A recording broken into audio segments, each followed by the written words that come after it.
Stop guessing and start conquering. You are looking at the gold standard of NPPE preparation, the most powerful masterclass ever assembled for Canadian license.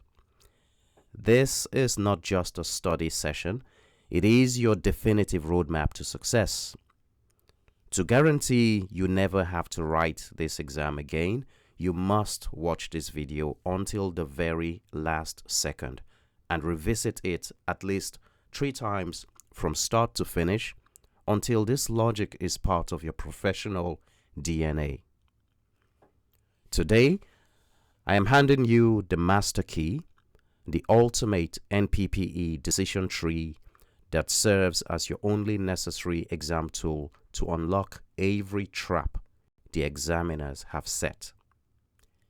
We will pressure test your judgment against the 4 to 6 unbreakable mindsets and the 50 power keywords that define the Canadian legal landscape. We cement this knowledge using the ghosts of Canada's greatest industrial tragedies, from the Quebec Bridge collapse to the Walkerton inquiry and the Therac 25 accidents. Understand the mindset, and you can answer any question with surgical precision. We wrap it all up with a 60-second exam day routine to shatter 50-50 questions and a pre-exam power talk to turn your anxiety into elite performance. Do not leave those 3 letters, P.Eng or PGO, to chance. Watch now, watch again, and pass your first time.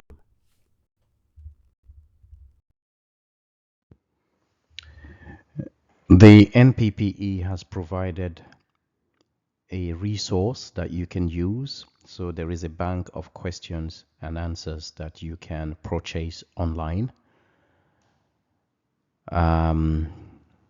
It is a good idea if you want to test yourself to see how prepared you are for the exam. In addition, there are a few books you can study to help you prepare for the NPPE exam.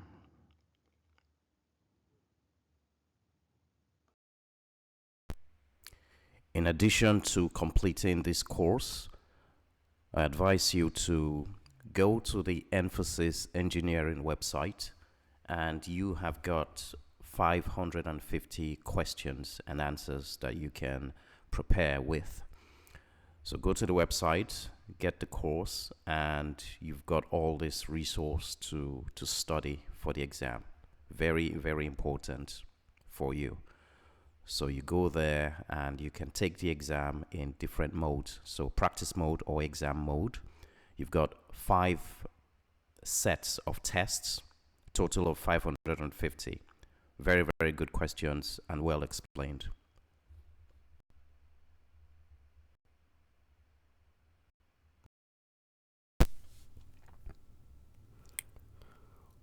We'll start by looking at the NPPE decision tree and logic flow. Before you look at a single question, you need to know how to think. This is the single NPPE truth. There is only one way to navigate the exam, and it starts here. So we build your decision tree from the ground up, giving you a 5-step framework to identify risk, determine authority, and assign responsibility with absolute clarity. You will learn why public welfare is always paramount and why you can never transfer your professional responsibility even if a manager orders you to do so. Whether you're dealing with a bribe in a foreign country or a technical error on a bridge design, this flowchart works every single time. Master this logic now, and the rest of the exam becomes a mere formality. This is the reasoning regulators demand, and it will protect your license for the rest of your career.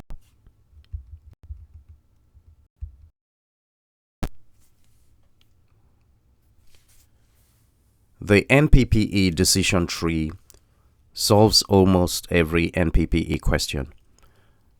Now, you do not need to consciously recite it, but you must think this way. Most wrong answers fail because they stop too early. So we've seen scenarios where the answer which is selected says you should document instead of escalating, or they might defer to employers, or also they might wait for harm to occur. The NPPE would reward candidates who go all the way through the process. So in terms of the steps, the first one is to identify the risk. The second is to determine the authority. The third is to identify responsibility. The fourth is to document and escalate. And the fifth is basically asking not to transfer responsibility.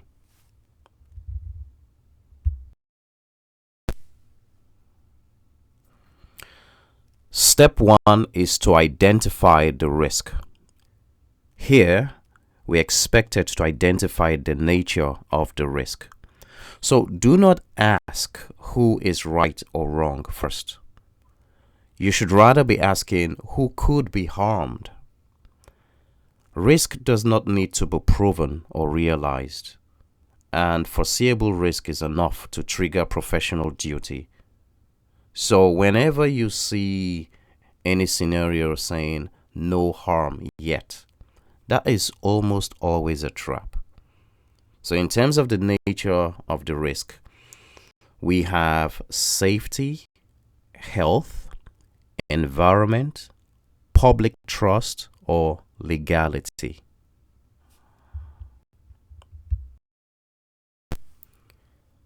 Step two is to determine authority.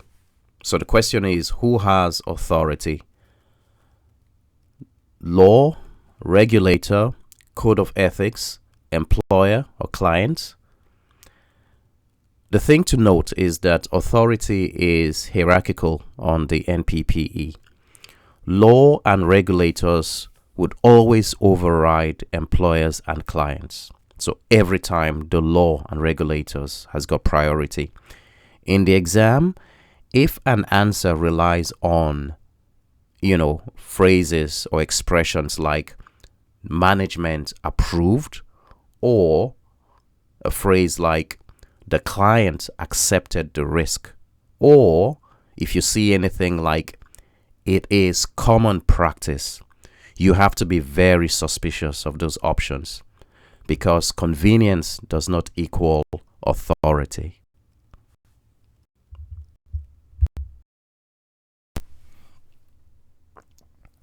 Step three is identify responsibility. Responsibility attaches to judgment and not the job title. So everything from approval, supervision, sealing of documents, reliance on tools. If you approved it and you sealed it, you supervised it, or you relied on it, it means that you own it. So delegation or software, artificial intelligence, consultants, and different teams that you have employed does not absorb responsibility. So the NPPE would always ask who exercise professional judgment.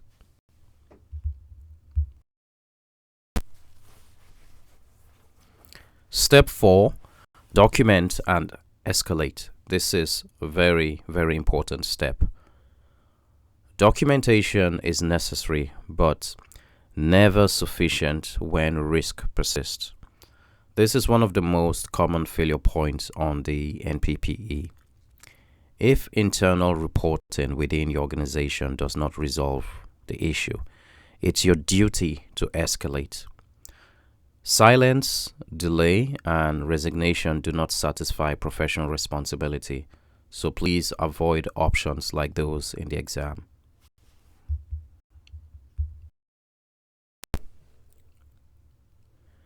Step 5, no responsibility transfer. So you cannot step away from duty. You cannot escape responsibility by stepping away. The NPPE rejects answers where professionals either quit or they withdraw quietly or they let someone else handle it.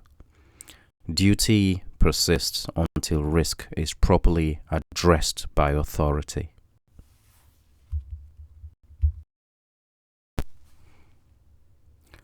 The 4 to 6 mindsets are not 4 to 6 separate ideas.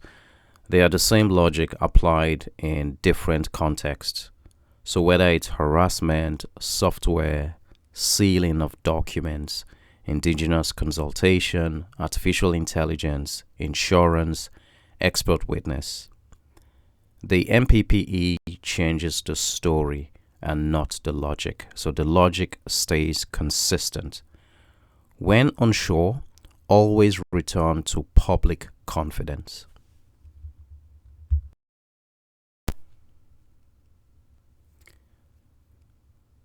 So we'll look at some classic NPPE traps.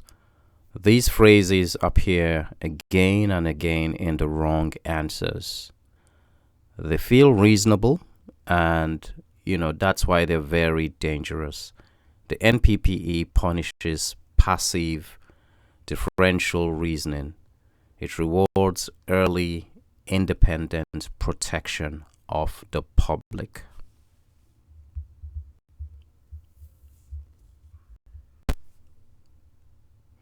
So examples of some of these traps are in the NPPE. You see phrases like no harm yet, management approved, document only, HR will handle it, insurance will cover it. So those are traps. Stay well clear from them.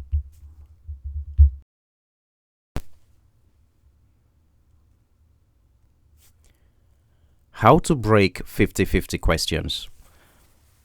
When stuck between two answers, ignore emotion and practicality. Ask 3 questions. Number 1, which answer acts earlier?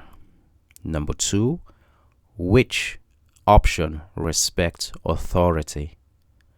Number 3, which answer best protects the public interest? So that answer is almost always correct.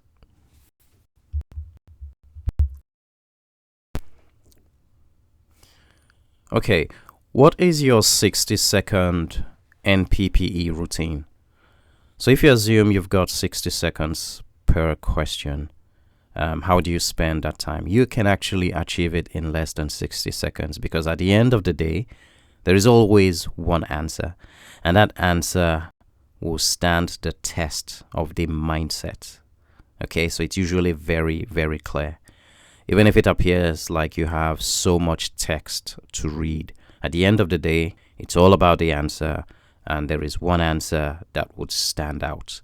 Okay, so I would say that you have enough time on the NPPE if you stay disciplined, and this routine will actually work even when you're unsure of the law. So do not overthink, apply the process and move on. Okay, so you can say the first 10 seconds you're identifying the risk, the next 10 seconds identifying the authority, and then you identify responsibility, you eliminate the weak answers and choose protective action. Like we say, you can actually achieve that in less than 60 seconds in most cases.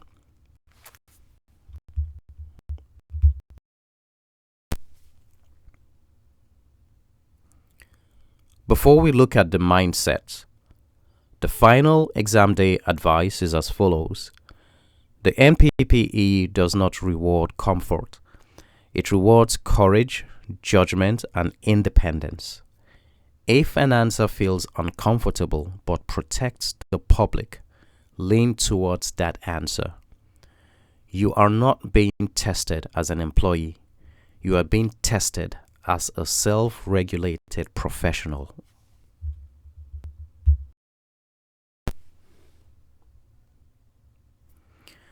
Now that you have the master key, it is time to use it. So we are diving into 46 specific mental frameworks designed to align your technical judgment with Canadian law.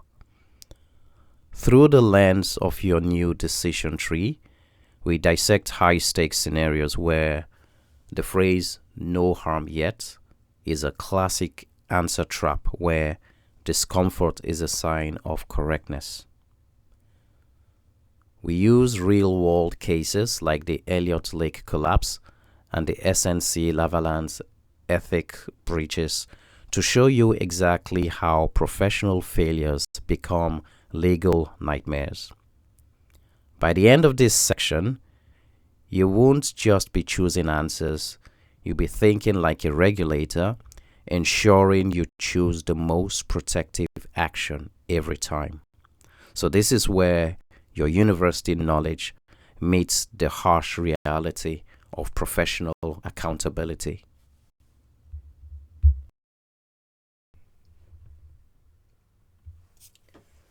Mindset 1. Self-regulation is a privilege and not a right. Professional self-regulation exists because society trusts engineers and geoscientists to act independently in the public interest, even under intense economic or political pressure. This privilege is fragile and conditional. Canadian inquiries, including the Elliott Lake Mall collapse, demonstrate that failures often occur when professionals defer judgment to owners, municipalities, or historical practices. Employment, client loyalty, or commercial consequences never reduce personal professional responsibility. Self-regulation requires firm adherence to current standards, transparent decision-making, and willingness to refuse approval when public safety is uncertain. Approving non-compliant work, concealing risk, or relying on past approvals undermines public trust and weakens the justification for self-regulation itself.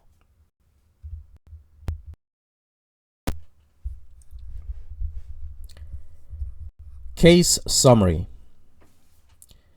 The 2012 Elliott Lake Algo Centre Mall roof collapse in Ontario is a critical case study demonstrating that self-regulation is a privilege granted by the provincial government, not an absolute right. The catastrophic structural failure, which killed 2 people and injured 19, was caused by decades of severe corrosion from a rooftop parking deck. Weeks before the incident, an engineer inspected the site, observed extensive structural rust, but yielded to commercial client pressure by signing and sealing a report declaring the building sound. The subsequent public inquiry heavily criticized the engineering profession's oversight, proving that if a self-regulating body fails to protect the public from incompetent members, the government will intervene or strip or alter that regulatory autonomy. How the issue could have been avoided. The systematic failure and the resulting threat to the profession's self-regulatory status could have been avoided if the practicing engineers had remembered that their primary allegiance belongs to public safety, not the client's business interests. The inspecting engineer had a strict duty to maintain independent professional skepticism, accurately document the material loss of the steel beams, and refuse to attach an engineering seal to a deceptive safety report. To safeguard this privilege, engineering regulators must implement proactive, mandatory, continuous development and rigorous structural inspection frameworks as Professional Engineers Ontario did post-crisis, ensuring that bad actors are disciplined before institutional negligence triggers government legislation.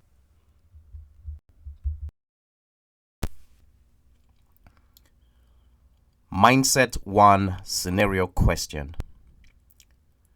An engineer is retained to assess structural safety of a commercial complex which was built decades earlier, similar in design to the Elliott Lake Algo Center Mall. Inspection reports identify long-term water leakage and corrosion of load-bearing elements. The owner and municipality argue that previous engineers approved continued use and that closure would cause economic hardship and public backlash. They request the engineer to certify the structure as safe while planning future repairs. No collapse has occurred, but deterioration is ongoing. Based on professional self-regulation obligations, what is the most appropriate action? A. Approve continued occupancy based on previous approvals and lack of incidents. B. Approve conditionally while recommending monitoring and delayed repairs. C. Refuse certification until structural remediation addresses identified safety risks. D. Transfer responsibility to municipal authorities by documenting concerns only.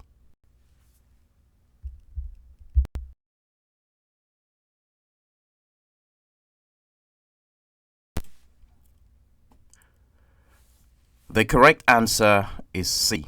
Refuse certification until structural remediation addresses identified safety risks. The Elliott Lake inquiry confirmed that reliance on past approvals and tolerance of visible deterioration directly undermines professional self-regulation. Applying this mindset, the engineer must act independently of economic or political pressure. Conditional approval or documentation alone does not remove accountability once professional certification is granted. Self-regulation requires refusing approval when safety cannot be reasonably assured, even without prior incidents. Public trust rests on professionals exercising judgment, not accommodating convenience. Refusal until remediation aligns with regulatory expectations and demonstrates why society entrusts engineers with self-regulatory authority.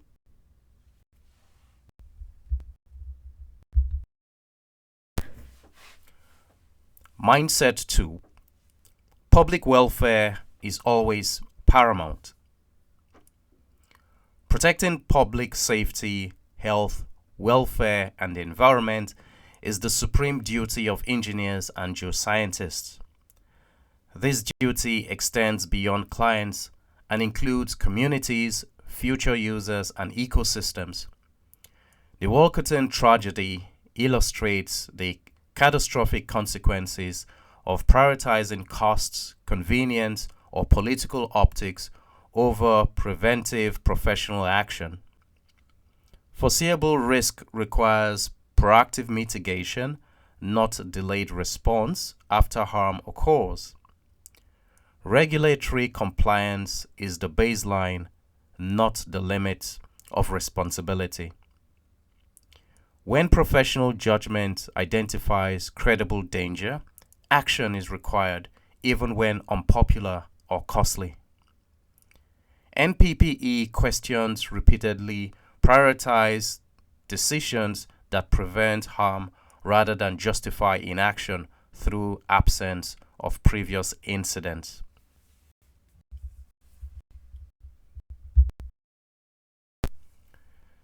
Case summary. The 2000 Walkerton water crisis in Ontario is the definitive case study proving that public welfare is always paramount, completely overriding corporate pressure, cost cutting, or job protection.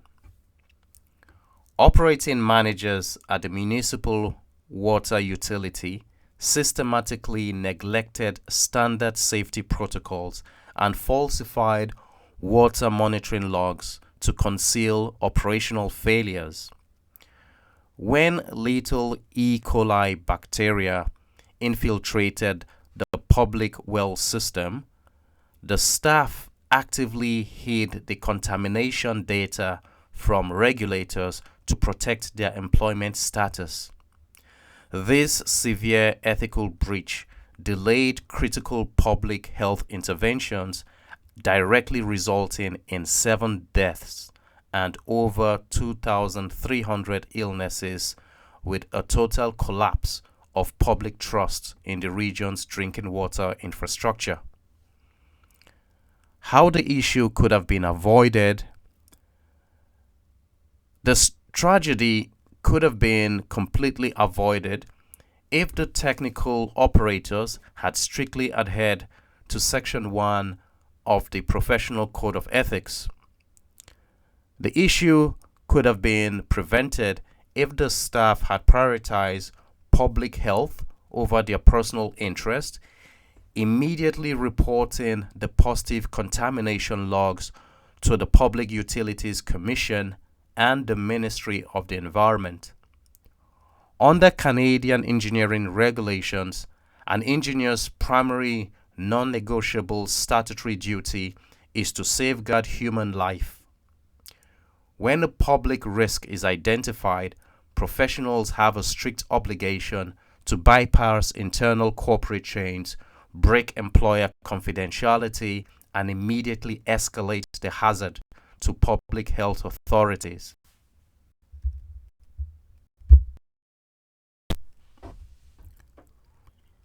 Mindset 2, Scenario Question. A municipal engineer reviews water quality data from a shallow groundwater well supplying a small community. Test results show intermittent bacteria presence during heavy rainfall, like conditions identified before the Walkerton outbreak.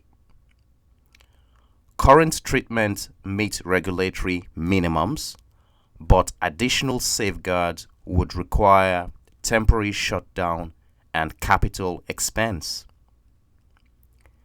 Municipal leaders insist the risk is theoretical, no illnesses have been reported, and disruption would cause public panic. Based on professional responsibility to public welfare, what should guide the engineer's decision? A. Maintain operation because regulatory compliance has technically been achieved. B. Delay action until confirmed illness or regulatory enforcement occurs. C. Recommend additional protective measures despite cost and political resistance. D.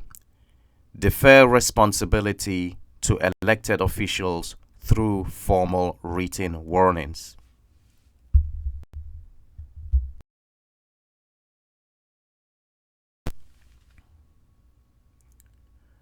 The correct answer is C. Recommend additional protective measures despite cost and political resistance. Justice O'Connor's Walkerton inquiry established that waiting for illness before acting constitutes professional failure. Applying the public welfare paramount mindset, the engineer must act on foreseeable risk, not political convenience. Regulatory compliance alone is insufficient when evidence indicates potential harm. Deferring responsibility or delaying action undermines public protection and professional accountability. Proactively recommended safeguards aligns with professional duty to prevent harm and reflects lessons from Walkerton, where early intervention could have saved lives.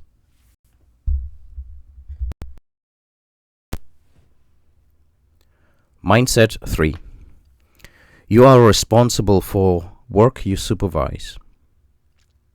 Professional accountability attaches to supervision, approval, and sealing, not authorship.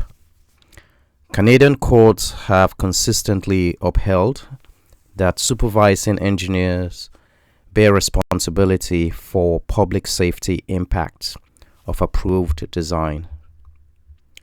In Lovely versus Kamloops, the court held that reliance on subordinates did not absolve supervisory engineers of duty when public injury occurred.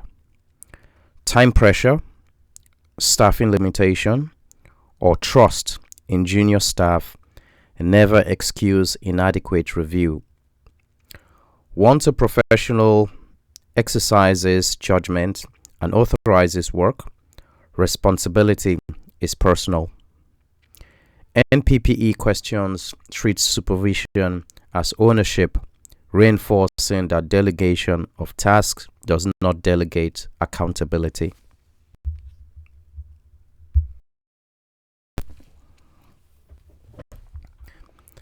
An engineer employed by Stantec designed a municipal waste transfer station for the city of Kamloops.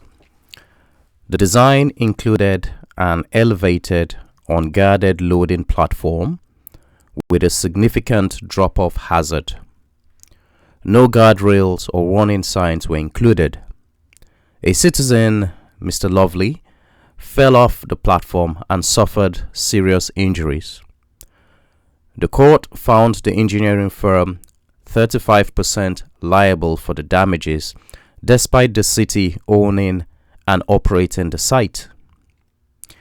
Now, if you see a question on the NPPE exam testing competence or liability, remember this absolute rule from Lovely versus Kamloops.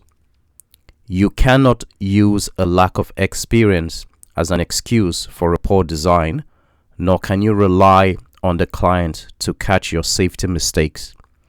If you sign and seal a design, you accept independent legal responsibility for its safety. If you lack experience in an area, you must either acquire the necessary knowledge to design it safely or refuse the assignment.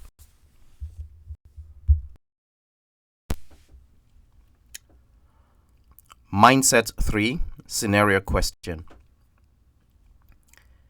A supervising engineer approves drawings for a public waste transfer facility prepared by junior staff without independently assessing safety measures. Following commissioning, multiple users are injured due to insufficient fall protection, similar to the circumstances in Lovely versus Kamloops. The supervising engineer argues that the junior designer produced the layout and that project timelines limited reviews. From a professional accountability perspective, which conclusion is correct? A. Responsibility rests with junior staff who prepared the design documents. B. Responsibility is shared equally among the entire project team. C. The supervising engineer remains accountable for approving unsafe designs. D. Responsibility lies solely with the facility owner once operation begins.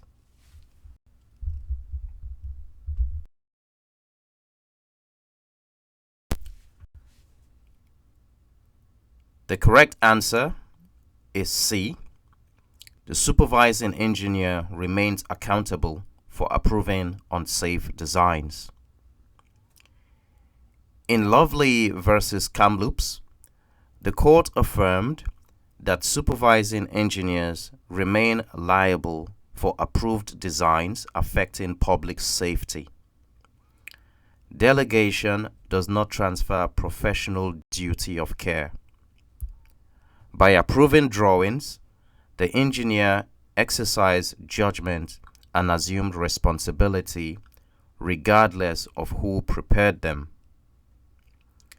Time constraints and reliance on subordinates do not excuse diminished oversight.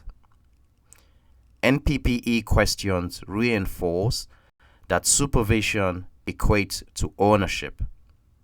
Consequently, approving work without verifying safety measures constitutes a breach of professional responsibility.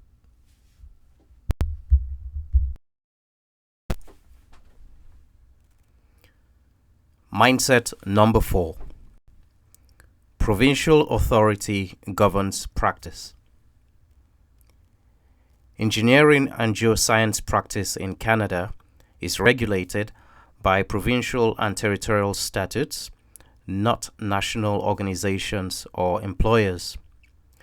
These acts define licensure, scope of practice, title protection, and discipline.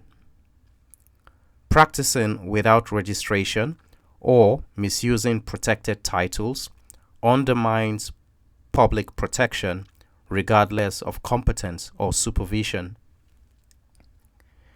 National organizations develop guidance but hold no regulatory power. NPPE questions consistently test misunderstanding of jurisdiction, especially where candidates assume experience or employer approval substitutes for licensure. Professional authority arises exclusively from statute.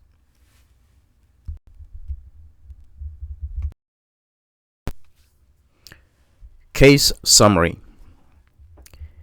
In the 2025 Ontario Superior Court case, Professional Engineers Ontario versus Chachawi, a Windsor resident was sentenced to 14 days in jail for contempt. The individual operated a laboratory and submitted building permits with forged engineering stamps.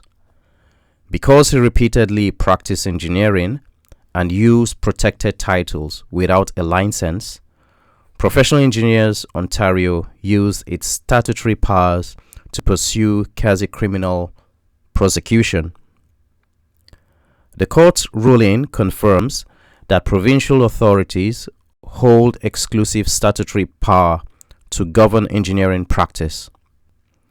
Under Canadian law, provincial associations act as self-regulating tribunals with the legal teeth to enforce licensing acts, levy heavy fines, and seek criminal imprisonment to protect public welfare. How the issue could have been avoided?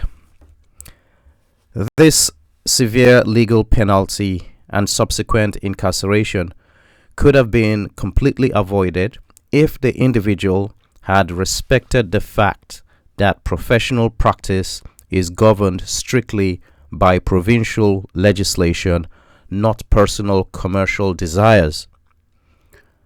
The issue could have been prevented if the operator had ceased all engineering work until he completed formal licensing requirements to become a registered P.Eng. To comply with the law, unlicensed individuals must practice under the direct supervision of an authorized licensed professional who accepts full legal accountability. Municipalities can also prevent these infractions by executing thorough database audits via the association's public directory before approving building permits.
The correct answer is C. Provincial or territorial regulators control licensure and legal practice.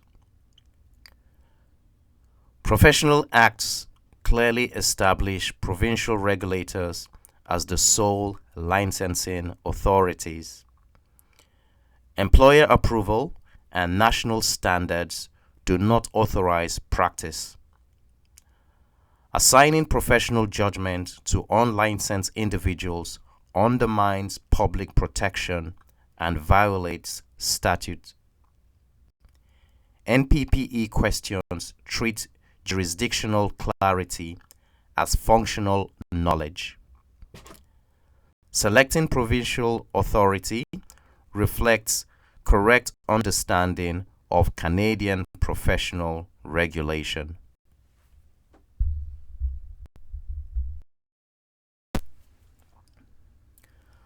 Mindset number 5. Long-term societal value over short-term gain.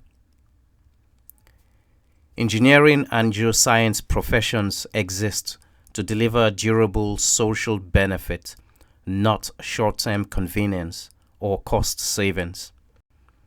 Public infrastructure failures, such as the Quebec Bridge collapse, demonstrate the consequences of prioritizing speed or economy over sound professional judgment. Professional value is measured through life cycle performance, environmental stewardship, and public trust. Decisions must consider long-term risk, maintenance, and societal impacts, not immediate budget or political optics.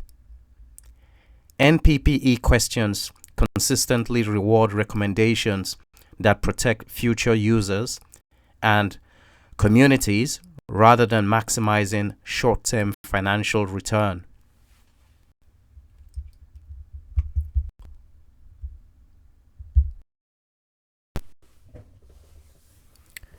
Case summary for NPPE candidates. The 1907 collapse.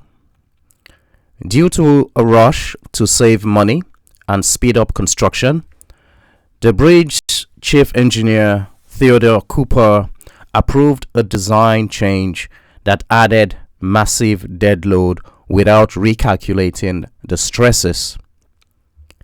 Despite local engineers' warning of bending steel beams a day before the disaster, work continued. The bridge collapsed, killing 75 workers. The 1916 collapse. During reconstruction, a newly designed central span was being hoisted into place. A casting defect in the lifting equipment failed, causing the span to plunge into the river, killing another 13 workers. If you see a question on the NPPE testing professional responsibility, management pressure, or the history of the profession, remember this rule. Technical competence is inseparable from ethical responsibility. An engineer cannot delegate ultimate safety oversight to project schedules or management demands. When physical or structural red flags are identified on a project, you have an immediate duty to stop work and prioritize human life over all financial and timeline penalties.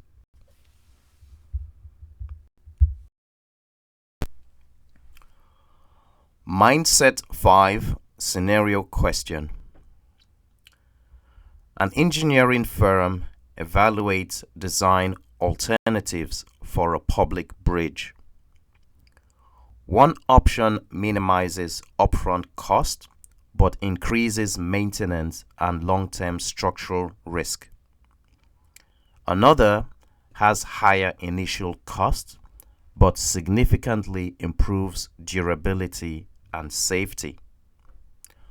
Political leaders prefer the cheaper option to remain within current budgets. From a professional values perspective, what should guide the firm's recommendation? A. Lowest upfront cost to respect current funding limitation. B. Fast delivery schedule to satisfy political expectations. C. Long-term safety, maintenance, and societal impact. D. Option offering greatest immediate profit to the firm.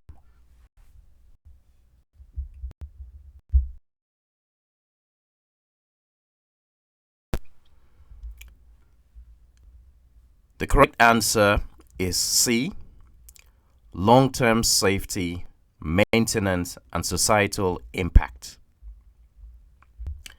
Historical failures such as the Quebec Bridge collapse illustrate that neglecting long-term consequences in favor of immediate savings leads to tragic outcomes. Applying the societal value mindset, engineers must evaluate how designs perform over their full life cycle. Political preference and short-term economics do not define professional value. NPPE questions emphasize sustainability, public safety, and long-term stewardship. Recommending the option that enhances durability and safety fulfills professional duty to future users and maintains public trust in engineering judgment.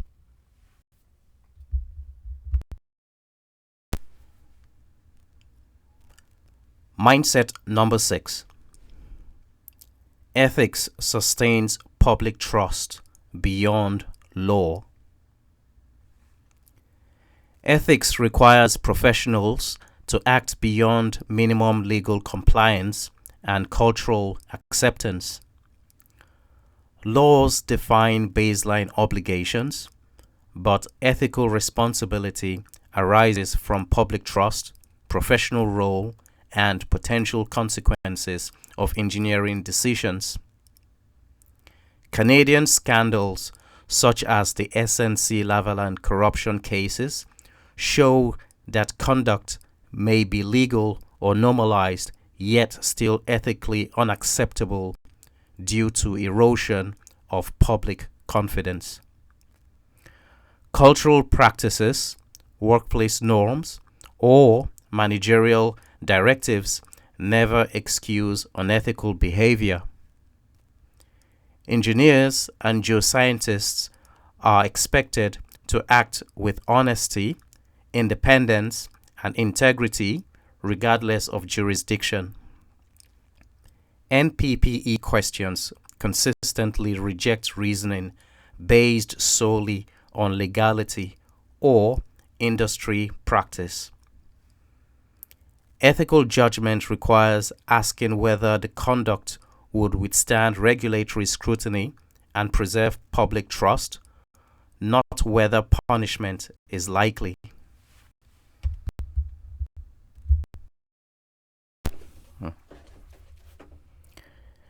Case summary for NPPE candidates.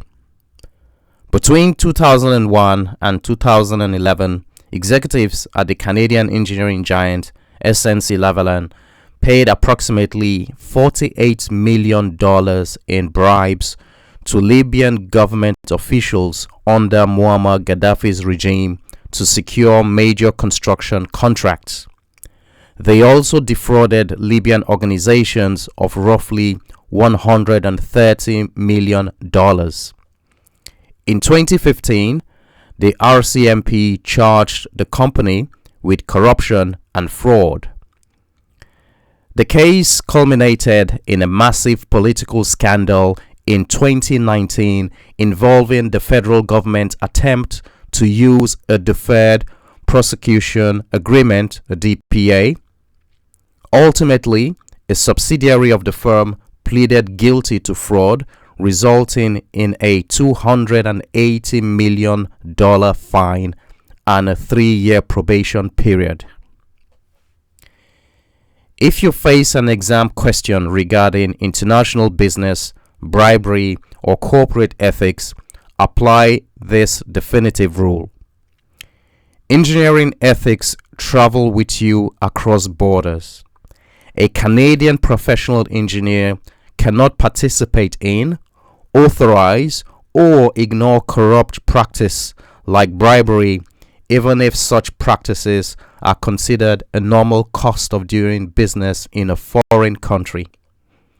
Ethical obligations and international anti-corruption laws completely override corporate profits and project procurement pressures.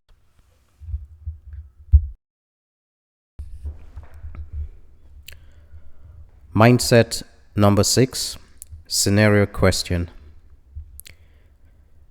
A Canadian engineering firm working abroad is asked to approve facilitation payments to local officials to expedite permitting.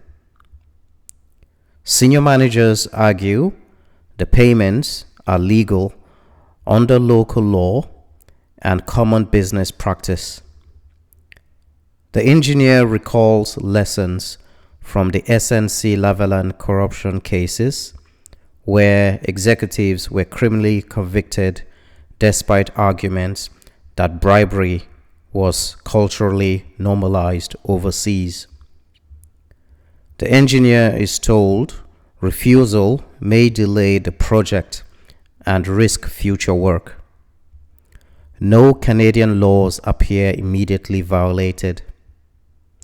From an NPPE ethics perspective, what is the most appropriate response? A. Approve payment because local laws permit it and management supports decision. B. Approve payment since project delays could harm employees and community. C. Delegate approval decision to management to avoid personal involvement. D. Refuse participation because ethical duties require integrity beyond legality.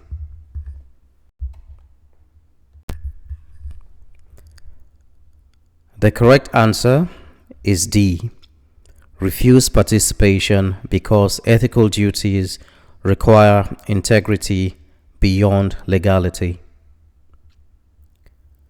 The SNC Lavalin cases demonstrate that conduct justified as normal business practice can still violate ethical obligations and destroy public trust, even if local law permits it. Applying the ethics beyond law mindset, engineers must uphold integrity regardless of jurisdiction. Cultural acceptance and managerial pressure do not negate ethical responsibility. Delegation does not absolve accountability. NPPE ethics questions consistently emphasize that professionals must act in ways that preserve confidence in the profession globally. Refusing participation reinforces transparency, independence, and societal trust values central to Canadian professional ethics.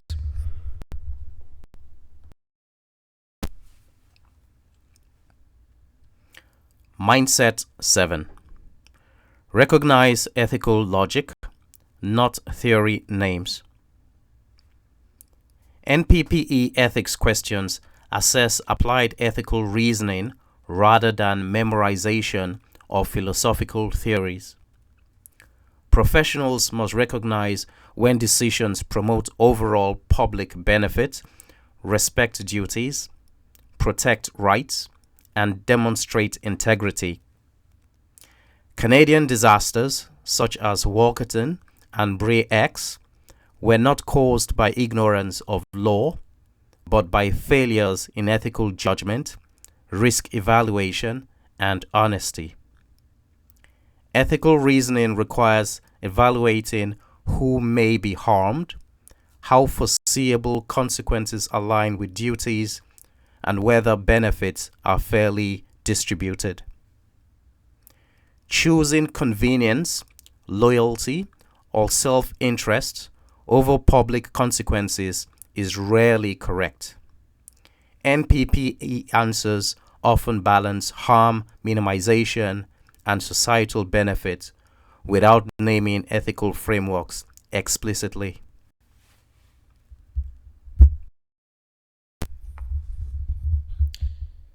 Case summary for NPPE candidate.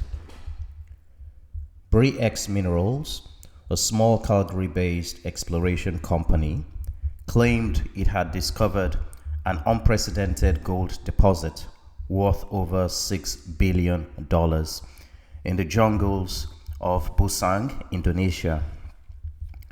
This sparked a massive investment frenzy. In reality, the company's geologists were salting the crushed core samples with gold dust, initially using shaved gold from wedding rings and later panned alluvial gold.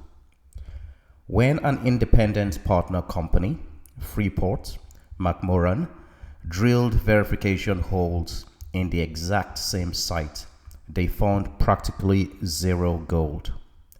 The fraud was exposed, P.Eng's stock crashed to zero overnight, and billions of dollars in investor wealth vanished.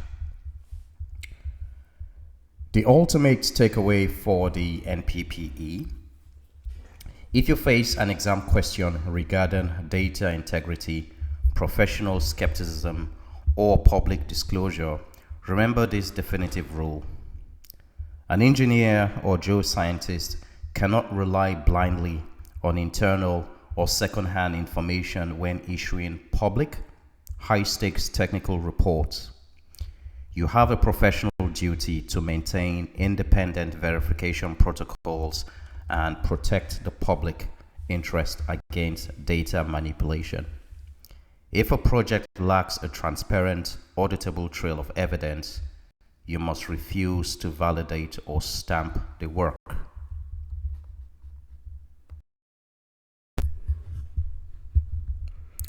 Mindset 7, Scenario Question.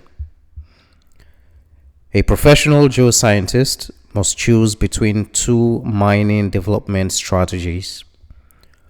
One option provides modest economic benefit to a local community, but risks minor environmental disruption.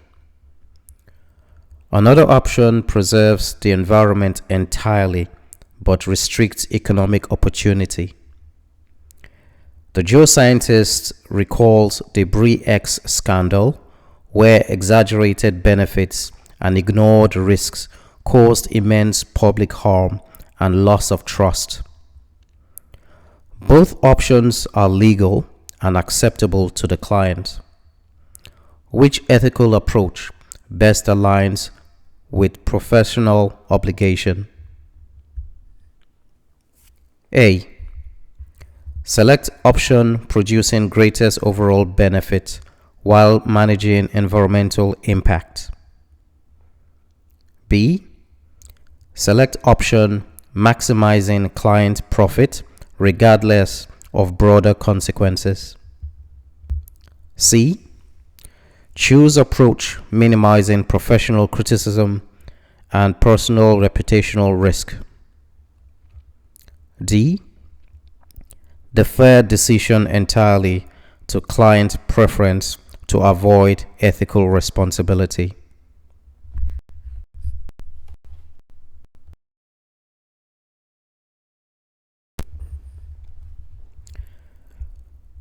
The correct answer is option A. Select option producing greatest overall benefit while managing environmental impacts. The P.Eng scandal illustrates how overstating benefits and neglecting ethical evaluation destroys trust even when activities appear permissible. Applying ethical logic reasoning, professionals must assess societal benefits while mitigating foreseeable harm. Option A reflects balanced reasoning, maximizing benefits without ignoring environmental responsibility. Choices driven by client profit, personal reputation, or avoidance of judgment undermine ethical obligations. NPPE questions reward applied judgment that considers broader societal outcomes rather than rigid rules or self-interest. Ethical reasoning here focuses on responsible benefit distribution and harm reduction. These are core expectations of professional integrity.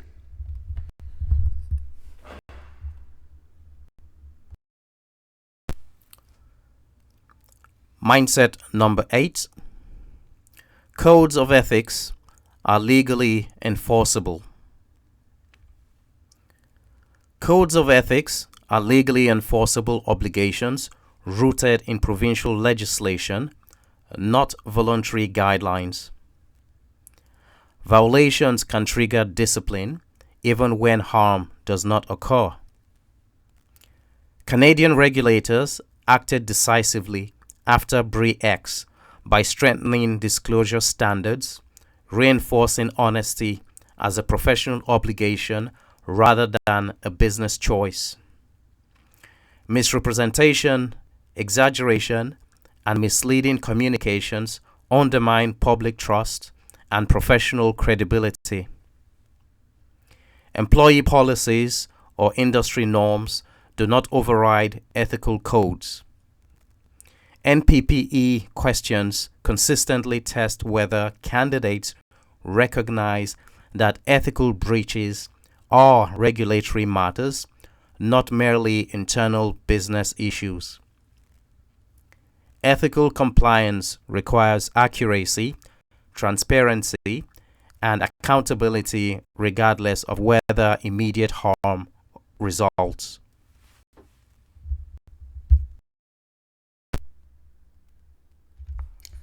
Case summary. The 1997 P.Eng mining scandal in Alberta stands as the ultimate case study proving that codes of ethics are legally enforceable regulations, not optional moral guidance.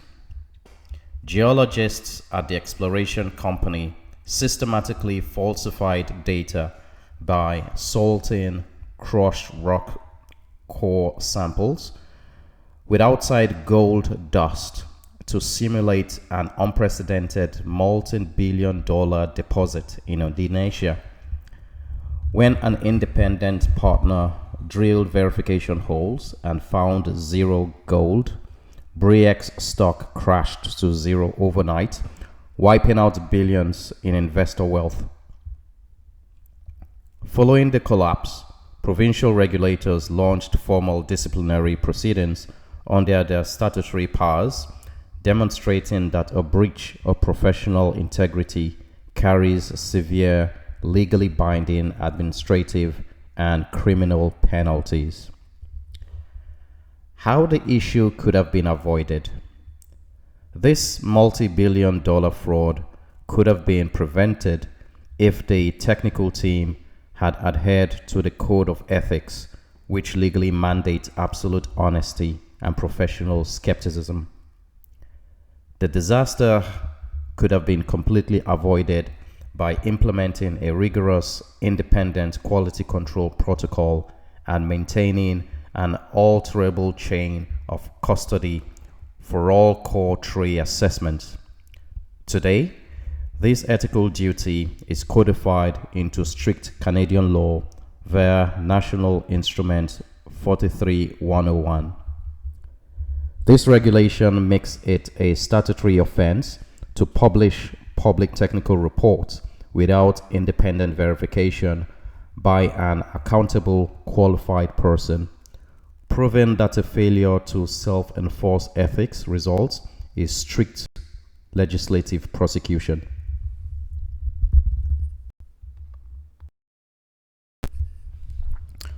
Mindset 8. Scenario question. A professional engineer contributes to investor presentations for a resource project. The materials slightly exaggerate estimated reserves and the engineer's personal involvement. Management argues this is normal promotional practice and that no laws are broken. The engineer recalls how misleading disclosure during the P.Eng scandal led to sweeping regulatory reform and loss of public trust. No investor complaints have been made. Under NPPE ethics principles, how should this conduct be assessed? A. Acceptable because promotional exaggeration is common and legally permitted. B. Acceptable provided no investor loss or regulatory action occurs. C. Unethical because codes require truthful, accurate professional representation. D. Acceptable if approved by senior management and legal counsel.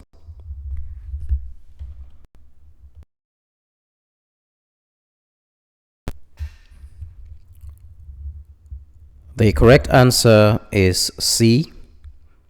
Unethical because codes require truthful, accurate professional representation. The P.Eng scandal resulted in regulatory reforms precisely because misleading representations, even before harm, violate public trust. Applying the enforceable codes mindset, ethical obligations extend beyond legality and management approval. Misrepresentation undermines integrity and exposes professionals to discipline regardless of outcome. NPPE ethics questions emphasize that honesty is not negotiable. Ethical codes demand accurate communication to prevent deception and maintain confidence in professional judgment.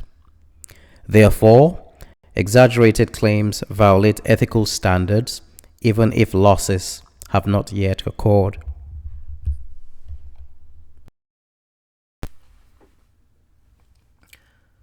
Mindset number 9.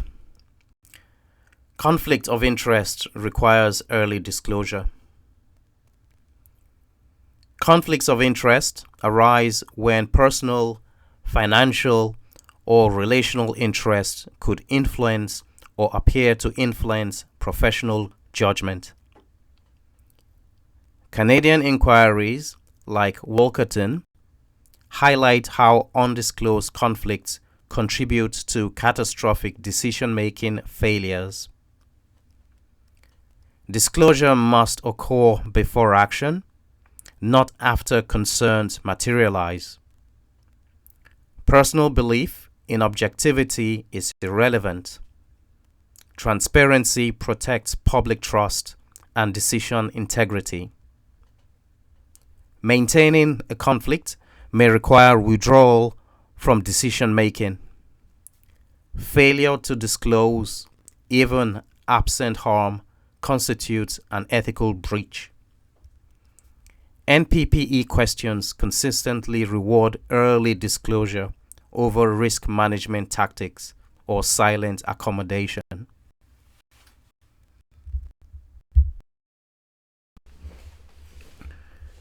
Case summary. The 2000 Walkerton water crisis in Ontario serves as a powerful illustration that a conflict of interest requires immediate early disclosure. The manager of the Walkerton Public Utilities Commission faced an acute conflict. His personal interest in concealing his lack of training and protecting his job security directly clashed with his professional duty to enforce safe water chlorination. When E. coli bacteria infiltrated the municipal well system, he prioritized personal concealment over public health, hiding positive contamination results and falsely reassuring authorities. This undisclosed conflict delayed critical safety interventions, resulting in 7 deaths and sickening over 2,300 citizens. How the issue could have been avoided? This disaster could have been avoided if the utilities managers had adhered to the Code of Ethics, which mandates that conflicts of interest, actual or perceived, must be disclosed at the earliest possible stage. The issue could have been prevented by submitting an immediate written notification to the Public Utilities Commission Board and the Ministry of the Environment the moment resource constraints and contamination risks emerged. Formally declaring their lack of technical qualifications and escalating the positive test results would have removed the facade of a functioning system, forcing public health authorities to issue a timely boil water advisory that saved lives.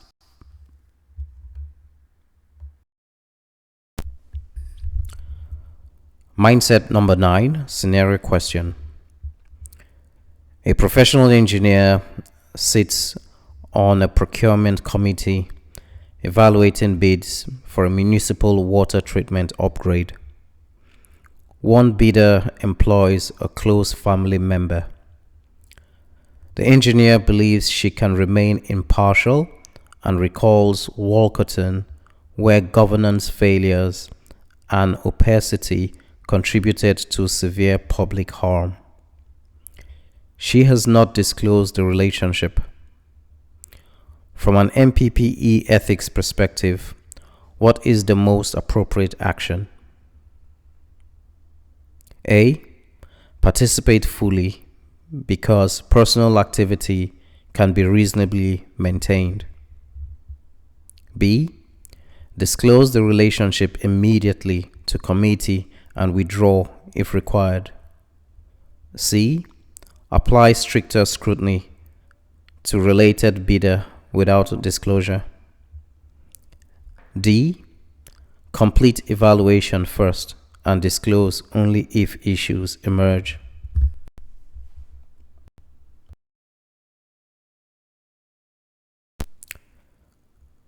The correct answer is B.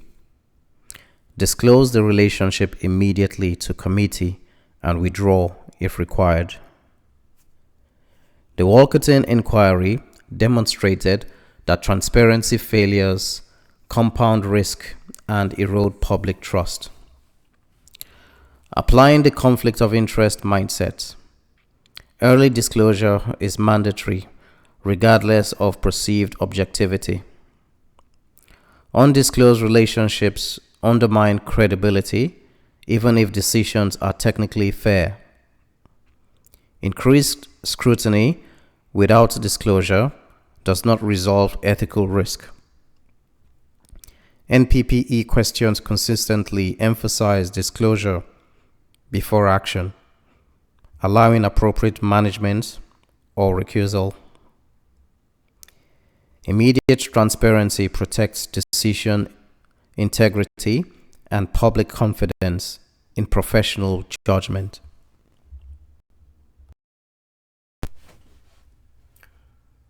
Mindset number 10.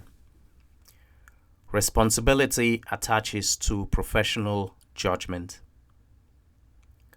Professional accountability follows the exercise of professional judgment, not employment status, corporate structure, or contractual hierarchy.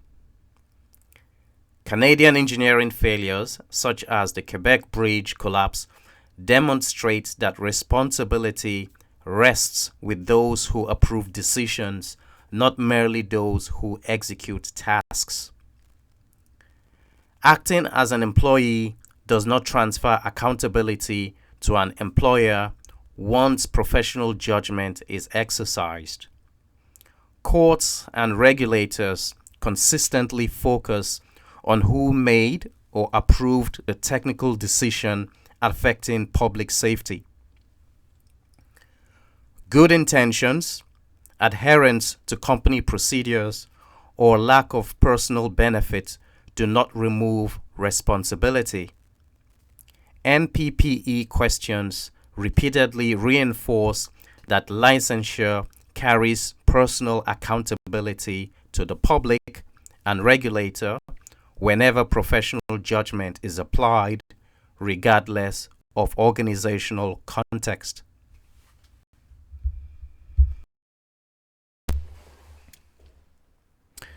Case summary. The 1907 Quebec Bridge collapse remains the definitive case study, proving that legal and ethical responsibility attaches entirely to an engineer's personal professional judgment. Chief Engineer Theodore Cooper increased the bridge's span to 1,800 feet to save money, but failed to verify structural dead load recalculations. When the actual weight exceeded assumptions by 20%, the bridge became unstable. Furthermore, Cooper dismissed critical site reports regarding bending steel compression cords, assuming they were pre-existing factory defects. He failed to critically reevaluate the structural integrity himself. The bridge collapsed hours later, killing 75 workers, demonstrating that engineering accountability cannot be diluted by geographic distance or delegated to subordinates. How the issue could have been avoided. This disaster could have been completely avoided if Cooper had recognized that personal responsibility attaches directly to every design validation he signed. The technical breakdown could have been prevented by executing an independent engineering peer review to double-check the modified weight calculations before fabrication began. When field staff reported that structural components were wrapping out of alignment, a competent professional would have treated those red flags with deep scientific skepticism. Cooper had an ethical duty to issue an immediate, explicit work stoppage, ensuring that human life was prioritized over project hierarchy, corporate schedules, and financial deadlines.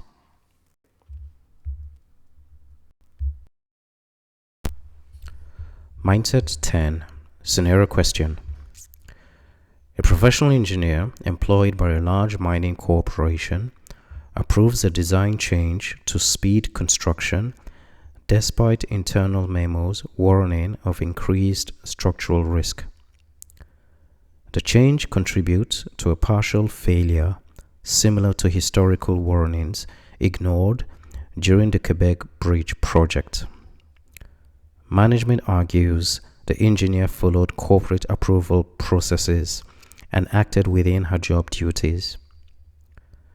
The engineer claims responsibility lies with the corporation, not her personally, because she was an employee and did not financially benefit. From a professional practice perspective, how should responsibility be understood? A. Responsibility lies with the employer because decision followed corporate governance procedures. B. Responsibility lies with employer because engineer acted within employment scope. C. Responsibility remains with engineer who exercised professional judgment, approving change. D. Responsibility is eliminated because decision was made collectively by organization.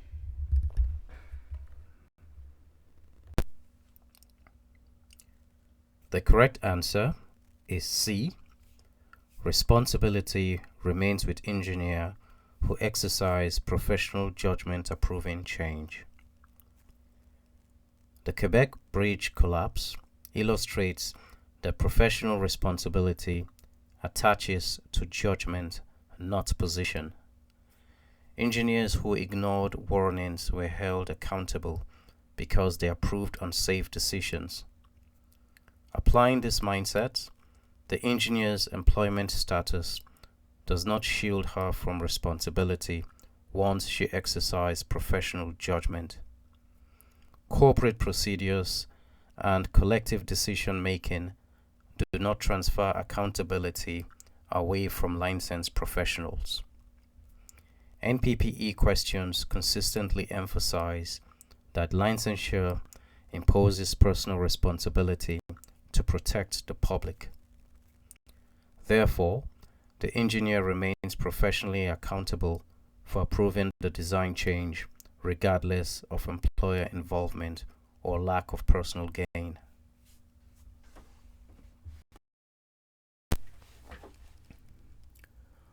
Mindset 11. Due diligence is proactive, not defensive. Due diligence requires proactive identification, assessment, and mitigation of foreseeable risks before harm occurs.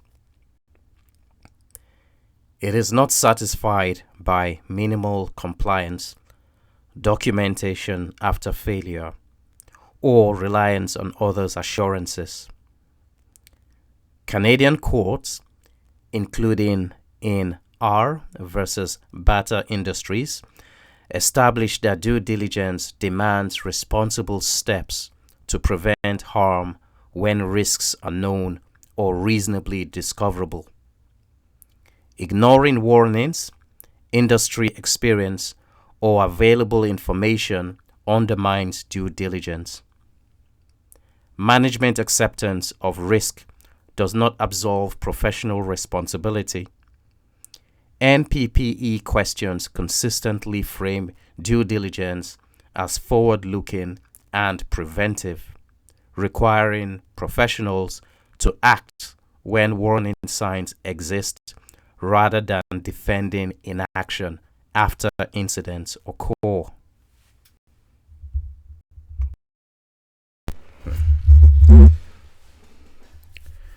Case summary. In the case R versus Bata Industries Limited, a shoe manufacturing facility contaminated local groundwater by failing to properly store decaying drums of chemical waste. While the company's global CEO was acquitted because he had distributed explicit environmental protocols to factories worldwide, the on-site directors were found personally liable and fined under the Ontario Water Resources Act. The court ruled that the local executives failed to exercise reasonable care because, despite having direct knowledge of the hazardous drums, they did not implement environmental audits, fund remediation, or verify compliance. Why due diligence must be proactive? On the NPPE, this case establishes that a legal defense of due diligence must be a proactive management system rather than a defensive afterthought. Engineers, directors, and officers cannot simply write safety policies on paper and react only after a failure occurs.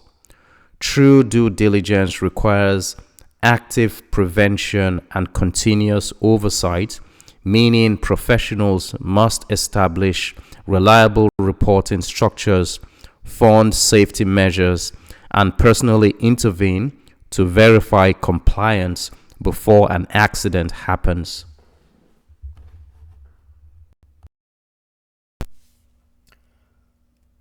Mindset 11, Scenario Question.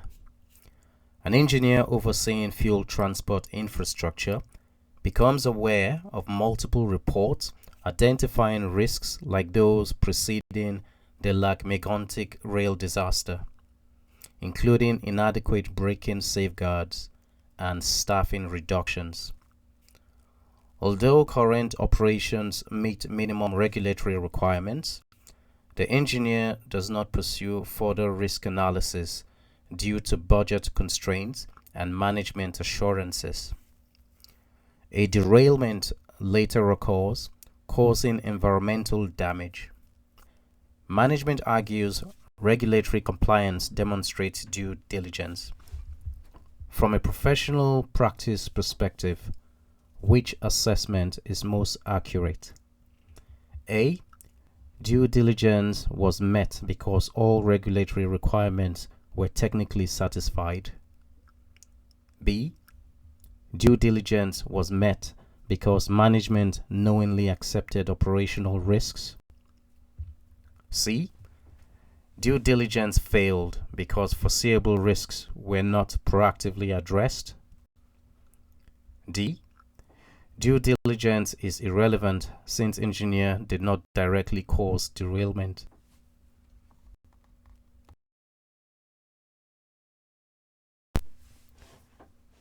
The correct answer is C. Due diligence failed because foreseeable risks were not proactively addressed. The Lac-Mégantic disaster demonstrated that regulatory compliance alone does not equal due diligence when foreseeable risks exist. Courts in R versus Bata Industries confirmed that professionals must take reasonable preventive steps when risks are known. Applying this mindset, the engineer's failure to investigate and mitigate identified hazards constitutes a due diligence failure. Management acceptance does not transfer responsibility. NPPE questions consistently emphasize that due diligence is proactive, requiring action before harm occurs. Therefore, due diligence was not satisfied because warning signs were ignored despite available information.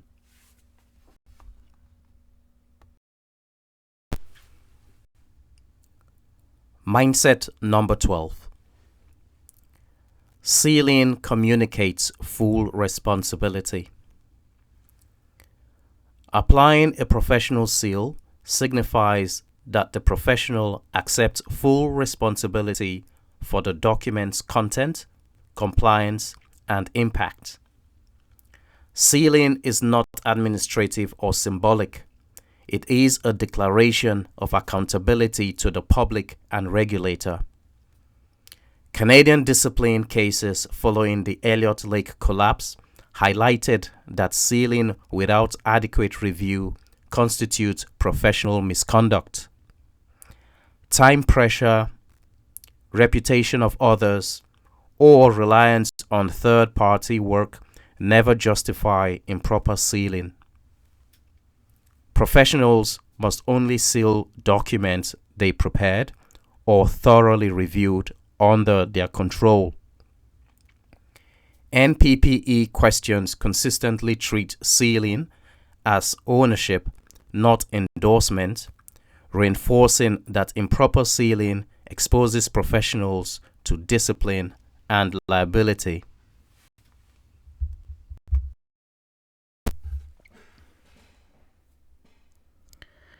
Case summary. The 2012 Elliott Lake Algo Center Mall roof collapse in Ontario proves that affixing an engineering seal communicates absolute, non-transferable responsibility for public safety. A portion of the rooftop parking deck collapsed, killing 2 people and injuring 19 people.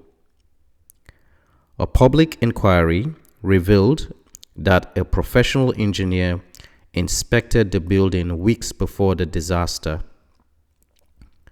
Despite observing severe structural corrosion and rusted steel members, he yielded to intense financial pressure from the mall owner and signed and sealed a report declaring the structure sound. Professional Engineers Ontario, PEO, used its statutory disciplinary powers to permanently revoke the engineer's license, confirming that the seal binds a practitioner to the real-world consequences of their validation. How the issue could have been avoided? This disaster could have been completely avoided if the engineer had treated his professional seal as a guarantee of public safety rather than a rubber stamp to satisfy a client's business goals. The issue could have been prevented by exercising rigorous professional skepticism, documenting the structural steel section loss accurately, and refusing to attach his authenticated seal to a compromised report. Under Canadian professional regulations, a P.Eng has an absolute legal and ethical duty to resist commercial pressures. If a client demands a favorable safety assessment that explicitly ignores glaring physical hazards, the engineer must refuse the assignment and report the danger to municipal building authorities.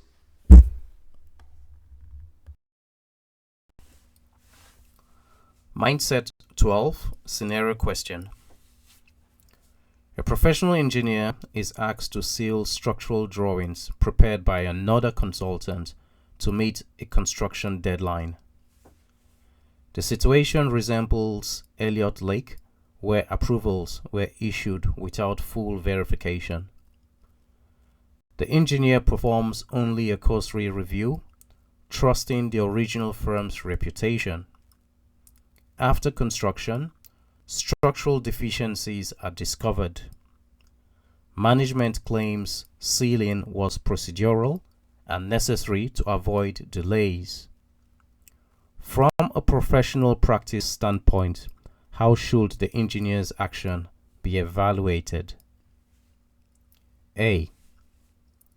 Acceptable because originating consultant was reputable and experienced. B. Acceptable because project schedule justified a limited review.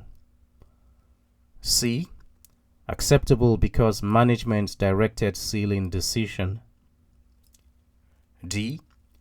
Unacceptable because sealing requires adequate independent professional review.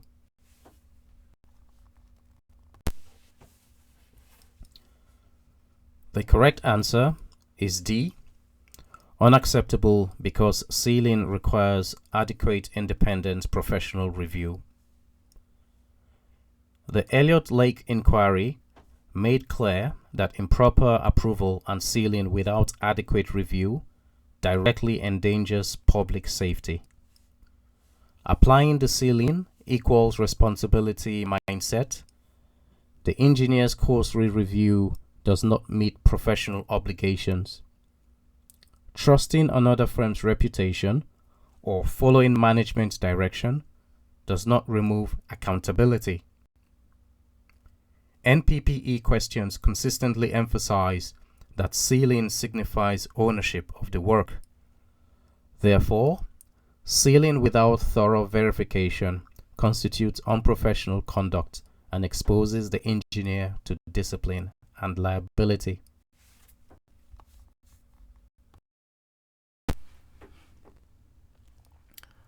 Mindset number 13. Loyalty to employer has clear ethical limits. Professionals owe loyalty, diligence, and confidentiality to employers and clients, but this loyalty is never absolute. Canadian disasters such as the Lac Mégantic rail tragedy demonstrate how excessive deference to corporate priorities can lead to catastrophic public harm. Professional loyalty does not include concealing unsafe practices, ignoring accepted standards, or compromising independent judgment. When employer instructions conflict with public safety, law, or professional standards, the professional duty to the public prevails. Engineers and geoscientists must act as faithful agents only within ethical and lawful boundaries. NPPE questions consistently reject blind obedience and reward actions that balance loyalty with independent judgment and public protection.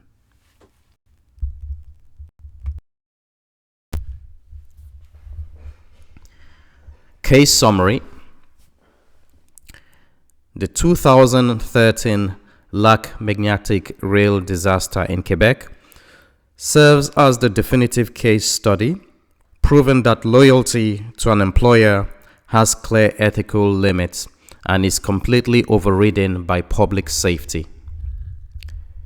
A runaway train carrying volatile crude oil derailed and exploded, killing 47 people and destroying the town's core. Prior to the disaster, the railway operator heavily prioritized cost cutting, implementing dangerous single-person train crews, and deferring critical maintenance on aging locomotives. Although technical staff and employees recognized these severe hazards, corporate loyalty and fear of reprisal kept them silent, allowing structural and operational defects to persist until they resulted in disaster. How the issue could have been avoided? This catastrophe could have been avoided if the technical professionals had recognized that their paramount duty to the public completely supersedes corporate loyalty or employment contracts. The crisis could have been prevented if employees had refused to operate mechanically compromised locomotives and formally documented their safety objections. Under Canadian NPPE rules, corporate hierarchies never shield you from professional liability. If an employer ignores critical hazards to save money, a professional engineer has a non-negotiable obligation to bypass internal channels, whistleblow, and immediately escalate the unmitigated risks to federal regulatory authorities like Transport Canada to force corrective action.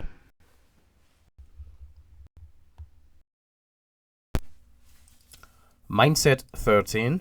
Scenario question. A professional engineer employed by a rail-related contractor becomes aware that staffing reductions and deferred maintenance are increasing operational risk, echoing conditions identified in the Lake Megantic rail disaster. Management insists that all regulatory requirements are technically met and warns the engineer that raising concerns could jeopardize contracts and jobs. No incident has occurred yet. The engineer believes the risk of failure has materially increased. From a professional practice perspective, what is the most appropriate action? A. Raise concerns internally and advocate for corrective safety measures. B. Follow management direction to preserve loyalty and protect company interests. C.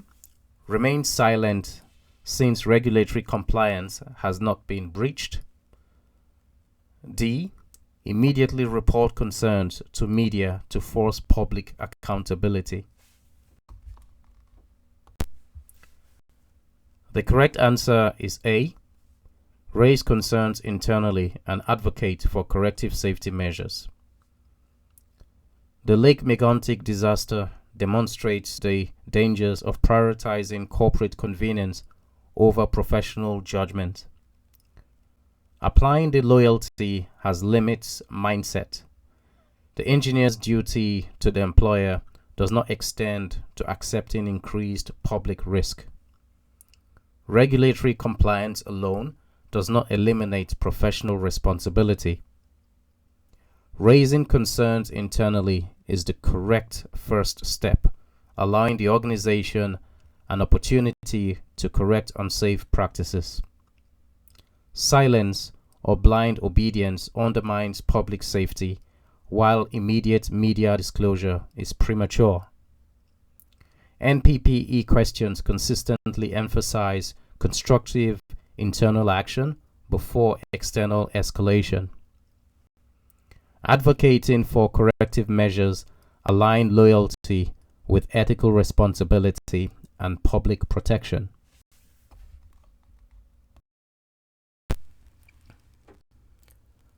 Mindset 14. Risk cannot be eliminated, only managed. All engineering and geoscience work involves inherent risk. The professional obligation is to identify, assess, reduce, and manage that risk responsibly. Canadian industrial events such as the Syncrude Aurora North Mine tailings failure illustrates that ignoring or minimizing known risks can lead to severe environmental and financial consequences. Professionals must communicate uncertainty honestly and implement reasonable mitigation strategies. Contracts, insurance, and standards help allocate risk but never replace professional judgment. Guarantees of zero risk are misleading and unethical. NPPE questions consistently reject answers that deny risk, promise certainty, or attempt to shift all responsibility to others.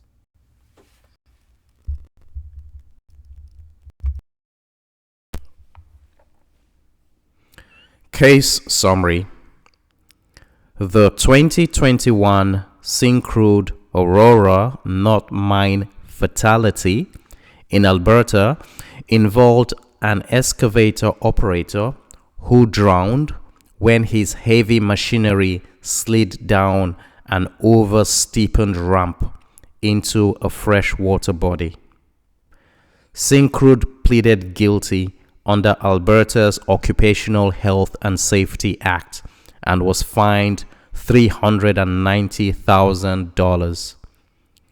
The disaster happened because the site team failed to seek a geotechnical engineer's assessment of the unstable terrain before allowing work to proceed, and they bypassed essential administrative safety protocols such as keeping machinery doors open near water, designed to mitigate uneliminable drowning hazards.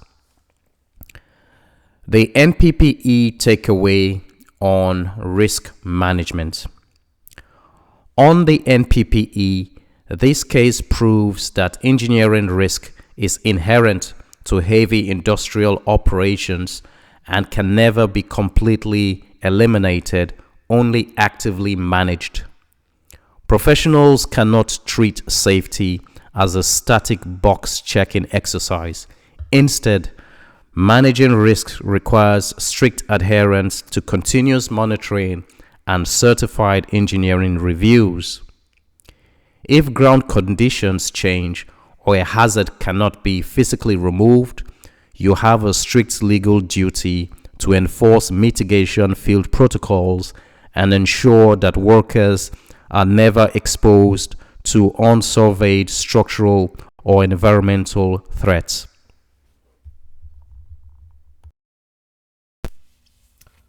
Mindset 14. Scenario question. A consulting engineer is retained for a mining project involving tailings containment near sensitive waterways. The client asks the engineer to guarantee that no environmental release will ever occur, citing concerns after the Syncrude Aurora North mine incident. The engineer knows geotechnical uncertainty cannot be fully eliminated, but believes risks can be managed through conservative design, monitoring, and contingency planning. From a professional practice perspective, how should the engineer respond? A. Guarantee performance to reassure client and secure project approval. B. Refuse involvement because any risk is unacceptable. C. Explain inherent risks and describe realistic mitigation and monitoring strategies. D. Transfer all environmental risk to contractors through contractual clauses. The correct answer is C. Explain inherent risks and describe realistic mitigation and monitoring strategies. The Syncrude tailings failure demonstrated that denying or obscuring risk does not prevent consequences. Applying the risk management mindset, professionals must acknowledge uncertainty while demonstrating responsible mitigation. Guarantees misrepresent professional capability and increase liability. Refusing involvement misunderstands the nature of professional practice, and transferring all risk ignores continuing professional responsibility. NPPE questions consistently favor transparent communication of risk and mitigation strategies. Explaining how risks will be managed, monitored, and reduced aligns with ethical obligations, protects the public and environment, and maintains trust in professional judgment.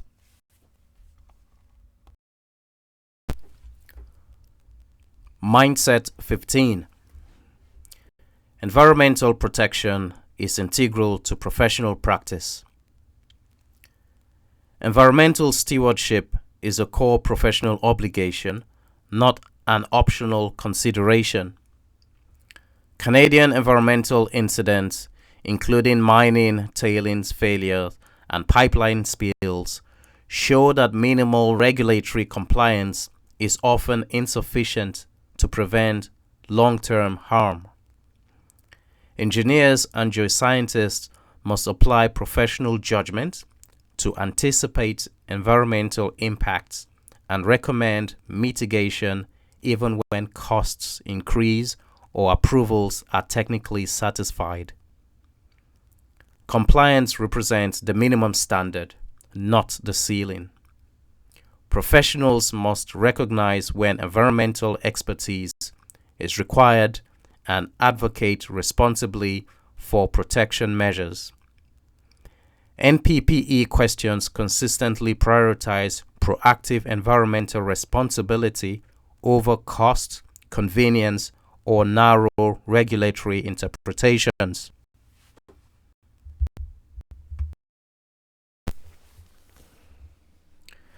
Case summary. The 2014 Mount Poly mine disaster in British Columbia involved a catastrophic tailings storage facility embankment failure that released over 24 million cubic meters of toxic mining wastewater and sludge into pristine subalpine ecosystems. The disaster occurred because the design engineers failed to accurately characterize the glacial geology beneath the dam, completely missing a weak, unstable layer in the foundation.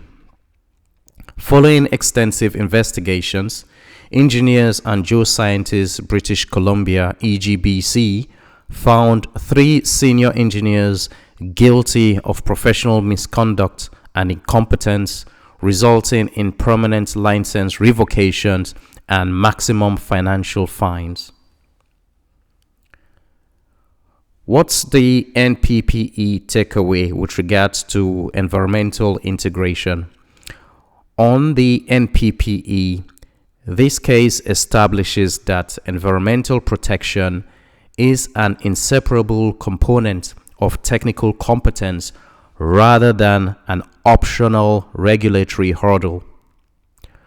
Under Provincial Code of Ethics, engineers possess a personal legal responsibility to thoroughly verify environmental and geological safety factors throughout the entire life cycle of a project. When an asset's expansion or a client's optional changes compromise surrounding ecosystems, a professional engineer has strict statutory duty to refuse to validate the work and must immediately report the hazard to regulators.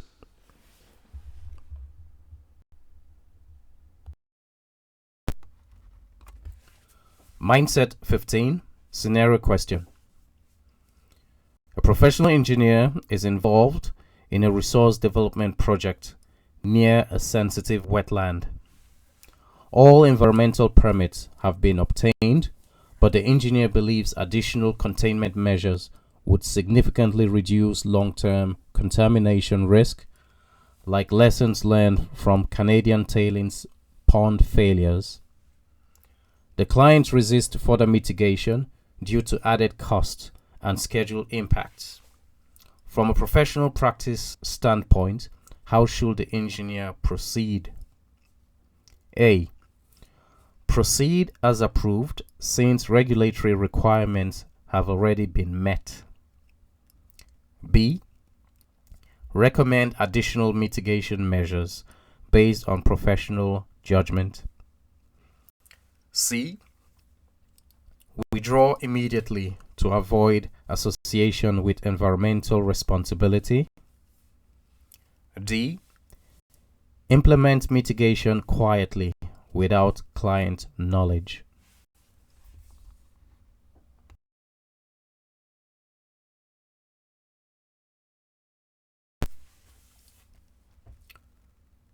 The correct answer is B.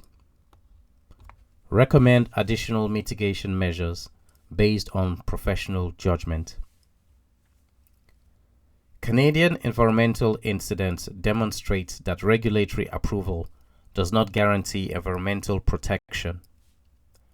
Applying the environmental integrity mindset, professionals must act when foreseeable harm exists, even if compliance thresholds are met.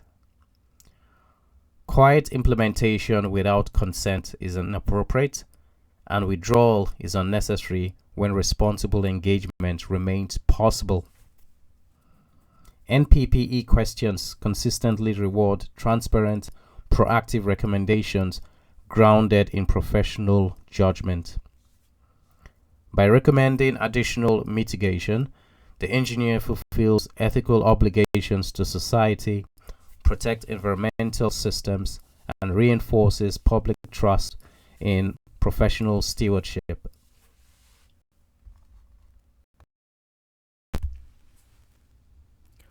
Mindset 16.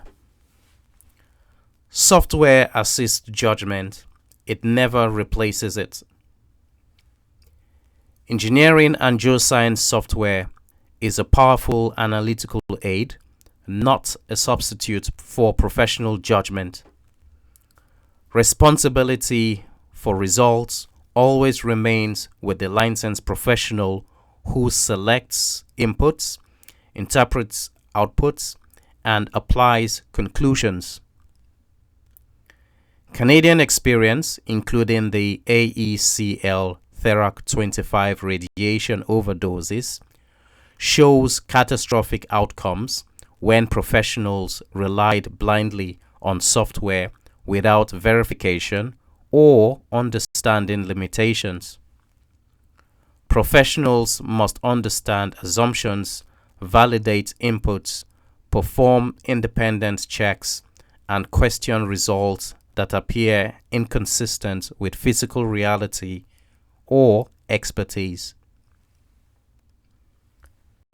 Time pressure, software reputation, or organizational reliance never excuse uncritical acceptance of outputs. NPPE questions consistently assign responsibility to the professional user, not the software vendor or employer, when software misuse contributes to harm.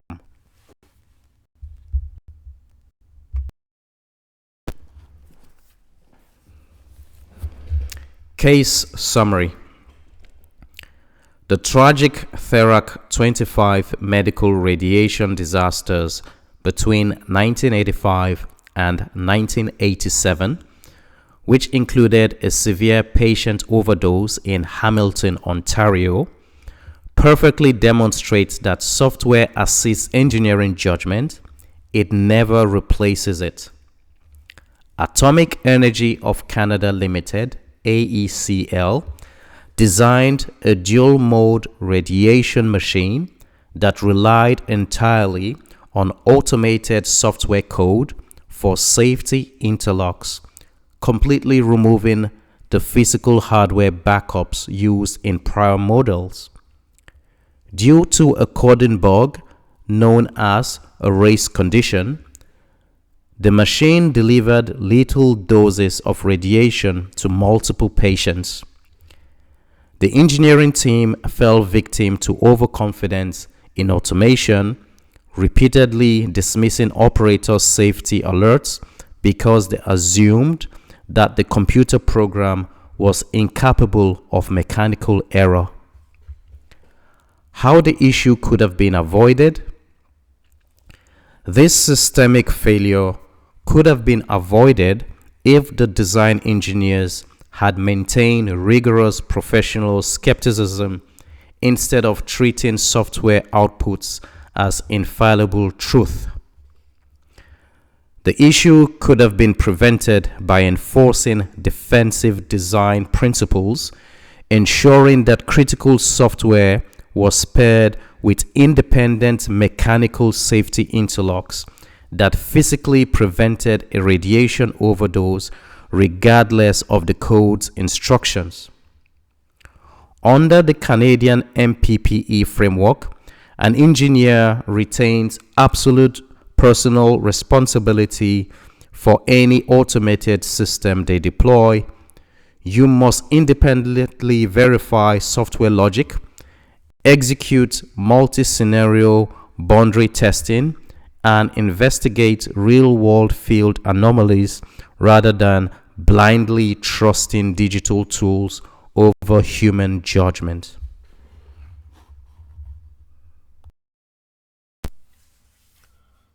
Mindset 16, Scenario Question. A professional engineer uses complex modeling software to design a safety-critical control system for medical equipment. Due to schedule pressure, he relies entirely on default software settings and automated validation checks. No independent calculations or simulations are performed. After deployment, system behavior contributes to patient injury, drawing comparisons to the Canadian development Therac 25 incidents where software errors went unchecked by engineers. Management asserts the software had regulatory approvals and was widely used. From a professional practice perspective, how should responsibility be assessed? A. Responsibility lies with software developer because system performed as coded. B. Responsibility lies with employer for implementing aggressive schedule constraints.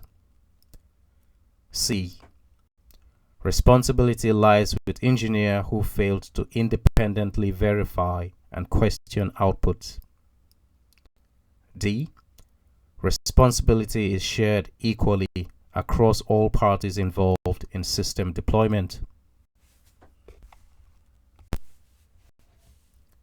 The correct answer is C. Responsibility lies with engineer who failed to independently verify and question outputs.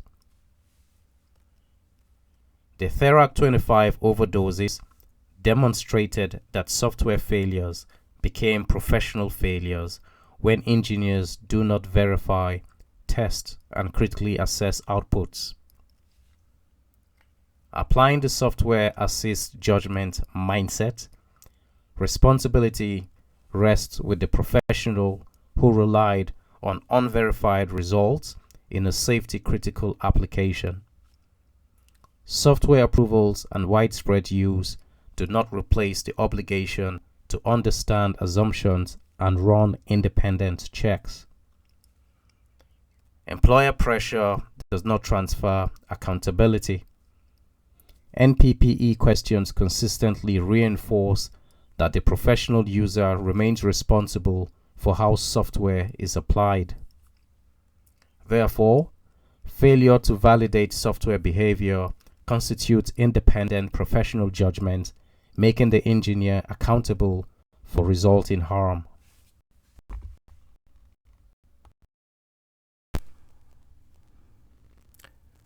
Mindset 17. Duty to inform requires escalation when public risk persists. Professionals have a duty to act when they become aware of unsafe, illegal, or unethical conditions that create foreseeable harm to the public. This duty requires progressive escalation, raising concerns internally first, documenting evidence, and escalating through appropriate organizational channels. When internal efforts fail and public risk remains, professionals must notify appropriate regulators. Canadian tragedies such as the Lac Mégantic demonstrate the consequences of unaddressed warnings and weak safety culture. Silence, resignation, or deferral of responsibility fails the duty to protect the public. NPPE questions consistently reject immediate media disclosure but require regulatory reporting once internal remedies are exhausted and serious risk persists.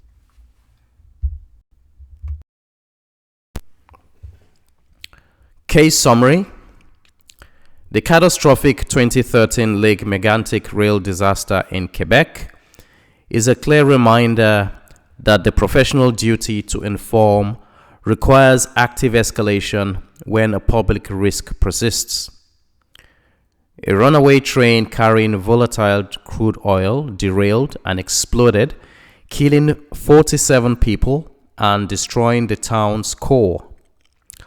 Prior to the accident, the railway operator systematically implemented severe cost-cutting measures, including deploying dangerous single-person crews and deferring critical mechanical maintenance on aging locomotives.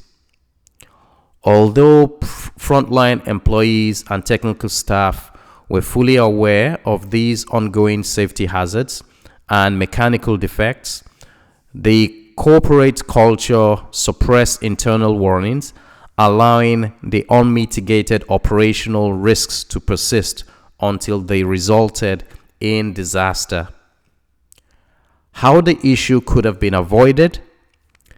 This disaster could have been avoided if the technical professionals had recognized that their duty to report overrides corporate hierarchies and confidentiality. The crisis could have been prevented by executing a formal written escalation process the moment corporate management dismissed initial safety warnings. Under Canadian NPPE rules, if a company refuses to address an imminent systemic hazard to public safety, an engineer cannot simply remain silent out of employer loyalty. Practitioners possess a non-negotiable statutory obligation to bypass internal channels, whistleblow, and immediately escalate the persistent danger to federal regulatory bodies like Transport Canada to force corrective action.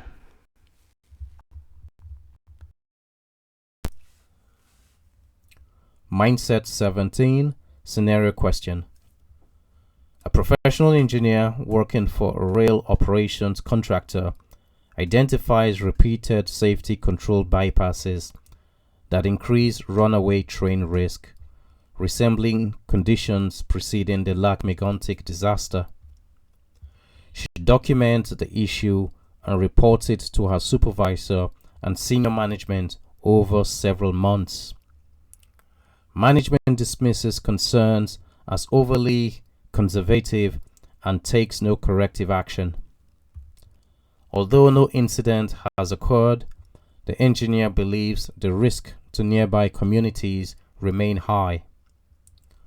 From a professional practice standpoint, what should she do next? A. Take no further action since concerns were already reported internally. B. Resign to avoid association with a potentially dangerous operation. C. Disclose concerns directly to media to force immediate public awareness. D. Report the matter to the appropriate regulatory authority.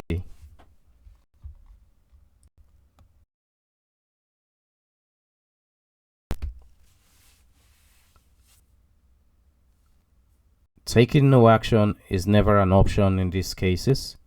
Resigning is never an option. And the correct answer in this question is D.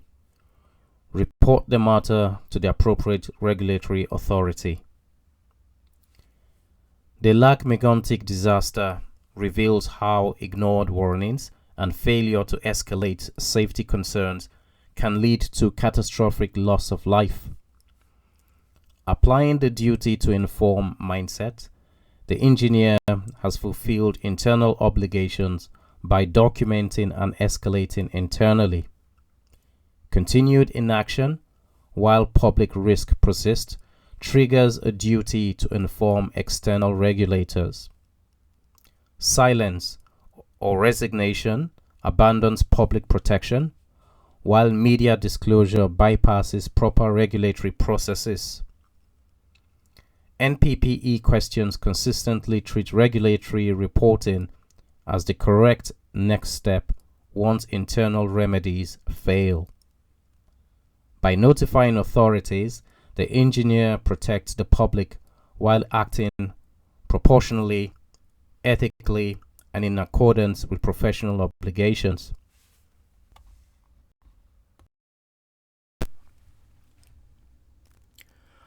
Mindset number 18. Professionals operate within a legal framework. Professional engineering and geoscience practice is governed by statutory law, common law, and administrative regulation. Technical competence alone is insufficient if legal obligations are ignored. Canadian courts consistently hold that professionals must understand and comply with applicable legislation affecting their work. Ignorance of the law is not a defense. Laws establish minimum requirements, while professional standards often impose higher expectations. Multiple legal consequences, civil liability, regulatory discipline, and potentially criminal exposure may arise from the same conduct. Cases such as R versus Bata Industries confirmed that professionals in decision-making roles are expected to know the legal framework governing environmental and safety obligations. NPPE questions test whether candidates recognize that lawful practice requires integrating technical judgment with legal awareness.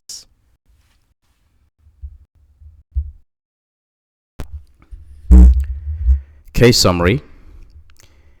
In the landmark environmental prosecution, R versus Bata Industries Limited, 1992, the Ontario Court of Justice demonstrated that professional engineers, directors, and officers operate strictly within a binding statutory legal framework.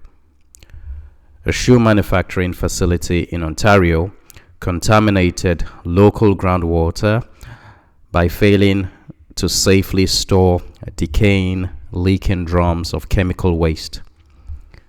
While the company's global CEO was acquitted because he had proactively distributed explicit environmental protocols to factories worldwide, the on-site directing officers were found personally liable and were fined. The court ruled that executives cannot shield themselves behind corporate structures if they fail to comply with explicit provincial environmental statutes. How the issue could have been avoided? This regulatory crisis and the subsequent personal liability of the on-site directors could have been completely avoided if the local management team had aligned their engineering operations with the governing statutory legal framework. The issue could have been prevented by establishing a proactive environmental management system, EMS, featuring independent, routine technical audits to verify environmental compliance. Under the Canadian NPPE syllabus, a professional must understand that statutory laws such as the Ontario Water Resources Act override casual workplace customs or cost-cutting pressures. True due diligence requires funding and necessary remediation and setting up strict internal reporting loops before an accident happens. Mindset 18, Scenario Question. A professional engineer designs an industrial facility that fully satisfies current engineering standards and codes. However, the design does not comply with recently amended environmental legislation imposing stricter containment and reporting requirements. The engineer claims ignorance of the updates and argues that environmental compliance is the responsibility of the owner and regulators, not the design professional. Following an environmental release, regulators investigate, referencing the Bata Industries ruling, where directors and officers were held personally responsible for regulatory non-compliance. From a professional law perspective, how should responsibility be assessed? A. Engineer remains responsible for knowing and complying with applicable law. B. Engineer is not responsible because design met accepted technical standards. C. Responsibility lies only with the owner for operational environmental compliance. D. No breach exists because regulatory inspectors failed to identify non-compliance.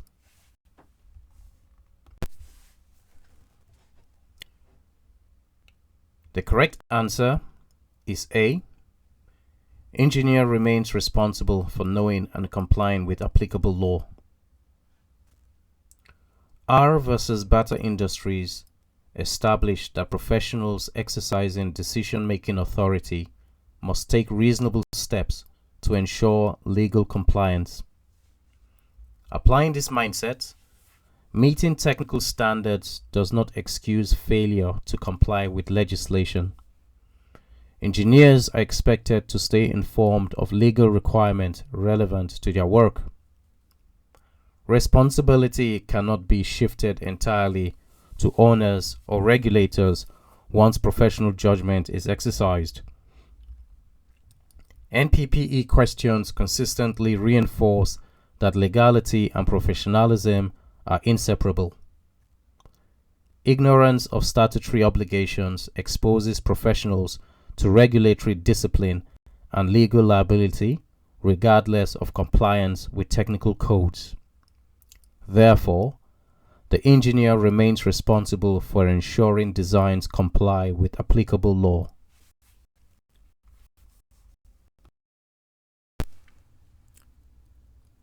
Mindset 19.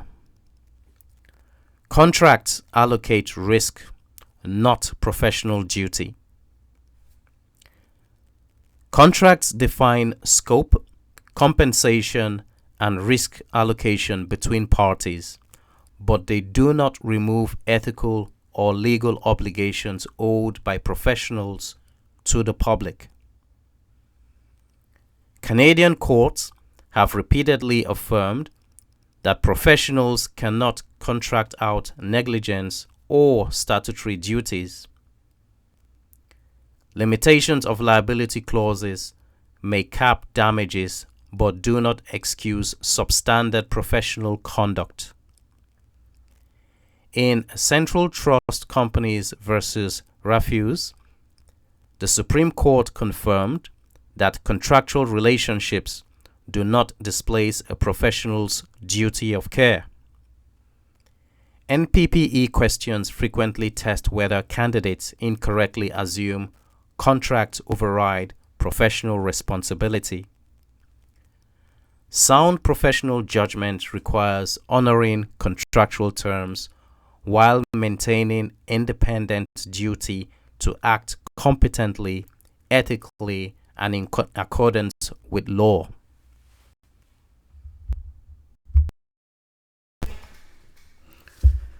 Case summary.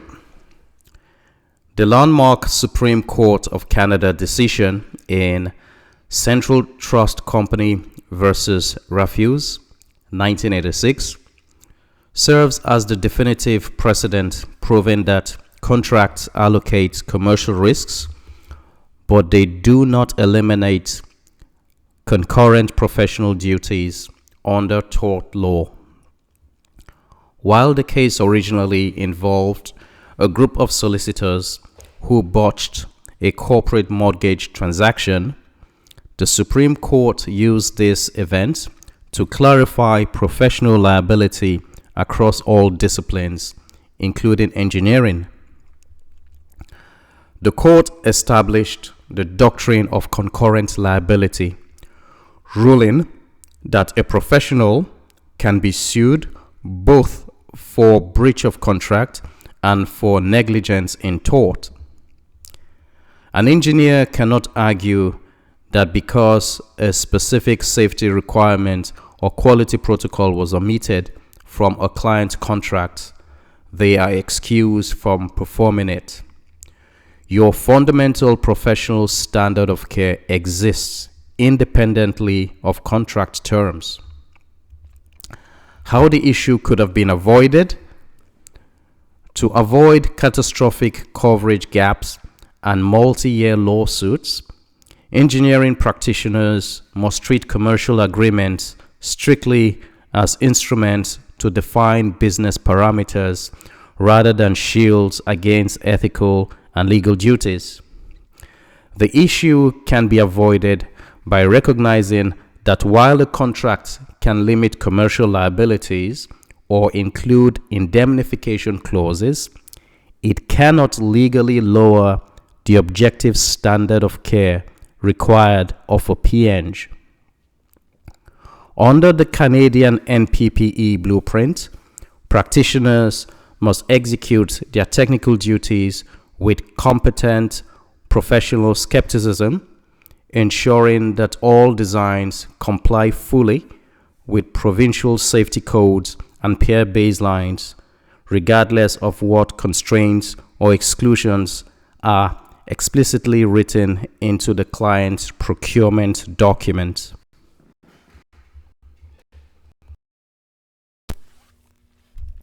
Mindset 19. Scenario question. A consulting engineer enters into a contract containing a limitation of liability clause that restricts financial exposure. To meet schedule pressure, the engineer knowingly approves work that does not meet accepted professional standards. When failures later occur, the engineer argues that the contract limits responsibility and shields him from consequences. The situation echoes principles from Central Trust Company versus Refuse, where contractual terms did not remove professional duty. From a professional law perspective, which statement is most accurate? A. Professional duty remains regardless of contractual limitation clauses. B. Contract eliminates liability because client accepted risks through agreement. C. Contract supersedes ethical and professional obligations once signed. D. Responsibility transfers entirely to client due to contractual consent.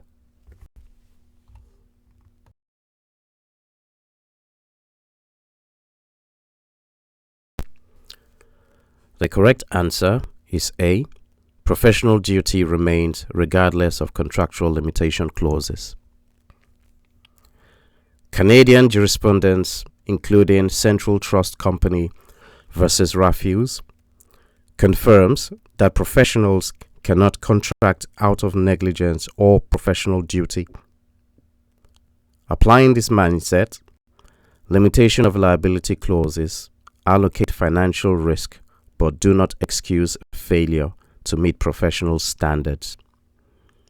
Approving substandard work violates duty of care regardless of contractual wording. NPPE questions repeatedly emphasize that contracts manage commercial risk, not ethical or legal responsibility. Therefore, the engineer remains accountable for negligent or unprofessional conduct despite contractual protections. The correct focus is professional judgment and public protection, not contractual insulation.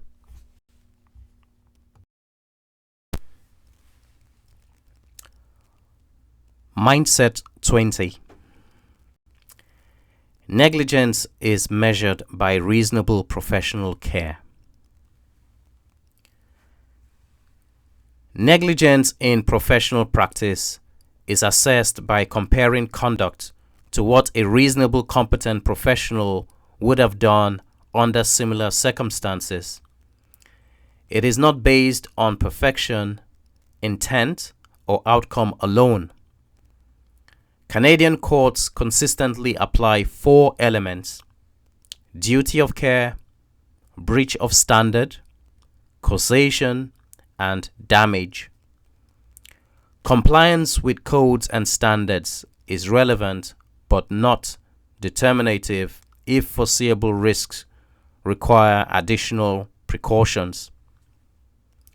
Cases following engineering failures, including municipal infrastructure collapse, show that professionals may be liable even when minimum standards were met, but contextual judgment failed.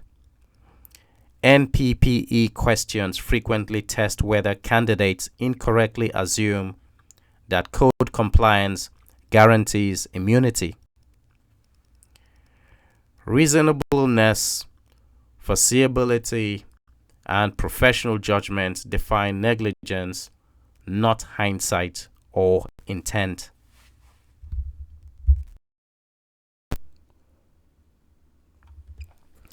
Case summary. The British Columbia Supreme Court case, Lovely versus Kamloops City, 2009, perfectly demonstrates that negligence is measured by reasonable professional care, not a lack of intent. An engineering firm, Stantec Consulting Limited, designed a municipal waste transfer station, but completely omitted guardrails or warning signs near an elevated concrete drop-off. A citizen fell off the unguarded ledge and suffered serious injuries. The court rejected the engineer's defense that they lacked experience with waste facilities. The judge ruled that a lack of prior experience does not lower the bar. Negligence is measured objectively against the standard of a reasonably competent professional. How the issue could have been avoided? The physical failure and the subsequent finding of 35% liability against the engineering firm could have been avoided if the design team had exercised basic professional care and skepticism. The issue could have been prevented by executing a comprehensive hazard identification checklist and consulting standard provincial building codes before sealing the structural drawings. Under the Canadian NPPE, if an assignment falls outside your primary area of expertise, you have a strict legal and ethical duty to seek peer mentorship, partner with an industrial specialist, or refuse the work entirely rather than approving a design that compromises basic public safety.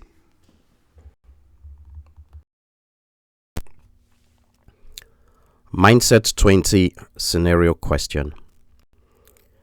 A professional engineer designs a retaining structure that complies strictly with all applicable codes.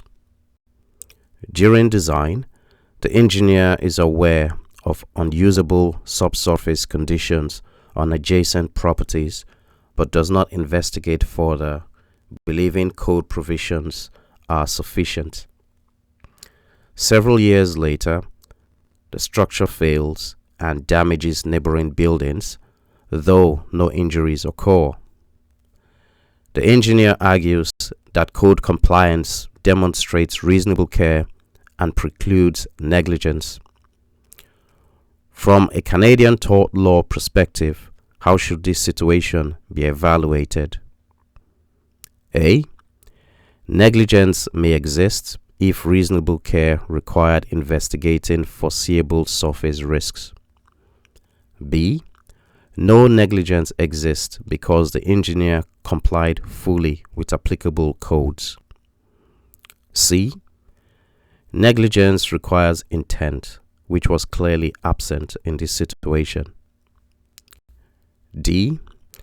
Liability rests only with property owners for accepting known geological conditions.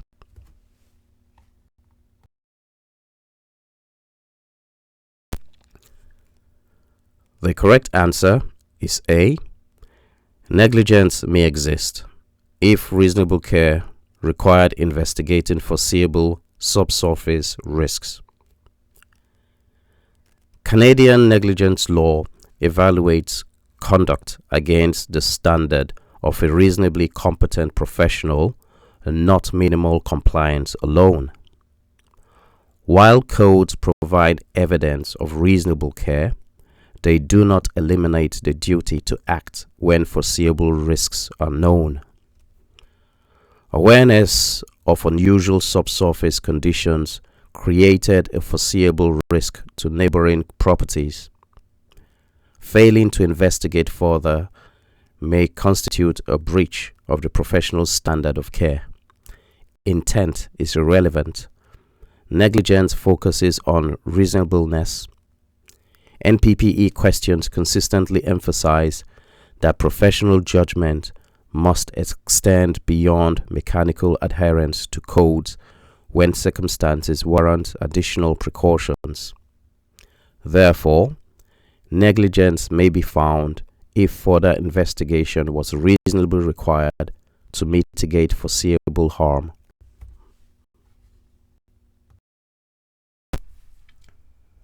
Mindset 21. Foreseeable harm creates a duty to warn. Professionals have a legal duty to warn when they know, or reasonably ought to know, of conditions that pose foreseeable harm. This duty may extend beyond contractual scope and persists even if responsibility for correction lies with others. Canadian case law repeatedly show that liability often arises not from creating the hazard, but from failing to clearly and timely communicate risk. Merely documenting concerns without explicit warning may be insufficient. Warnings must be understandable, communicated to appropriate parties, and proportionate to the risk. NPPE questions consistently distinguish between identifying a hazard and satisfying the duty to warn. Silence or vague communication does not meet this obligation.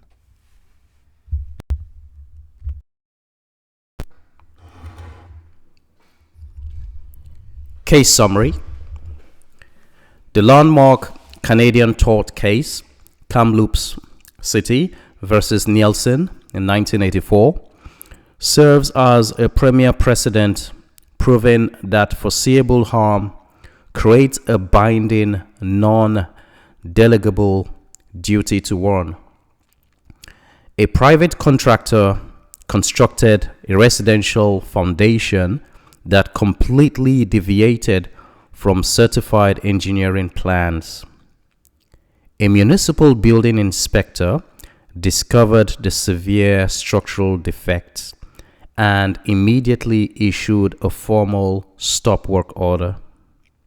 However, due to political pressure, city officials buried the file, failed to enforce the order, and neglected to warn subsequent home purchasers about the hidden safety hazard.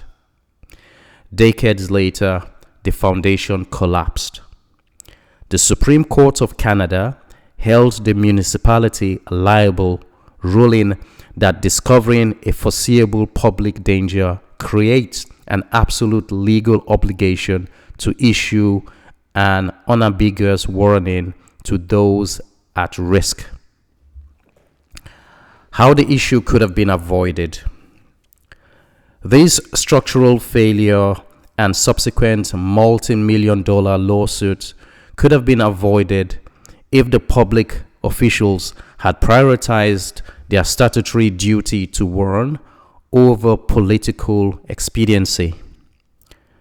The issue could have been prevented by logging the structural non-compliance directly on the property's public land title register, ensuring that future buyers were transparently alerted to the foreseeable structural risks. Under the Canadian NPPE syllabus, an engineer or inspector cannot turn a blind eye once a public safety hazard is identified. You have a strict ethical and legal obligation to issue explicit proactive warnings and escalate the non-compliance to regulatory authorities until the danger is fully mitigated.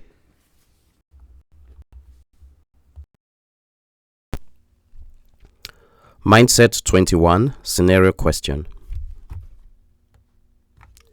A professional engineer conducting a preliminary structural assessment identifies significant deterioration in an older public building. The client declines further investigation or repair due to cost and instructs the engineer to limit reporting to internal technical notes. The engineer complies, assuming the owner will manage the risk. Months later, a partial failure occurs, injuring occupants. From a professional law perspective, which statement best reflects the engineer's duty? A. No duty existed because the engineer was not retained for full remediation. B. A duty existed to explicitly warn appropriate parties of foreseeable danger.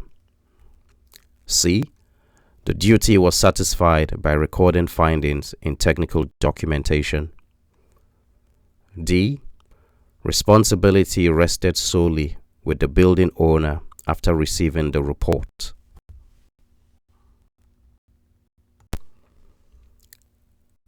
The correct answer is B. A duty existed to explicitly warn appropriate parties of foreseeable danger. Canadian courts consistently hold that once a professional identifies a foreseeable danger, a duty to warn arises. Merely documenting technical findings does not satisfy this duty if affected parties are not clearly informed. The engineer's obligation persists even if the client refuses corrective action. NPPE questions emphasize that warning must be explicit, timely, and directed to those who can act or are at risk. Assuming others will manage the danger is insufficient. Liability often stems from communication failure rather than initial assessment. Therefore, the engineer had a legal duty to clearly warn appropriate parties of the foreseeable safety risk.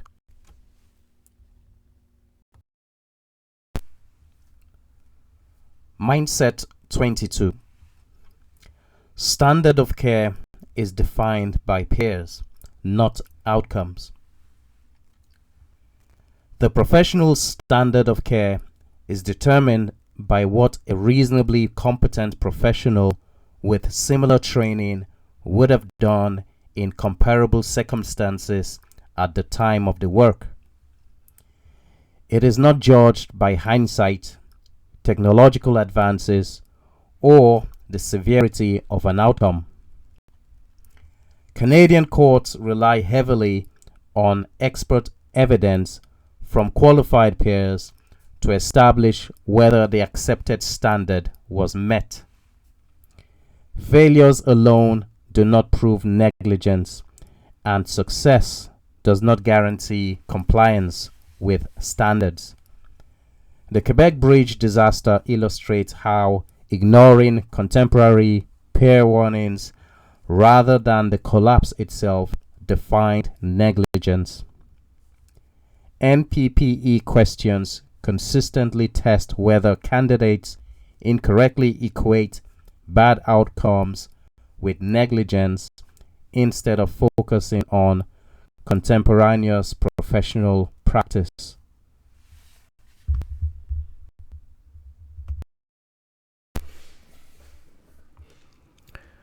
Case summary.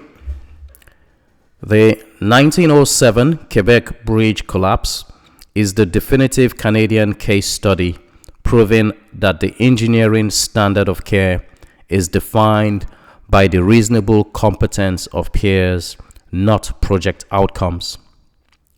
Chief Engineer Theodore Cooper increased the bridge span to 1,800 feet to save money, but failed to verify structural weight recalculations. When the actual dead load exceeded his design by 20%, the bridge collapsed, killing 75 workers. The subsequent Royal Commission did not penalize Cooper simply because the bridge fell, but because his peer group of reasonably competent engineers would have independently verified the structural calculations and halted construction when the steel members began visibly bulking in the field. How the issue could have been avoided? This disaster could have been completely avoided if Cooper had adhered to the standard of care practiced by competent peer engineers of his era. The technical breakdown could have been prevented by executing an independent engineering peer review of the modified bridge parameters before fabrication began.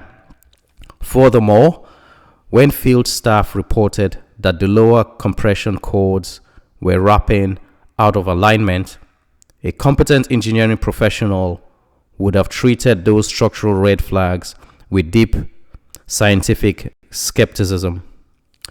Cooper had an ethical duty to issue an immediate explicit work stoppage, ensuring that human life was prioritized over the project hierarchy and construction schedules.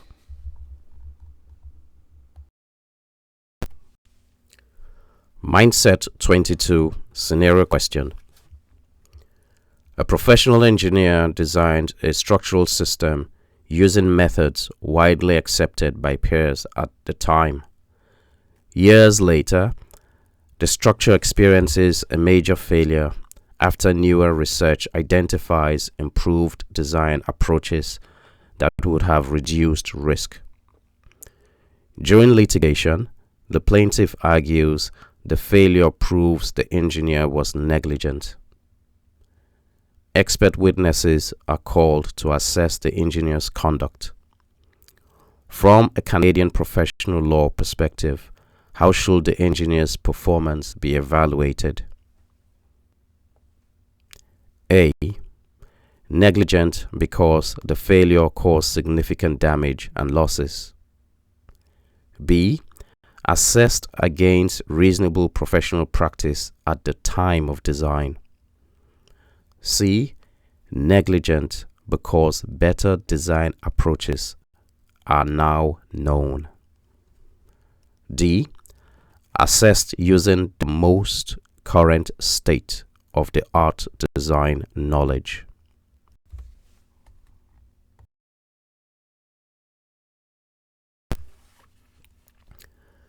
The correct answer is B.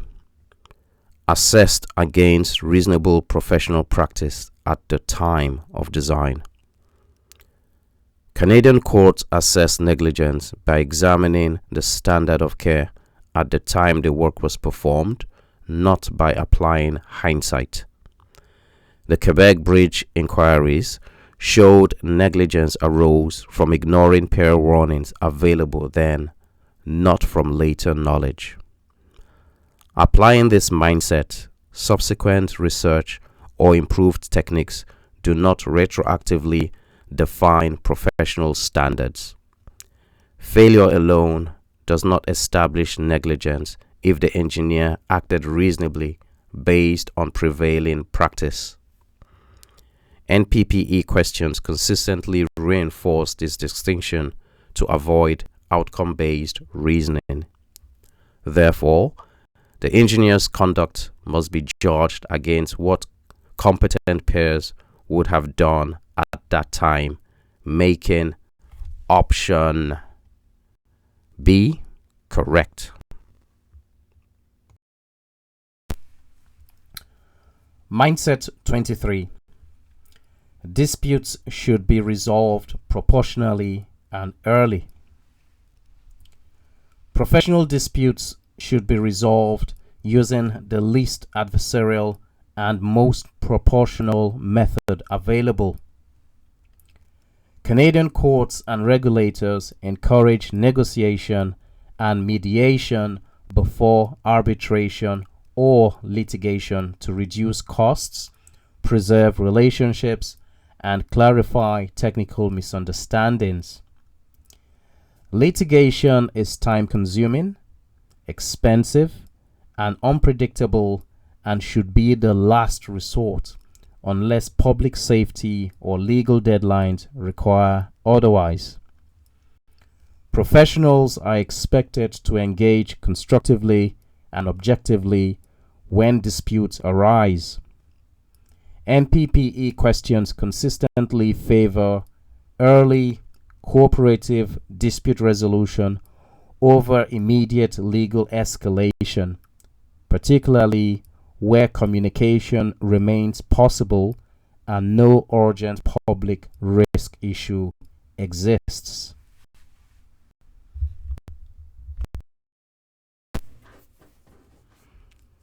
Case summary.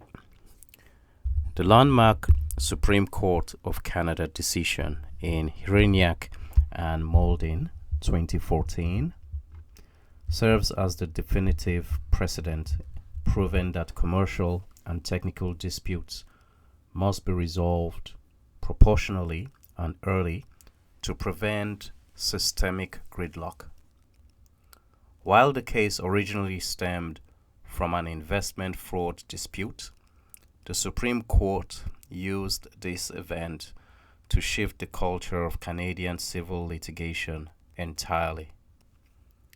The court ruled that the traditional trial model had become disproportionately expensive and slow, effectively denying access to justice for complex commercial matters like engineering contract breaches. The ruling championed the expanded use of summary judgment motions to resolve commercial disputes quickly without a full trial. How the issue could have been avoided? To satisfy risk management principles, a professional engineer or project team must treat dispute resolution as a proactive phase built into the contract design. Multi-million-dollar legal delays can be avoided by incorporating alternative dispute resolution ADR clauses, such as mandatory tiered mediation and binding arbitration, into engineering procurement document from the outset. Under the Canadian NPPE syllabus, resolving disagreements early prevents escalating legal costs from draining project resources. Proactively defining an objective technical referee to settle field disputes in early time ensures that project problems are managed proportionally, allowing the work to proceed safely without collapsing into catastrophic litigation.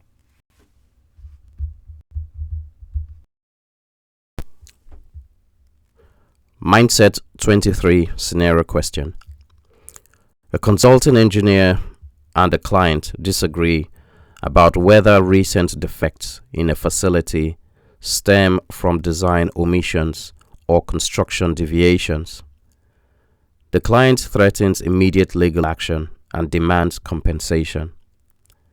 The engineer believes the issues can be clarified through technical review and notes that no immediate public safety risk exists. Communication channels remain open. From a professional law and practice perspective, what should the engineer do first? A. Commence litigation immediately to protect legal rights and position. B. Pursue negotiation or mediation to clarify responsibilities and resolve dispute. C. Cease communication and wait for formal court proceedings. D. Publicly deny responsibility to protect professional reputation.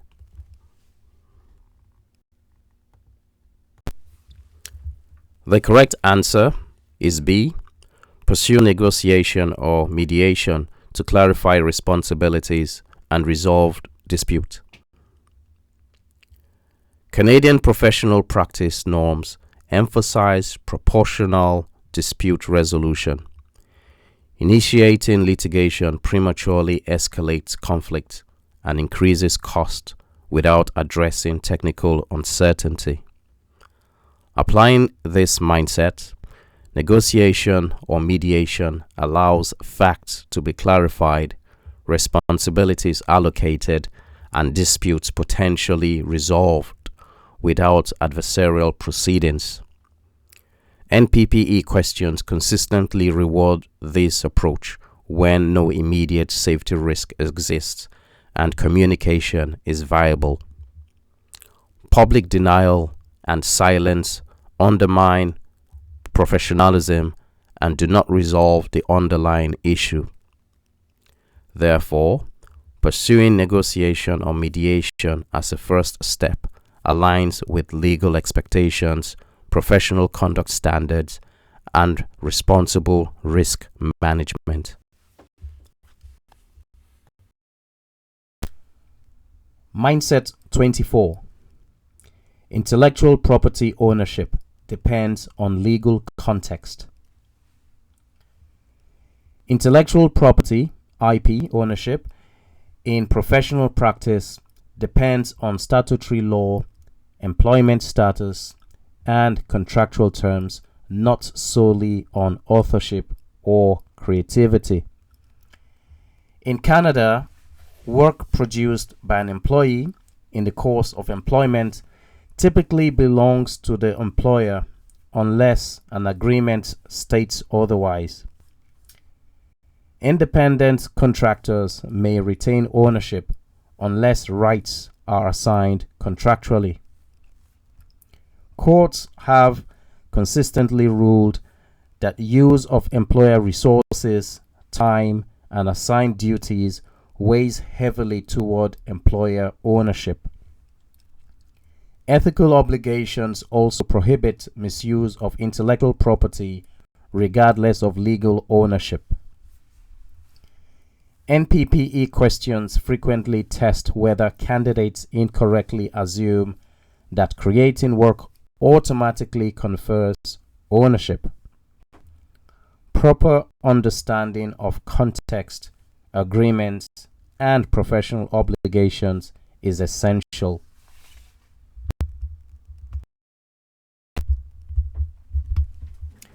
Case summary. The landmark Federal Court of Canada case, Techform Products Limited versus Valda, 2001, demonstrates that intellectual property ownership depends entirely on the legal context of employment. An independent contractor who later became a full-time employee designed a highly successful commercial hinge mechanism for an automotive parts manufacturer. when an IP dispute arose over patent rights, the court closely evaluated the transition between his contract roles. The court confirmed that under Canadian common law, an invention created by an employee generally belongs to the employer if they were specifically hired to invent it. However, if the engineering work falls outside that explicit legal context, ownership remains with the individual professional. How this issue could have been avoided? This costly multi-year patent dispute could have been completely avoided if both parties had defined their intellectual property boundaries through a written employment contract prior to commencing work. Engineering firms and individual practitioners must never leave IP rights to unwritten industry assumptions. The issue could have been prevented by executing an explicit assignment of inventions clause that clearly stated who owns drawings, software, or patents developed during the project. Under the Canadian NPPE blueprint, a professional engineer must systematically review the legal context of their employment or consulting agreement to ensure that proprietary designs are transparently managed before a single line is signed or sealed.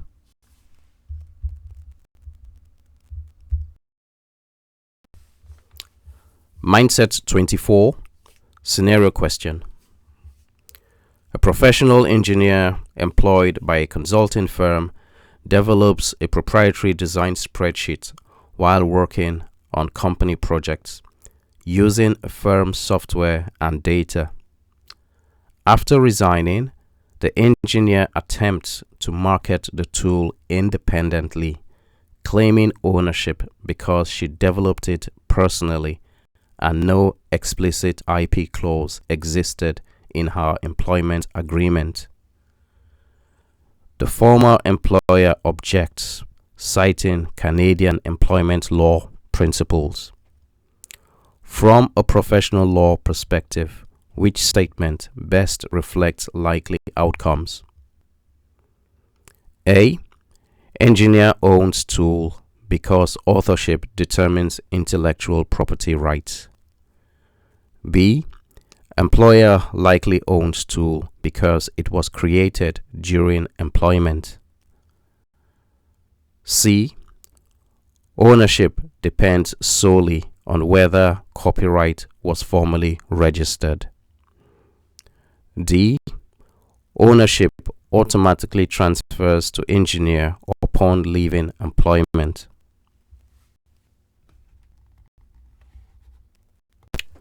The correct answer is B. Employer likely owns tool because it was created during employment. Canadian courts generally find that intellectual property created in the course of employment belongs to the employer, even if no explicit IP clause exists. Use of company time, tools, resources, and assigned duties strongly indicates employer ownership. Personal authorship alone is insufficient to establish ownership. IP registration affects enforcement, not entitlement. Applying this mindset, the engineer cannot assume ownership simply because she created the tool. NPPE questions consistently emphasized understanding contextual legal principles governing IP and avoiding intuitive but incorrect assumptions. Therefore, the firm would likely retain ownership of the design tool.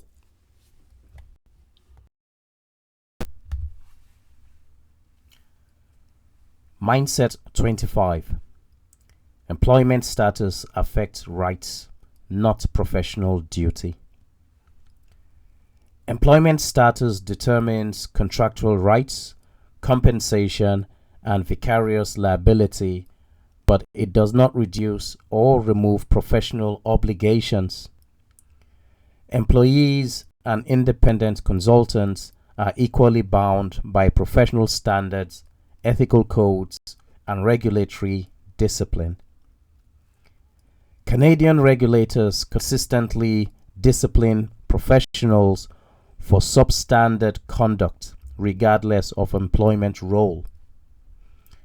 Employers may share civil liability, but personal accountability to the regulator remains with the licensed individual. Courts and regulators focus on conduct, not job title. NPPE questions frequently test misconceptions that employees are shielded from discipline because they follow instructions. Professional duty to act competently, ethically, and legally persists regardless of organizational hierarchy.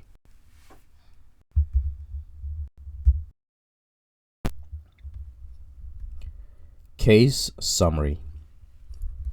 The catastrophic 1907 Quebec Bridge collapse stands as the definitive historical example, proving that employment status affects contractual rights but never reduces professional duty. The resident field engineer on site, Norman McClure, was a young employee hired by the bridge company. When he observed massive steel compression cords bending out of alignment, he dutifully reported the structural red flags to the remote chief engineer. However, because of his junior employee status and fear of disrupting project schedules, McClure deferred to management's commands and failed to forcefully stop the construction crew himself. Hours later, the bridge collapsed under gravity, killing 75 workers. How the issue could have been avoided? This disaster could have been avoided if the field engineer had recognized that an individual's paramount duty to the public safety completely overrides employee hierarchies or corporate status. The crisis could have been prevented if McClure had exercised independent professional judgment, refused to allow work to continue on a structurally compromised asset, and issued a definitive immediate work stoppage. Under Canadian professional regulations, being an employee, subordinate, or consultant changes your internal administrative rights, but it never shields you from personal liability or dilutes your ethical obligation to protect human life above all corporate timelines.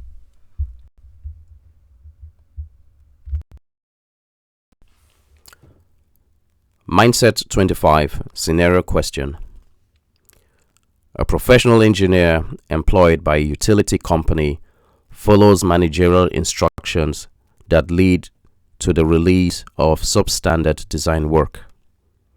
After complaints arise, the engineer argues that the employer bears sole responsibility because she did not negotiate contracts or act independently. The regulator initiates a professional conduct review.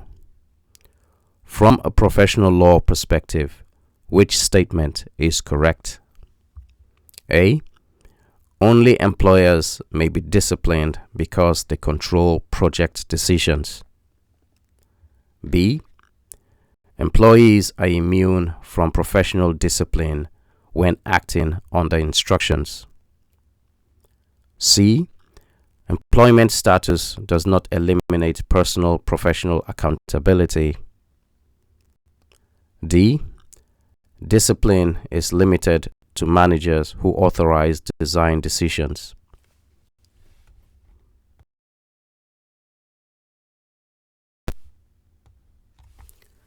The correct answer is C.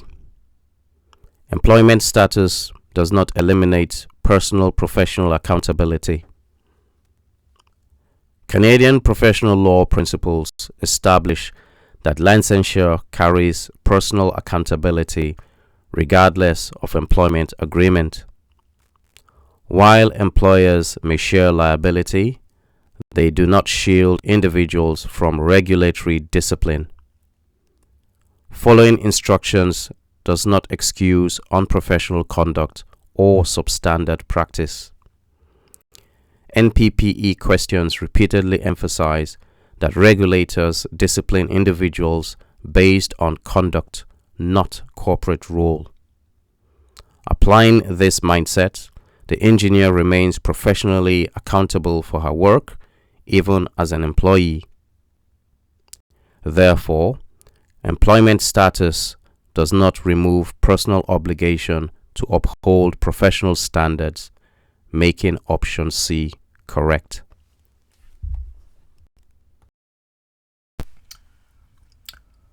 Mindset 26. Statutes define professional authority, not custom.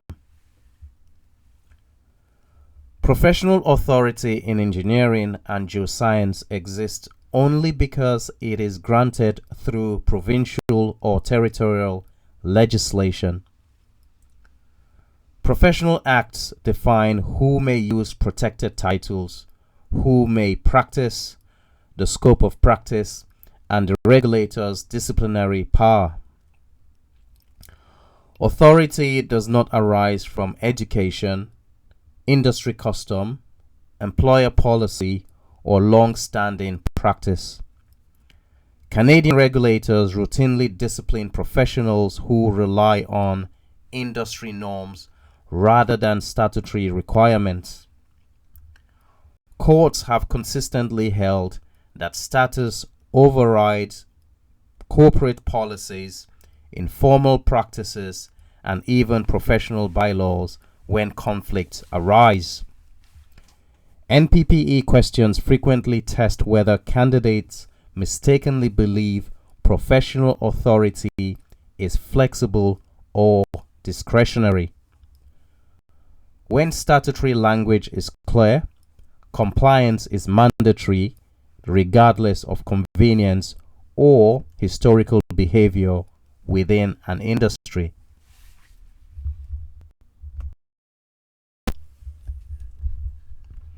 Case summary.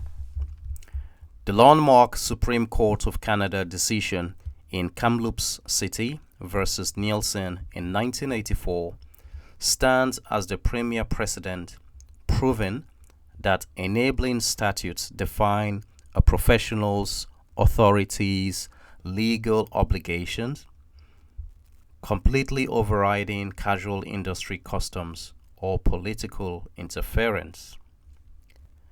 A contractor who was the son of a local alderman constructed a home with defective foundations that deviated entirely from approved engineering plans. Although the city's building inspector issued a mandatory stop work order, the contractor ignored it. Under intense local political pressure from the alderman, city management custom and practice was to stop enforcing the order, allowing the house to be completed and sold. Decades later, the structural foundation collapsed. The Supreme Court ruled that because the city had enacted a statutory building bylaw, it held an absolute binding legal duty under the Municipal Act to protect the public by fully enforcing its operational powers, completely overriding any unwritten local custom. How the issue could have been avoided? To avoid catastrophic structural failures and severe corporate negligence actions, professionals must look strictly to the written text of provincial statutes and professional acts rather than standard industry or workplace custom. This crisis could have been completely prevented if the engineering management and inspection team had strictly adhered to their legislative mandate under the governing Municipal Building Regulations Act and immediately sought a statutory court injunction to halt the site work. Under the Canadian NPPE blueprint, a professional engineer or public authority official possesses a strict ethical and legal duty to execute their enforcement powers in good faith. When local custom, commercial shortcuts, or political pressures conflict with explicit statutory public safety protocols, the professional has a non-negotiable obligation to uphold the law and formally escalate the non-compliance.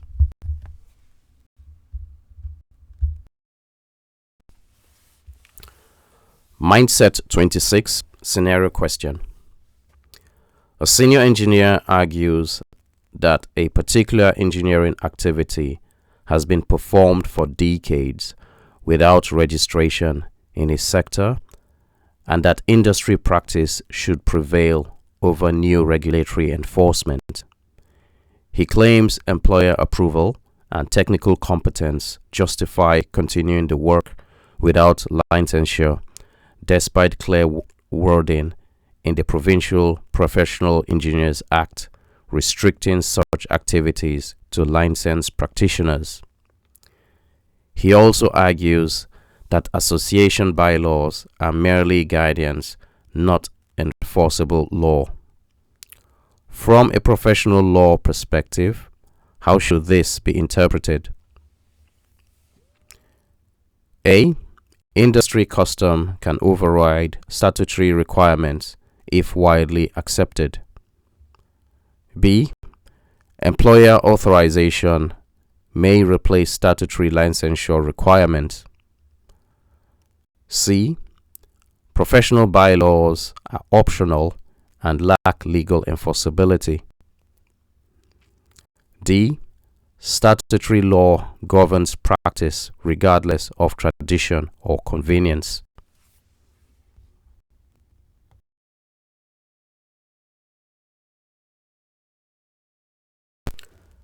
The correct answer is D.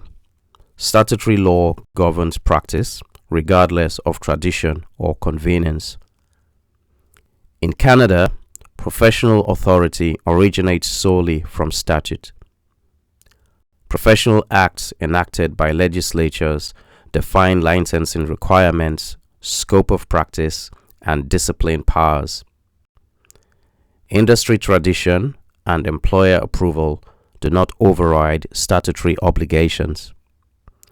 Bylaws derive authority from legislation and are enforceable, not optional. Canadian regulators consistently discipline professionals who rely on custom instead of law. NPPE questions deliberately include arguments based on historical practice to test understanding of statutory supremacy. When legislation clearly restricts practice to licensed individuals, compliance is mandatory. Therefore, statutory law governs professional practice regardless of industry habit or organizational preference.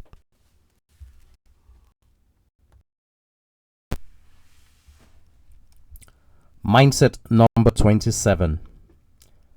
Licensure confirms public trust, not just competence. Licensure is the legal mechanism by which society confirms a professional's competence, ethical accountability, and readiness to assume responsibility for public safety.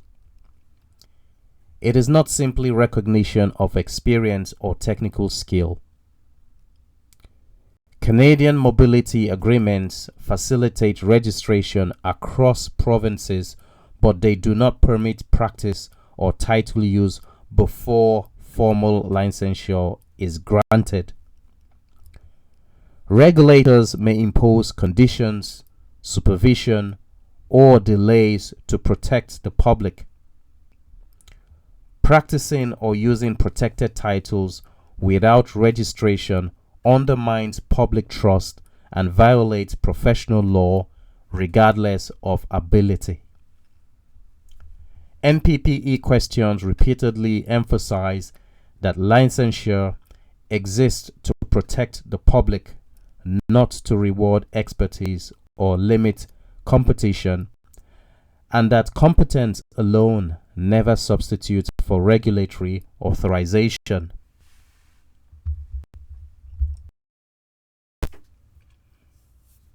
Case summary.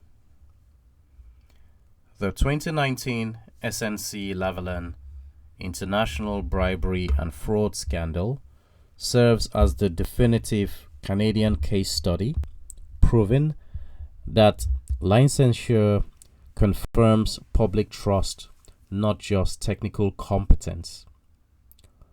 While the firm possessed world-class engineering capabilities, top executives systematically funneled $48 million in bribes to foreign officials to secure lucrative state contracts. This ethical breakdown triggered criminal convictions, a $280 million federal fine, and a massive political crisis. Because their actions brought the integrity of the entire profession into disrepute, Canadian regulators used this event to reinforce that a professional engineering license is a privilege tied to public honor and social responsibility, which can be stripped even if technical skills remain flawless. How the issue could have been avoided. To maintain public trust and safeguard the privilege of licensure, the project's professional engineers needed to treat ethical behavior as a non-negotiable legal baseline that travels across international borders. The systemic fallout could have been completely avoided if practitioners had exercised rigorous professional skepticism and corporate whistleblowing the moment illegal cash transfers were detected.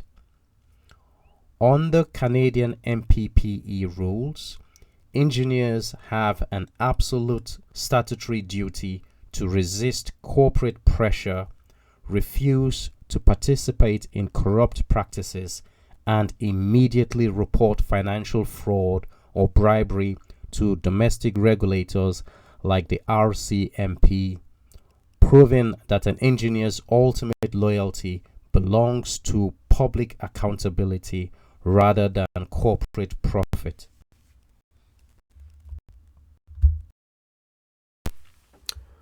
Mindset 27 scenario question. A highly experienced engineer relocates to another province and immediately begins offering engineering services while awaiting registration approval. He argues that his previous licensure, years of experience, and employer support demonstrate competence and that delays are bureaucratic. He also uses the professional title in correspondence. The regulator later investigates. From a professional law perspective, which statement best reflects proper interpretation? A.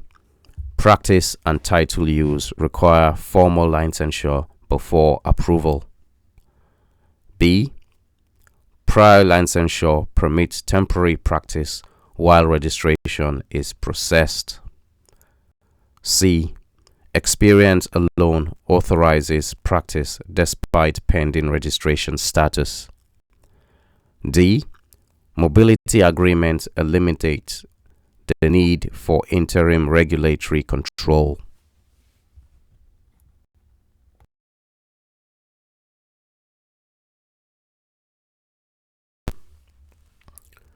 The correct answer is A. Practice and title use require formal licensure before approval. Canadian professional law is clear. Licensure must be granted before practice or title use in any jurisdiction. Mobility agreements facilitate transfer, but do not suspend regulatory authority or permit interim practice. Experience and employer support do not replace legislative requirements. Using protected titles before approval misleads the public and undermines regulatory oversight. NPPE questions consistently reject arguments that competence substitutes for licensure. Regulators may impose conditions or delays precisely to protect public interest.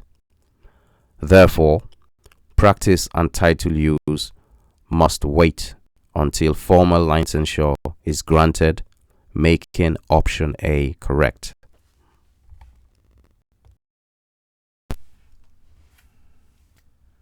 Mindset 28. Title use and professional practice are legally protected. Canadian professional law protects both the right to practice engineering or geoscience and the right to use protected professional titles. Using titles such as professional engineer, or P.Eng without authorization is illegal regardless of competence or intent. Similarly, performing regulated professional work without licensure constitutes unlawful practice even when the individual is supervised or technically capable. Canadian regulators discipline such conduct even when no harm occurs because misuse of title misleads the public and undermines confidence in professional regulation. Industry habits, job descriptions, or employer approval do not override statutory restrictions. NPPE questions consistently test recognition that title misuse and unlicensed practice are violations even in the absence of complaints, damage, or safety incidents.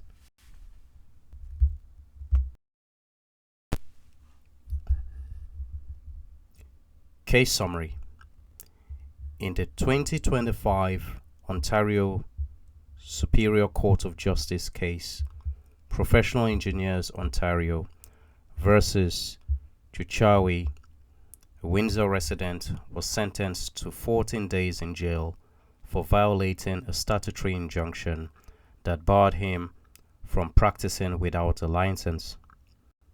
The individual operated a corporate laboratory and submitted multiple building permits applications to the City of Windsor containing falsified engineering drawings and manipulated seals.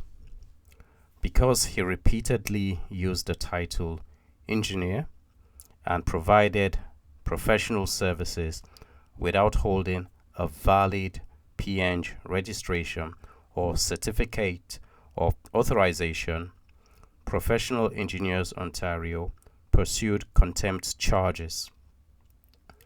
The court ruled that the unauthorized use of restricted engineering titles and credentials constitutes a serious threat to public welfare, making title protection legally enforceable through criminal imprisonment.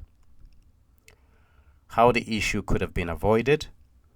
This severe legal penalty and subsequent incarceration could have been completely avoided if the operator had strictly adhered to the boundary lines established by provincial engineering acts. Unlicensed individuals must never adopt restricted titles, advertise engineering consulting service, or misappropriate professional stamps for commercial gain. To protect the public, anyone performing structural or mechanical design work must either complete their formal licensing requirements to become a registered P.Eng or practice strictly under the direct supervision of an authorized licensed professional who takes full legal accountability for the work. Municipalities can also mitigate these violations by executing thorough database audits via the association's public directory before approving building permits.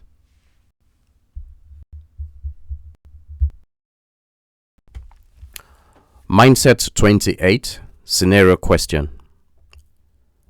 An unlicensed engineering graduate works for a consulting firm under general supervision.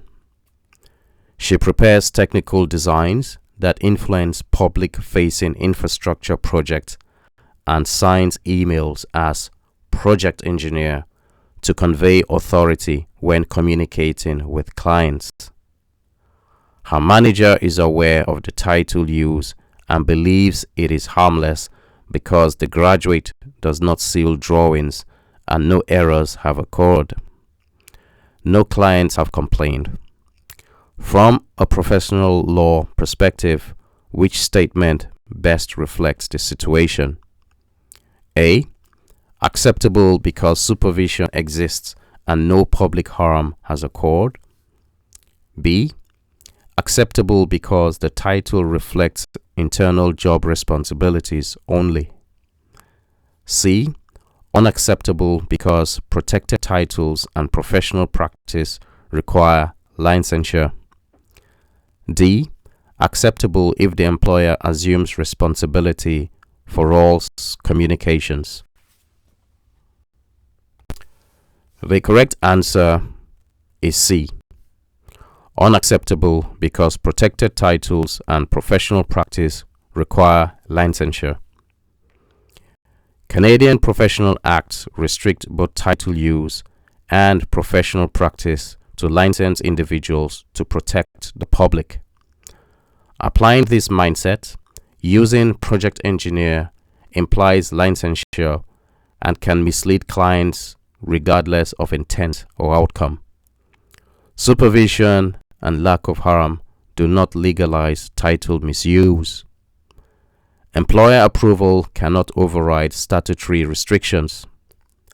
Regulators discipline title misuse proactively because public trust depends on clarity around who is licensed and accountable. NPPE questions consistently emphasize that violations occur at the moment of misuse, not when damage happens. Therefore, the conduct is unacceptable, making option C correct.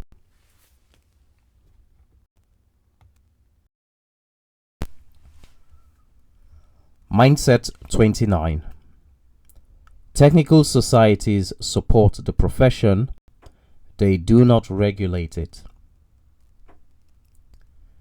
Technical and professional societies play an important role in advancing knowledge, research, and best practices, but they do not regulate professional conduct or confer legal authority to practice.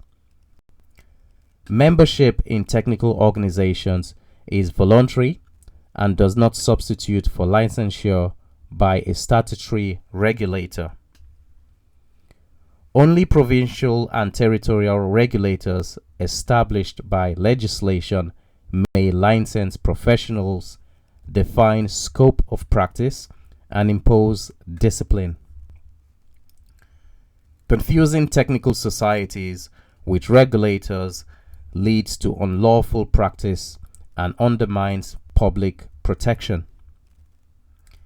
NPPE questions frequently test this distinction, especially where candidates assume international recognition, or technical membership grants authority to practice. Professional accountability flows from statute, not peer recognition.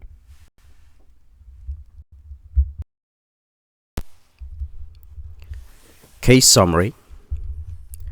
A clear example demonstrating that technical societies support the profession but do not regulate it is the operational separation during the 2014 Mount Poly mine tailing dam failure in British Columbia. Following the environmental disaster, technical advocate societies like the Canadian Dam Association (CDA) provided updated safety bulletins, engineering guidelines, and peer-reviewed technical resources to support the industry. However, the CDA had no legal power to investigate or punish the engineers. Instead, the statutory regulator, Engineers and Geoscientists British Columbia (EGBC), held the sole legal authority to conduct disciplinary hearings, ultimately finding 3 senior engineers guilty of professional misconduct and permanently revoking their P.Eng licenses. How the issue could have been avoided? To avoid a fatal regulatory infraction, the project engineers needed to understand that complying with a technical society's guidelines does not override or replace a provincial regulator's strict legal mandates. The issue could have been prevented if the design team had verified that their work complied fully with EGBC's legally binding quality control, documentation, and field review regulations, rather than treating technical society papers as a sufficient compliance checklist. Under Canadian law, while technical societies provide educational assistance, only the provincial associations possesses the statutory authority to govern practice. Therefore, engineers must ensure their technical benchmarks actively align with the specific regulatory laws enforced by their licensing body.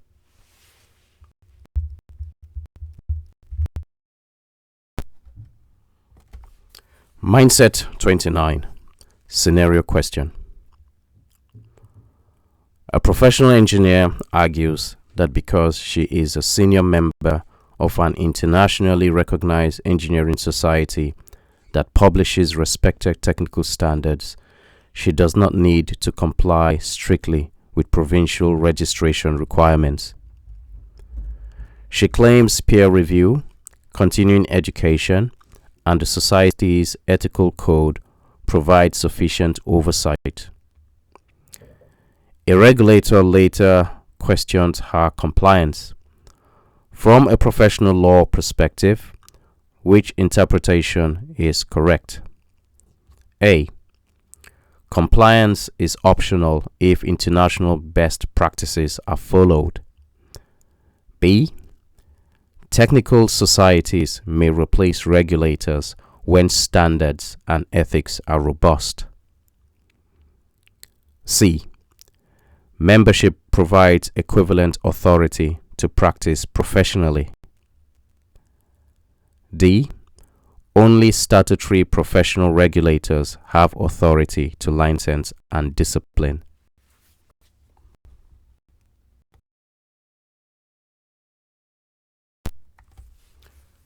The correct answer is D. Only statutory professional regulators have authority to license and discipline. Technical societies contribute to professional development but have no legal authority to license or regulate professional practice in Canada. Applying this mindset, only regulators established by statute may grant licensure. define scope, and enforce discipline. Ethical codes and standards from technical organizations do not replace statutory obligations. NPPE questions consistently draw this distinction to ensure candidates understand the source of professional authority. Assuming that society membership substitutes for licensure undermines public protection and violates professional law. Therefore, regulatory authority remains exclusively with provincial and territorial associations, making option D the correct answer.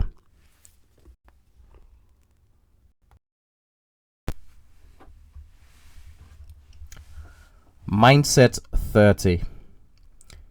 Discipline protects the public, not the professional. Professional discipline exists to protect the public and uphold confidence in the profession, not to punish individuals for its own sake. Regulators investigate complaints from the public or peers and, when warranted, conduct formal hearings and impose orders such as license suspension, practice limitations, fines, or publication of findings.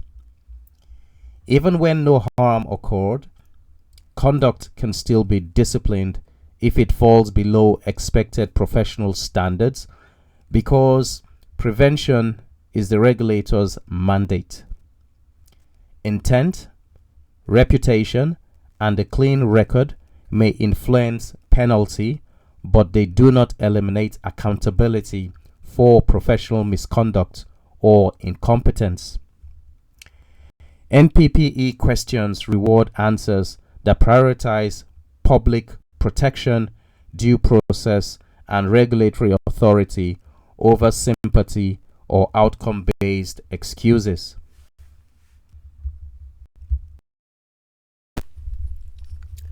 Case summary. The 2012 Elliott Lake Algo Center Mall roof collapse in Ontario is the definitive case study proving that regulatory discipline protects the public, not the professional.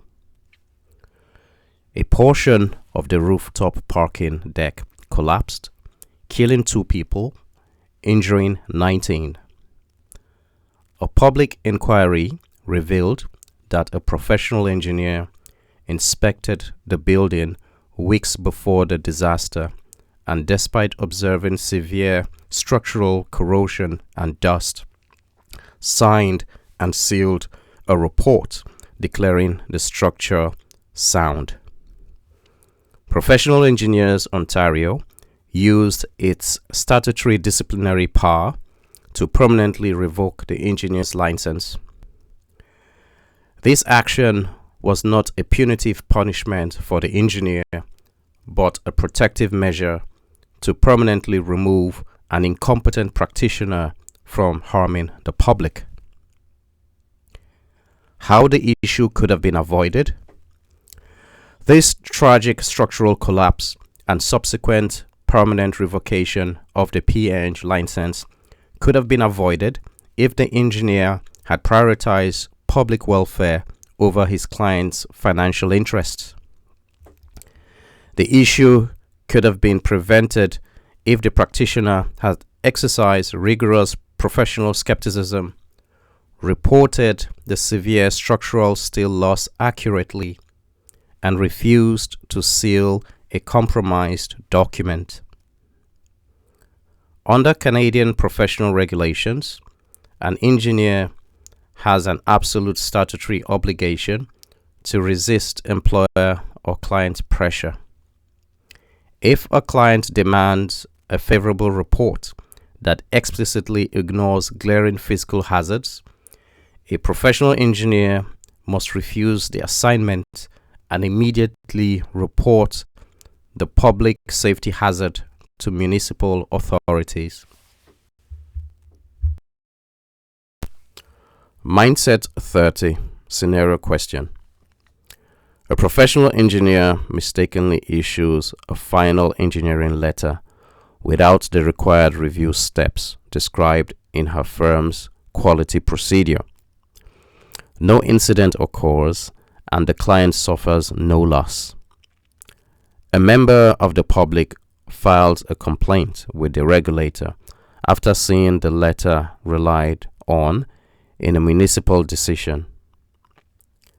The engineer argues that discipline should not proceed because the error was unintentional, caused no harm, and she has an excellent practice history. She also believes discipline is meant to punish bad actors, not correct procedural mistakes. From a regulation and discipline perspective, how should the regulator's role be understood? A. Discipline should proceed only if harm or damages can be proven. B. Discipline exists mainly to punish and deter deliberate wrongdoing. C. Discipline protects the public by addressing breaches even without harm. D. Discipline is unnecessary if the engineer acted honestly and promptly.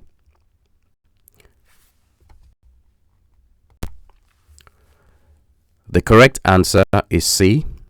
Discipline protects the public by addressing breaches even without harm. PEO's discipline framework exists to maintain high standards of practice and ethics and to discipline professional misconduct or incompetence through a structured complaint and hearing process.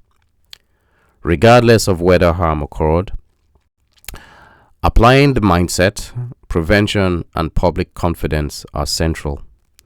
Procedural breaches can reveal system weaknesses that could later produce harm, so regulators act before tragedy occurs. Intent and prior record may reduce penalties, but they do not remove accountability. NPPE questions frequently test the misconception that no harm means no discipline. The correct reasoning is that discipline protects the public by addressing breaches of standards and reinforcing professional expectations even when consequences were avoided by luck.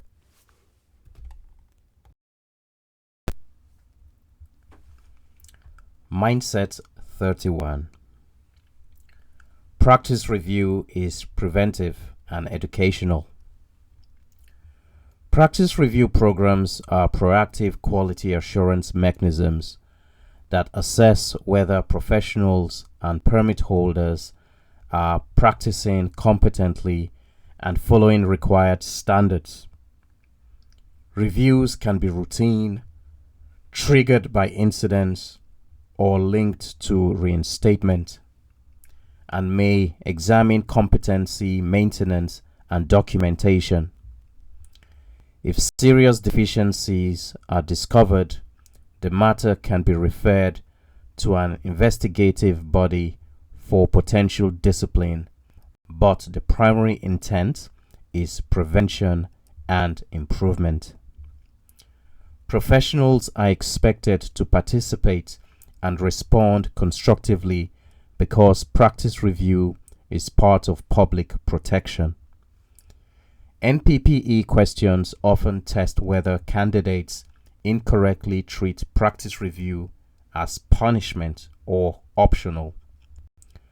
Correct answers emphasize cooperation, learning, remediation, and strengthening systems before harm occurs.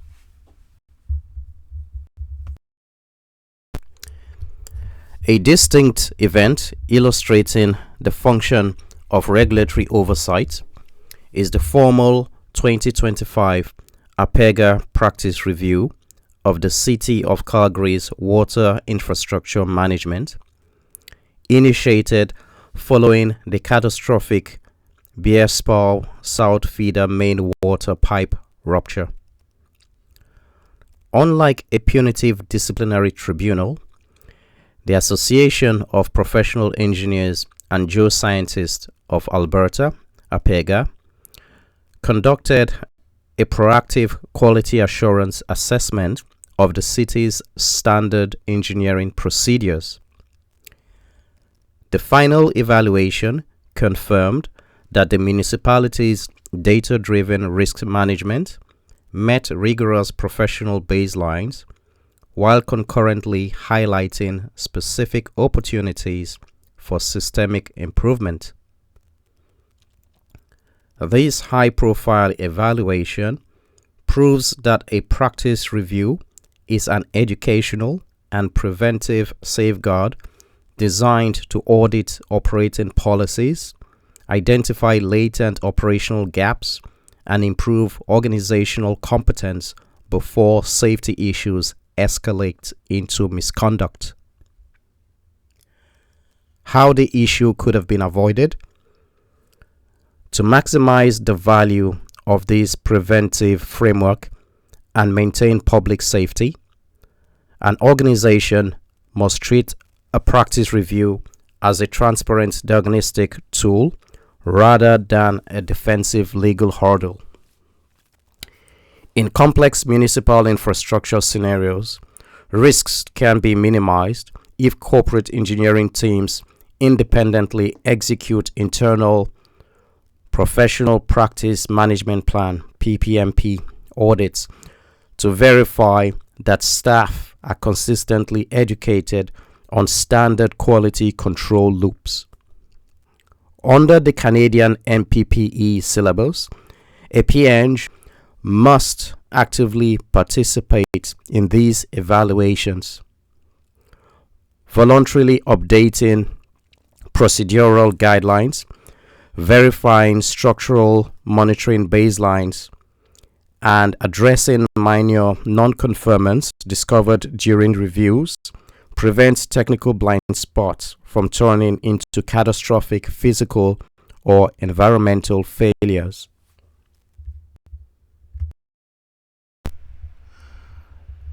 Mindset 31, Scenario Question. A licensed professional is randomly selected for a regulator practice review. She assumes selection implies wrongdoing and tells colleagues it is a disciplinary audit. She considers refusing participation because no complaints exist and she believes her work quality is excellent. The regulator explains that practice reviews may check competence, CPD practices, and adherence to standards, and that serious findings can be referred for investigation. From a regulation perspective, what is the best interpretation and response? A. Refuse participation because practice review is voluntary without active complaints. B. Treat it as discipline and prepare legal defense instead of cooperation. C. Cooperate fully, viewing the review as preventive quality assurance. D. Ignore requests because regulators only review after public incidents occur.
Mindset 32.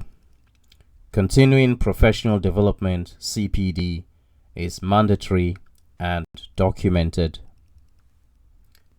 Continuing professional development is a regulatory requirement designed to ensure professionals remain competent as standards, technology, and risks evolve. It is not optional, not only for juniors and not satisfied by experience alone.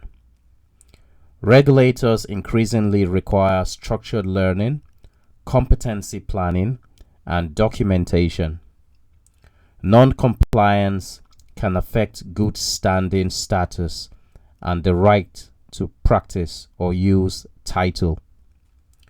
CPD requirements emphasize accountability for maintaining competence, including learning on ethics and regulation. NPPE questions repeatedly test the belief that doing the job replaces CPD.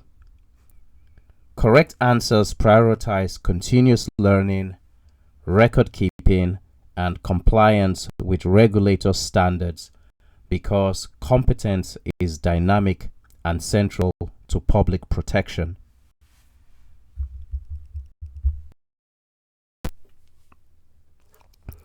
Case summary. A key development in regulatory enforcement is the introduction of administrative license suspensions for mandatory CPD non-compliance, as demonstrated by Professional Engineers Ontario PEO. PEO suspended 21 professional engineering licenses because the individuals failed to complete the mandatory practice evaluation and professional practice module requirements under the annual Practice Evaluation and Knowledge Program, that's the PEG. This systemic enforcement action, executed under Regulation 941 of the Professional Engineers Act, establishes that continuing competence is not a voluntary career choice, but a statutory legal requirement. The suspensions were noted directly on the public directory, instantly barring those individuals from practicing engineering, supervising technical work, or affixing their personal seal. How the issue could have been avoided? To maintain professional standing and avoid sudden license suspensions, practitioners must treat continuing professional development (CPD) as a fundamental structured part of their daily practice rather than a defensive end-of-year administrative hurdle. This regulatory penalty could have been completely avoided if the practitioners had actively logged their hours, completed the mandatory online professional practice modules, and maintained a verifiable organized CPD documentation ledger in their member portals well before the annual renewal deadlines. Under Canadian NPPE guidelines, a P.Eng has an absolute ethical obligation to remain competent.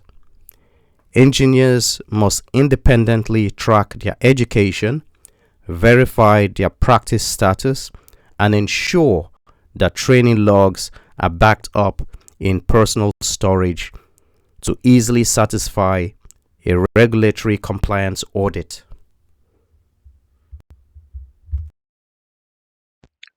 Mindset 32, scenario question.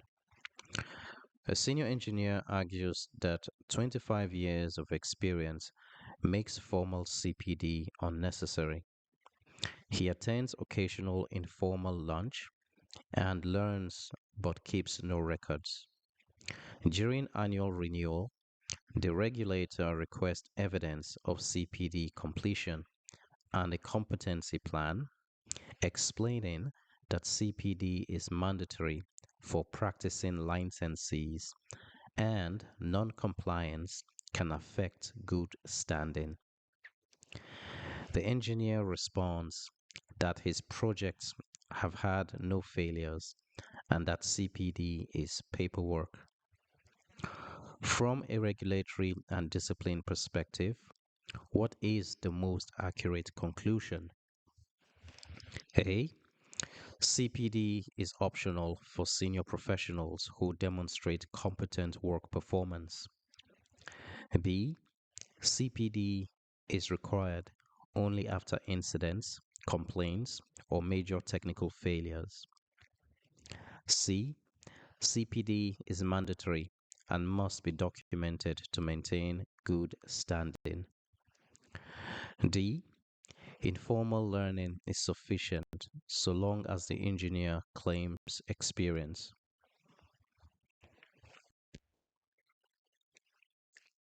The correct answer is C. CPD is mandatory and must be documented to maintain good standing. APEGA states CPD is mandatory under its governing act and is part of maintaining good standing, emphasizing accountability through competence planning and documentation. Engineers Nova Scotia similarly requires annual PDHs and warns non-compliance can result in removal from the registry and loss of title or practice rights. Applying the mindset, experience and no failures do not replace structured learning and proof of competence maintenance. NPPE questions repeatedly rejects the idea that CPD is optional or triggered only by incidents. The accurate conclusion is that CPD is mandatory and must be documented. Non-compliance is unprofessional and threatens licensure standing.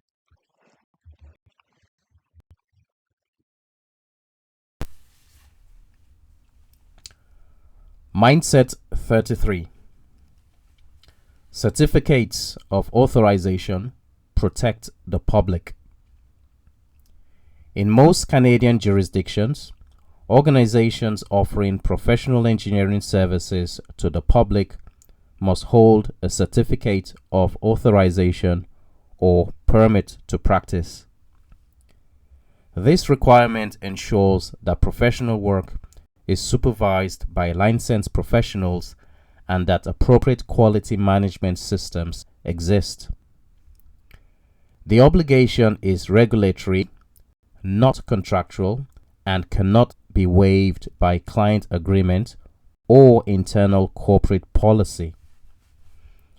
Offering professional services without the required certificate undermines accountability and public protection. Regulators enforce this requirement regardless of harm. NPPE questions frequently test whether candidates incorrectly assume personal licensure alone is sufficient when services are offered through a company. Compliance with organizational authorization requirements is part of lawful professional practice.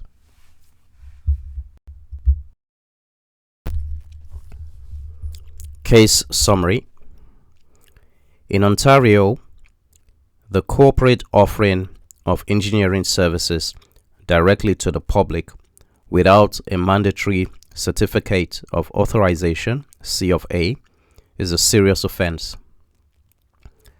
A prominent example is the Ontario Superior Court enforcement action against an engineering consultant who operated a corporate business offering structural assessment to homeowners without a valid C of A. Professional Engineers Ontario, PEO, pursued a restraining order and permanent injunction. The court penalized the operator, establishing that a certificate of authorization is an essential regulatory mechanism ensuring a corporate entity is staffed by licensed professionals subject to professional liability insurance and answerable to the discipline committee. How the issue could have been avoided. This illegal prosecution could have been avoided if the practitioner had applied for and secured a certificate of authorization or permit to practice from the provincial association before offering commercial consulting services. Under the Canadian NPPE syllabus, a P.Eng license alone only permits you to practice for yourself or an employer. It does not authorize corporate public practice. To comply with the law and protect the public, an independent engineer must ensure their business entity carries mandatory professional liability insurance, lists an accountable P.Eng supervisor, and obtains the corporate permit required to maintain institutional transparency.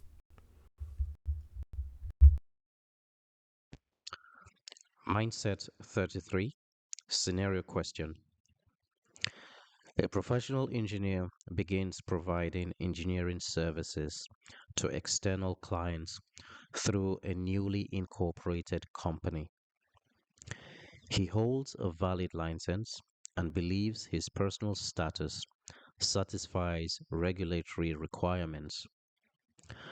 The company does not apply for a certificate of authorization, relying instead on contracts stating that the engineer takes full responsibility.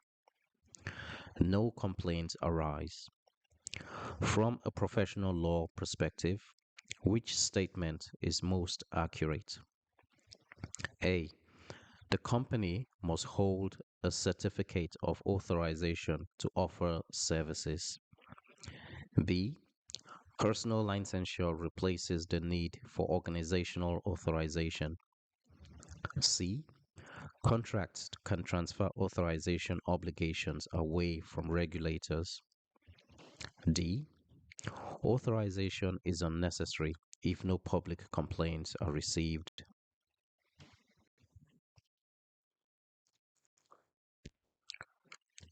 The correct answer is A.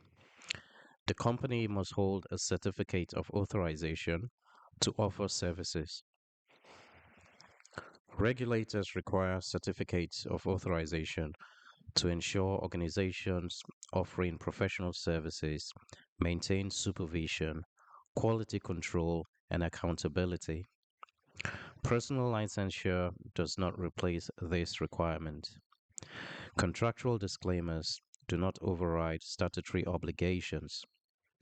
NPPE questions emphasize that authorization requirements exist to protect the public proactively, not to respond after harm occurs. Offering services without a certificate violates professional law, regardless of outcome. Therefore, the company must obtain proper authorization. Mindset 34. Practicing outside competence is misconduct. Professionals must practice only within areas of competence based on education, training, and experience. Acceptance of work outside one's competence without appropriate support or referral constitutes professional misconduct. Canadian regulators consistently discipline professionals who exceed their expertise even if no harm occurs. Economic pressure, curiosity, or confidence does not justify exceeding competence. NPPE questions test whether candidates recognize when refusal, consultation, or referral is required. Professional integrity includes acknowledging limits. Public protection depends on professionals recognizing when specialized expertise is required.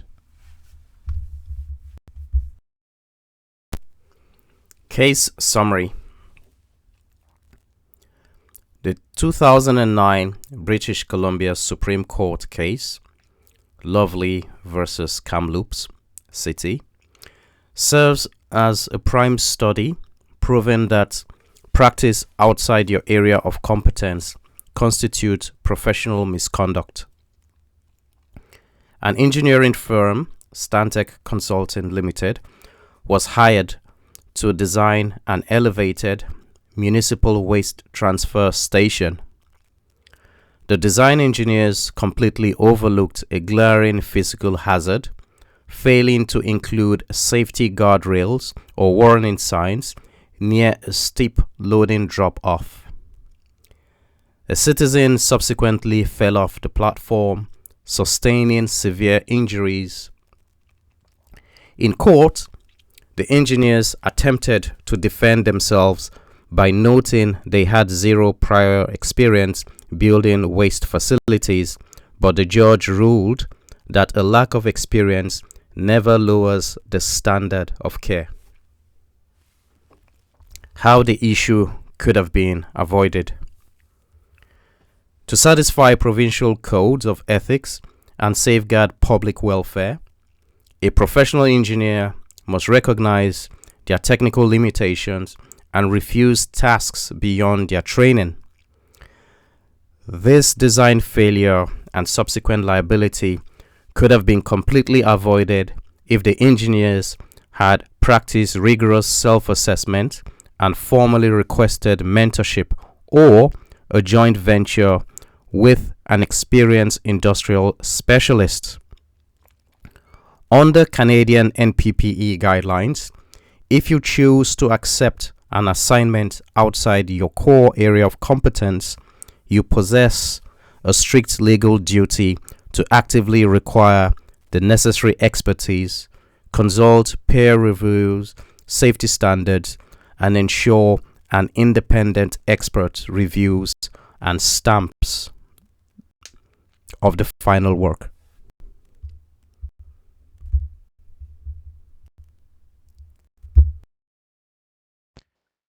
Mindset 34, scenario question. A civil engineer with no geotechnical background agrees to design deep foundations to help a long-time client meet schedule demands. She performs online research and relies on software outputs, but does not consult a specialist. The design technically functions, but later shows excessive settlement. From a professional practice perspective, how should these conducts be evaluated? A. Acceptable because the engineer acted in good faith. B. Acceptable if the design met minimum technical requirements. C. Acceptable since no immediate safety incident occurred. D. Unacceptable because the engineer practiced beyond her competence.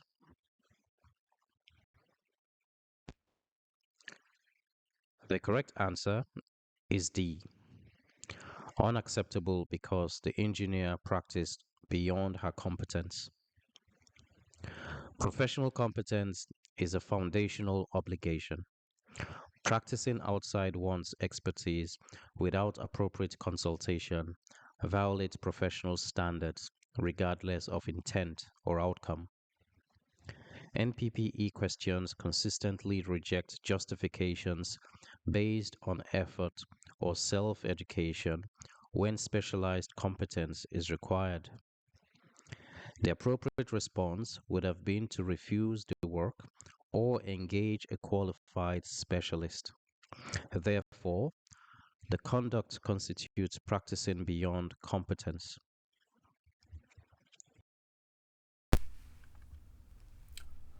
Mindset 35. Preliminary documents must be clearly identified. Professional documents that are not final must be clearly marked as preliminary, conceptual, or not for construction. Releasing unsealed or incomplete documents without proper identification can mislead others and create unsafe reliance. Regulators frequently discipline professionals for failing to control document status. Intent is irrelevant if misuse was foreseeable. NPPE questions emphasize document control and clarity to prevent unintended reliance. Professionals are responsible for how their documents may be used once released.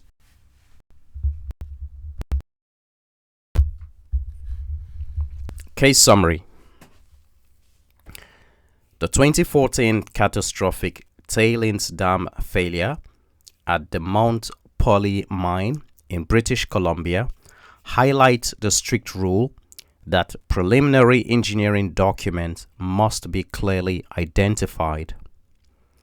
During the construction and multi-stage expansion of the massive waste facility, a series of draft designs, unverified structural models, and preliminary geological parameters were handled loosely within the project management chain.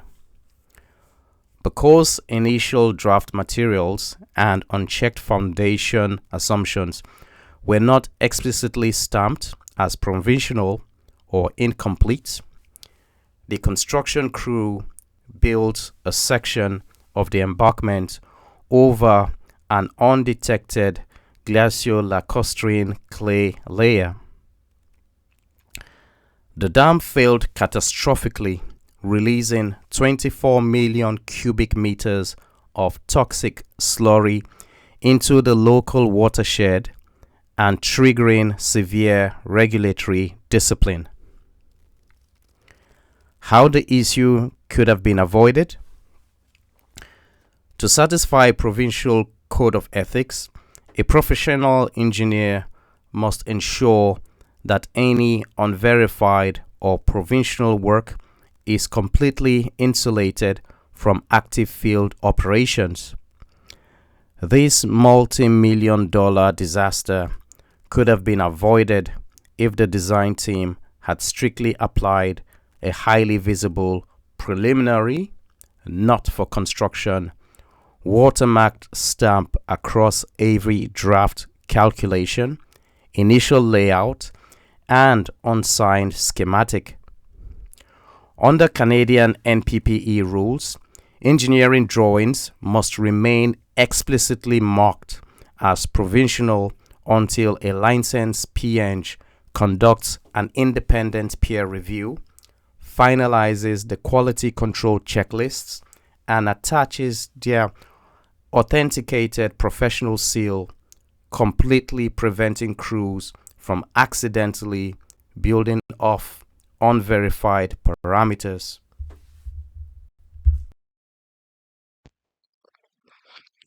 Mindset 35. Scenario question. An engineer circulates draft structural drawings to multiple stakeholders without marking them as preliminary. A contractor relies on the drawings and begins fabrication. Errors are discovered late. The engineer argues the documents were clearly incomplete and unsealed.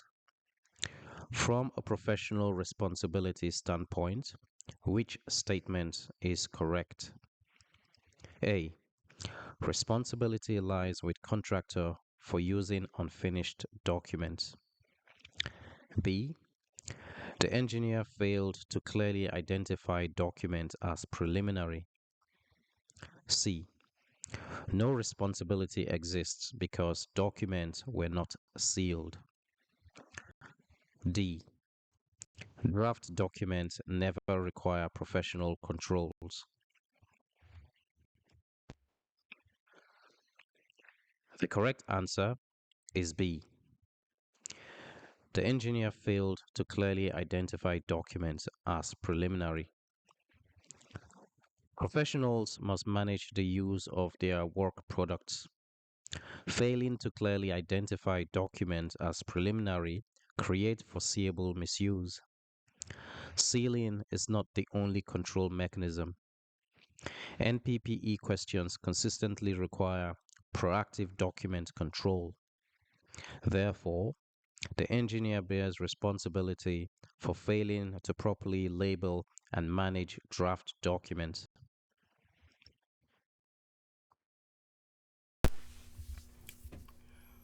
Mindset 36. Confidentiality has specific legal limits. Confidentiality to clients and employers is important but not absolute.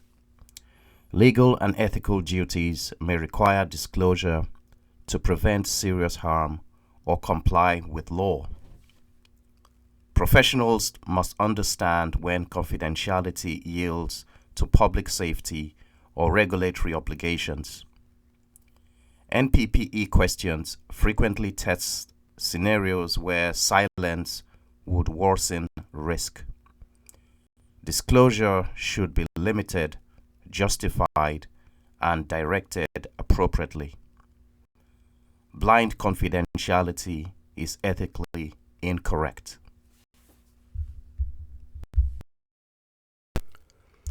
Case summary. The 2000 Walkerton water crisis inquiry in Ontario stands as the definitive Canadian precedent, proving that professional confidentiality has specific legal limits and must yield to public safety.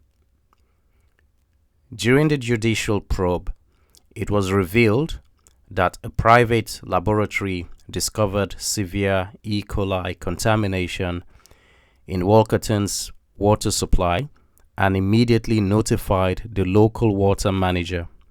However, the laboratory deliberately chose not to inform the Ministry of the Environment or public health authorities, mistakenly believing that commercial client confidentiality and international testing guidelines overrode public disclosure duties. This strict adherence to privacy allowed the toxic water to be distributed, killing 7 people and sickening over 2,000 citizens. How the issue could have been avoided? To satisfy provincial codes of ethics, a professional must understand that confidentiality agreements are never absolute. When a clear, serious, and imminent public hazard is identified, the catastrophic delay in Walkerton could have been completely avoided if the laboratory's technical professionals had exercised their statutory duty to report by immediately overriding commercial confidentiality the moment the deadly pathogen was verified. Under the Canadian NPPE syllabus, if a client or employer refuses to disclose a critical safety violation, a professional engineer or geoscientist has a strict, non-negotiable legal obligation to blow the whistle, break confidentiality, and escalate the hazard to public health regulators.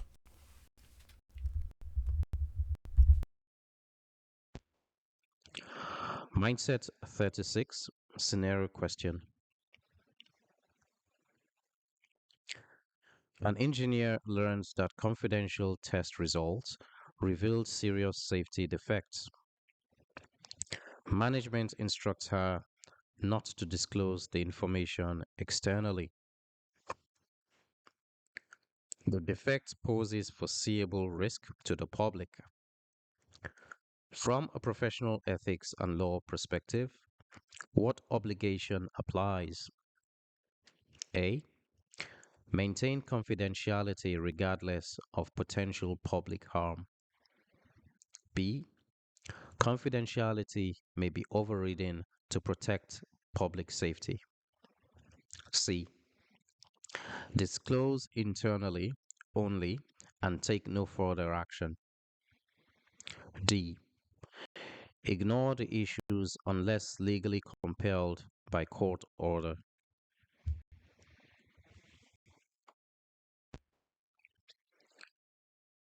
The correct answer is B. Confidentiality may be overridden to protect public safety. Professional confidentiality does not override the duty to protect the public. NPPE questions emphasize proportionate disclosure when serious risks exist. Maintaining silence would constitute unethical conduct.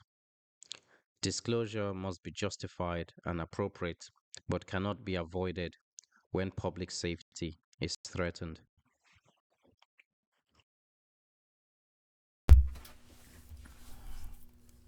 Mindset 37. Advertising must be accurate and verifiable.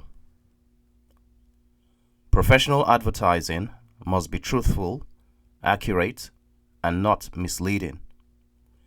Exaggeration of qualifications, experience, or outcomes undermines public trust. Even subtle misrepresentation constitutes misconduct. NPPE questions often test marketing ethics. Intent to attract business does not excuse misleading claims. Accuracy protects the profession's credibility.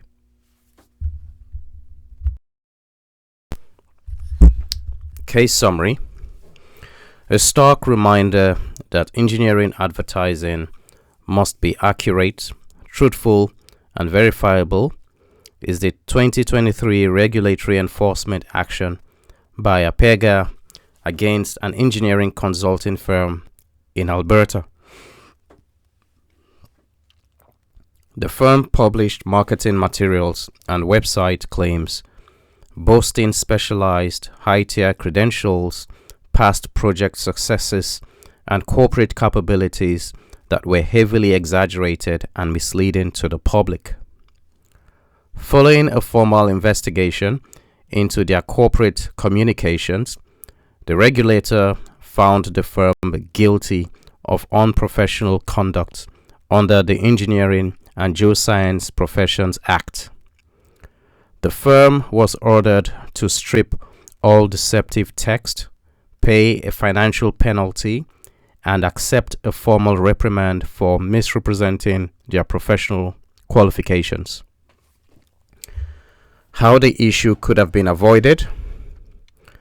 To satisfy provincial code of ethics, a firm's marketing and procurement teams must treat corporate advertising with the same rigorous verification applied to technical engineering calculations. The disciplinary prosecution could have been entirely avoided by implementing an internal quality control policy requiring all public-facing brochures, website, and bid submission be peer-reviewed and signed off by a licensed P.Eng before publication. Under Canadian professional regulations, advertisements must never rely on unsubstantiated claims or misleading statements. Ensuring every listed capability is backed by a verifiable project track record and actual staff competencies safeguards public trust and maintains the integrity of the profession.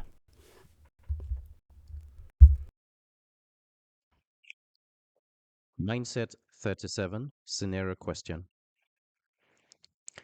A professional engineer advertises herself as Canada's leading expert in a specialty without objective evidence. No complaints occur. From a professional ethics perspective, How should this be viewed? A. Acceptable as standard marketing language. B. Unacceptable because claims are unverifiable and misleading. C. Acceptable unless competitors object. D. Acceptable if technically competent. The correct answer is B. Unacceptable because claims are unverifiable and misleading. Professional advertising must be factual and verifiable. NPPE questions consistently reject promotional exaggeration. Misleading claims erode public trust even without harm. Therefore, the advertisement is unethical. Mindset 38. Delegation requires oversight. Delegating tasks does not delegate responsibility. Professionals must ensure adequate supervision, review, and control of delegated work. Regulators discipline professionals for inadequate oversight even when subordinates err. NPPE questions emphasize oversight as a non-transferable duty.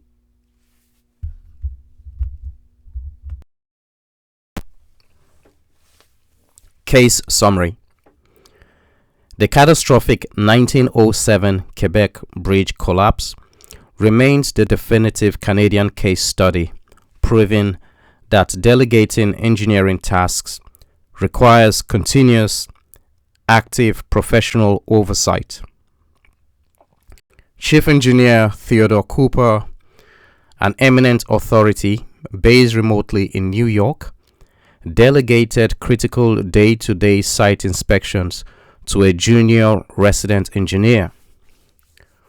When the young engineer reported that vital steel compression cords were warping under the bridge's weight, Cooper dismissed the warnings from afar without verifying the underlying mathematics. Because Cooper failed to provide adequate engineering oversight to his subordinates' field observations, construction tragically continued. The bridge collapsed hours later, killing 75 workers in Canada's worst structural disaster. How the issue could have been avoided? To satisfy provincial codes of ethics, a professional engineer who delegates work retains ultimate legal and ethical responsibility for the final product and must maintain strict quality control loops. This disaster could have been completely avoided if Cooper had implemented a structured, independent peer review protocol to double-check his team's initial deadload calculations.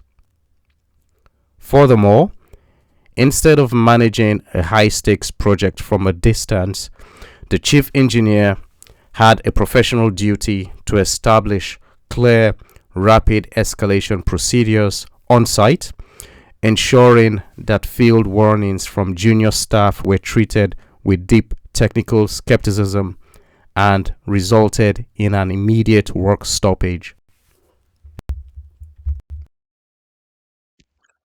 Mindset 38. Scenario question. An engineer delegates calculations to a junior employee and approves results without review. Errors later emerge. Who bears responsibility? A. Junior employee who performed calculations. B. Employer for staffing decisions. C. Supervising professional who approved the work. D. No one, because delegation was reasonable. The correct answer is C. Supervising professional who approved the work. Approval signifies acceptance of responsibility. Delegation does not absolve oversight duties. NPPE questions consistently assign accountability to supervisors.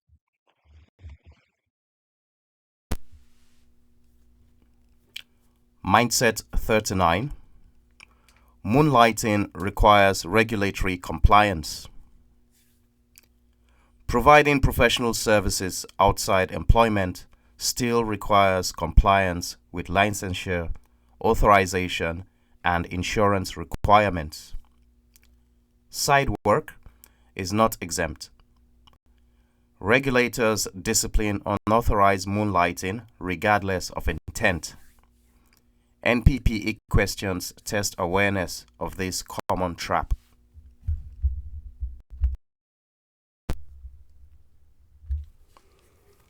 Case summary. On the NPPE, moonlighting, which is offering engineering services outside of your primary employment, is a high-risk activity that strictly requires regulatory compliance. A premier example of these severe enforcement risks is found in the Professional Engineers Ontario discipline decision against an individual practitioner who performed independent home inspection and structural engineering reviews on the side without holding a mandatory certificate of authorization C of A. The regulator's discipline committee found the practitioner guilty of professional misconduct for offering services directly to the public while unregistered.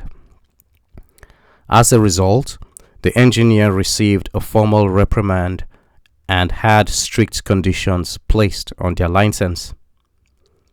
How the issue could have been avoided? To engage in moonlighting legally and ethically, the practitioner had a strict professional duty to ensure full regulatory and insurance compliance before taking on outside clients.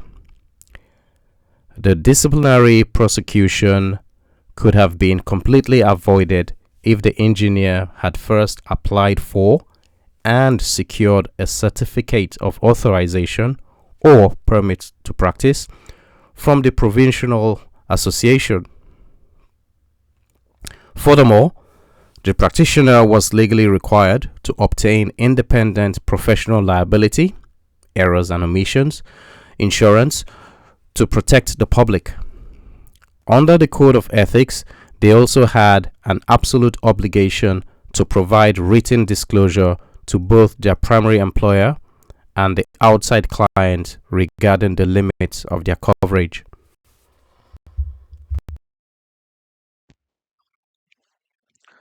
Mindset 39 Scenario Question. An engineer performs private consulting work on weekends without notifying the regulator or employer. The work is competent. Which statement is correct? A. Potentially illegal without proper authorization. B. Acceptable because work occurs outside normal employment. C. Acceptable if no conflict exists. D. Acceptable for small projects only.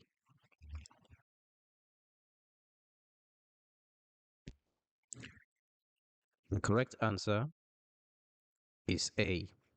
Potentially illegal without proper authorization. Professional obligations apply regardless of timing. Unauthorized practice undermines regulatory oversight. NPPE questions consistently treat moonlighting as regulated activity.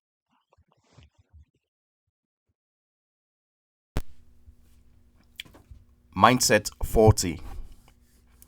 Public confidence is the ultimate test. Across all NPPE topics, The unifying principle is public confidence. Decisions must withstand scrutiny by regulators, courts, and society. If a course of action will diminish trust in the profession, it is likely incorrect. NPPE questions often reduce to asking which option best protects public confidence. Case summary. The 2016 Nipigon River Bridge failure in northwestern Ontario serves as a premier case study, proving that public confidence is the ultimate test of engineering legitimacy. Just 42 days after opening, Ontario's first cable-stayed bridge suffered a structural bearing failure. The bridge deck abruptly split and lifted by 60 centimeters, forcing an immediate complete closure of the Trans-Canada Highway.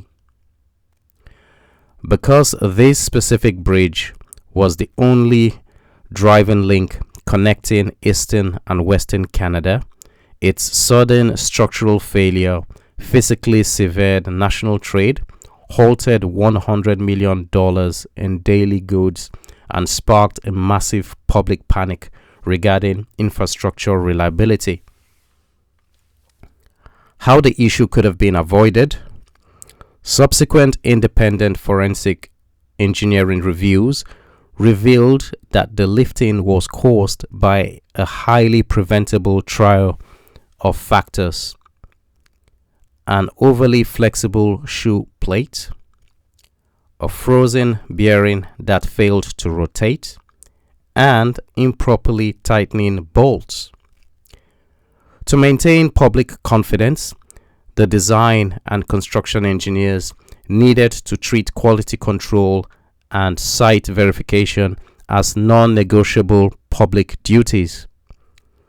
The national crisis could have been avoided by ensuring that the contract specification strictly mandated a secondary independent peer review of the specialized bearing design alongside rigorous field inspection protocols to verify that the high-strength structural bolts were tightened to precise tolerances before opening passenger traffic.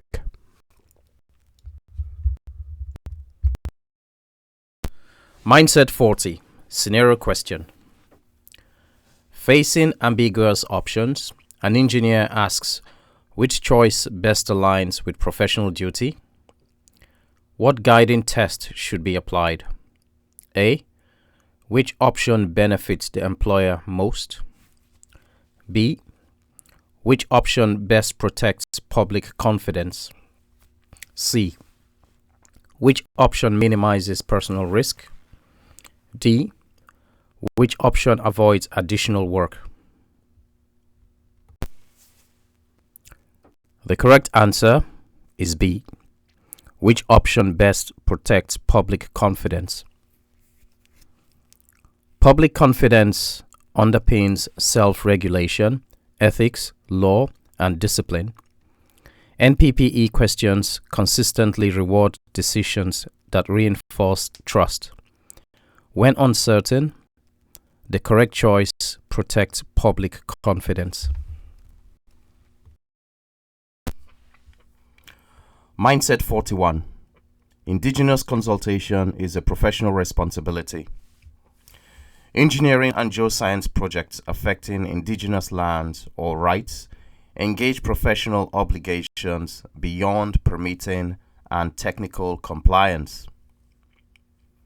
Canadian law recognizes the duty to consult Indigenous communities when projects may adversely affect protected rights, but professionals must also apply ethical judgment independently of legal minimums. Failure to consider Indigenous knowledge, environmental stewardship, and long-term impacts undermines public trust and professional integrity.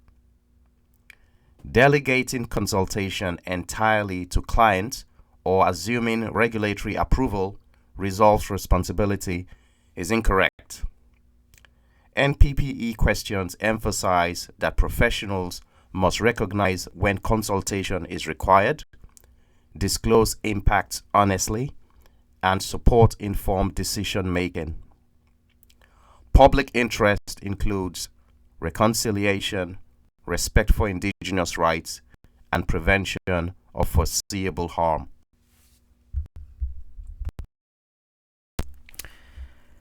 Case summary. The landmark Supreme Court of Canada decision in Clyde River versus Petroleum Geoservices Incorporated in 2017 serves as the premier case study, proving that meaningful Indigenous consultation is a binding professional and constitutional responsibility, not a bureaucratic checklist. Energy proponents proposed a multi-year seismic testing program to map oil reserves in Baffin Bay. Despite massive opposition from the Inuit community of Clyde River regarding catastrophic disruptions to marine mammals and treaty hunting rights, the National Energy Board approved the project. The Supreme Court unanimously overturned the engineering project approval, ruling that the consultation process was significantly flawed, lacked accessible information, and failed to address core Indigenous concerns. How the issue could have been avoided? To satisfy the Code of Ethics and safeguard project viability, project engineers must treat consultation as an active framework for risk management rather than a defensive afterthought. The legal gridlock could have been avoided if the technical team had integrated traditional ecological knowledge directly into their environmental impact assessment prior to seeking regulatory sign-off. Furthermore, professionals must establish open communication loops, ensuring engineering reports are translated into native languages, conducting oral hearings, and modifying project parameters to accommodate treaty rights. On the NPPE, candidates must remember that a project is technically incomplete if its design fails to respect and legally accommodate Indigenous sovereignty.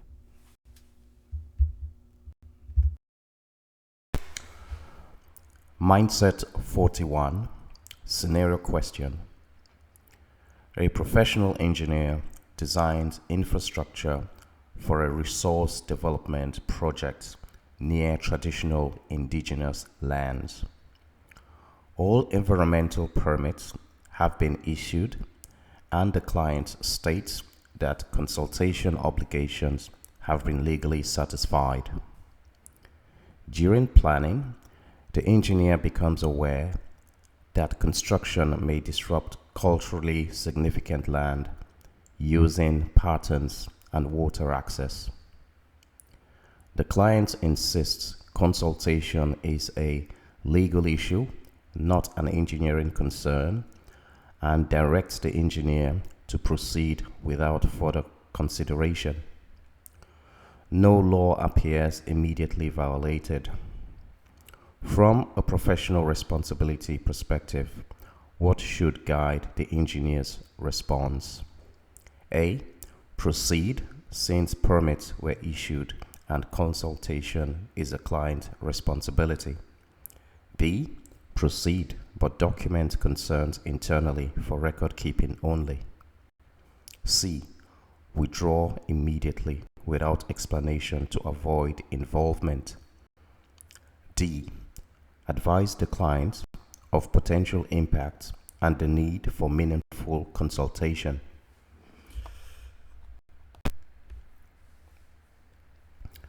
The correct answer is D. Advise the client of potential impacts and the need for meaningful consultation. Indigenous consultation is both a legal and professional responsibility when projects may affect protected rights or public interest. Permits do not eliminate the obligation to exercise independent professional judgment. NPPE questions rejects reasoning that confines consultation to legal compliance alone. Professionals must identify foreseeable impacts, communicate them clearly, and support informed consultation processes. Silence or passive documentation fails public interest duties, while immediate withdrawal bypasses professional responsibility. Advising the client and advocating for meaningful consultation aligns with ethical obligations, reconciliation principles, and the profession's role in protecting public trust and long-term societal interests. Mindset 42. Harassment and discrimination are professional misconduct. Professional conduct obligations extend to workplace behavior, including preventing harassment, discrimination, and unequal treatment. Human rights legislation and codes of ethics require respectful, fair professional environments. Silence in the face of known misconduct contributes to harm and can constitute professional misconduct. Engineers and geoscientists are not merely technical actors, they are accountable for ethical leadership. NPPE questions frequently test whether candidates incorrectly treat harassment as an internal HR issue instead of professional responsibility.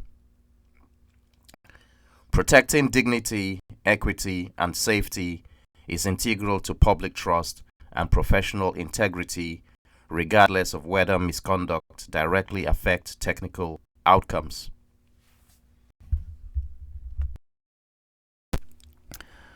Okay, let's look at this landmark case, which is very, very important. So, what happened? The story begins with an engineer named Ladislav Mihaly. He was a highly educated professional from Slovakia with over 20 years of international engineering experience. When he immigrated to Canada, he applied to the engineering regulator in Alberta, APEGA, to get his P.Eng license. APEGA reviewed his foreign credentials and told him that because his education came from a non-accredited international university, he could not get his license immediately. Instead, under their standard regulatory rules, they required him to write 3 technical exams and a communication test to prove his competence met Canadian baselines.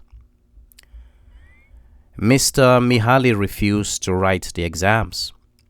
He argued that he was already an expert and that making foreign-trained engineers jump through these extra academic hoops was inherently unfair. He filed a formal human rights complaint against APEGA, claiming they were discriminating against him based on his place of origin. Now, let's see what the shocking first verdict was like. Initially, the Alberta Human Rights Tribunal shocked the entire Canadian engineering community. The tribunal actually ruled in favor of Mr. Mihaly. They agreed that APEGA's exam policy had an unintended discriminatory effect on immigrants. They ordered APEGA to stop forcing him to take the tests, grant him his license status, and pay him $10,000 in damages. This caused panic among engineering regulators across Canada because it implied that setting high academic standards for safety was, in quote, discriminatory. Now let's see the twist ending.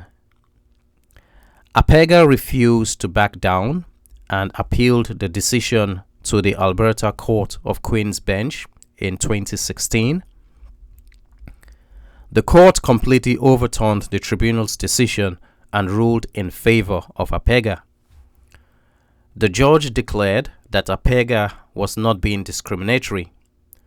The court ruled that setting strict objective academic standards for everyone, regardless of where they were born, is a vital, non-discriminatory duty designed to protect the public.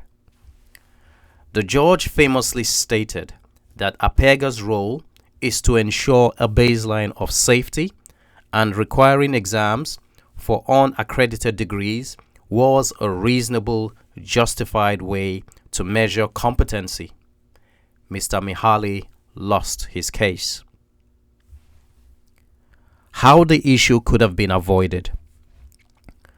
To avoid discriminatory pitfalls and professional misconduct charges, engineers must align workplace behaviors with human rights legislation and mandatory regulatory guidelines. Specifically, professionals in leadership positions must ensure that recruitment, peer reviews, and daily communications are based on objective, standardized competencies rather than systemic biases or hostile banter. According to the EGBC Guide to the Code of Ethics, practitioners must actively cultivate a workplace culture that rejects insulting or degrading comments.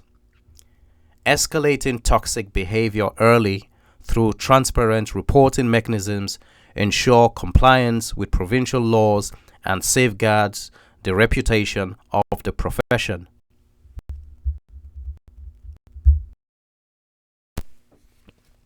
Mindset 42. Scenario question.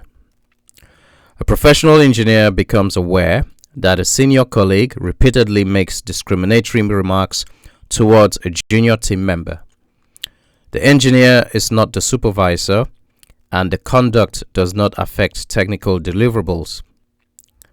Management advises that HR will handle it eventually and discourages further involvement to avoid conflict. No formal complaint has been filed. From a professional ethics perspective, what is the most appropriate course of action? A. Do nothing since the engineer is not directly involved. B. Accept management's assurance and avoid interference. C. Publicly confront the colleague during a team meeting. D. Raise concerns through appropriate organizational or regulatory channels.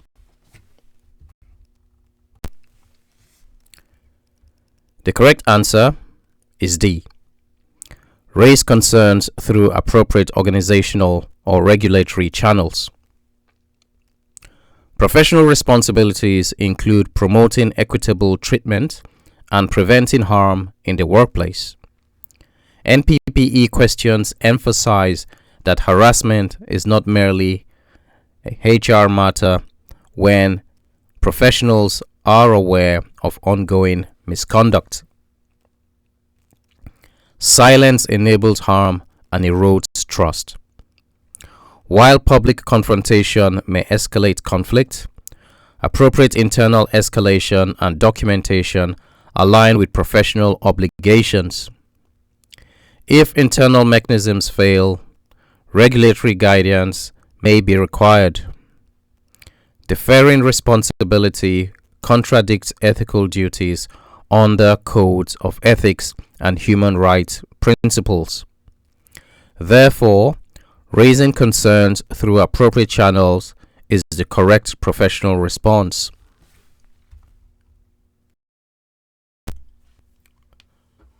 Mindset 43. Insurance manages risk. It does not excuse negligence. Professional liability insurance allocates financial risk. It does not reduce the standard of care or excuse unprofessional conduct. Errors and omission coverage exists to protect the public and the profession after failures, not to justify risky decisions. NPPE questions repeatedly reject reasoning that relies on insurance availability to accept known hazards. Professionals remain fully accountable to regulators, courts, and the public regardless of coverage. Decisions must be based on reasonable professional judgment, not on assumptions that insurance will cover it. Confusing insurance with permission undermines due diligence and public trust. Case summary.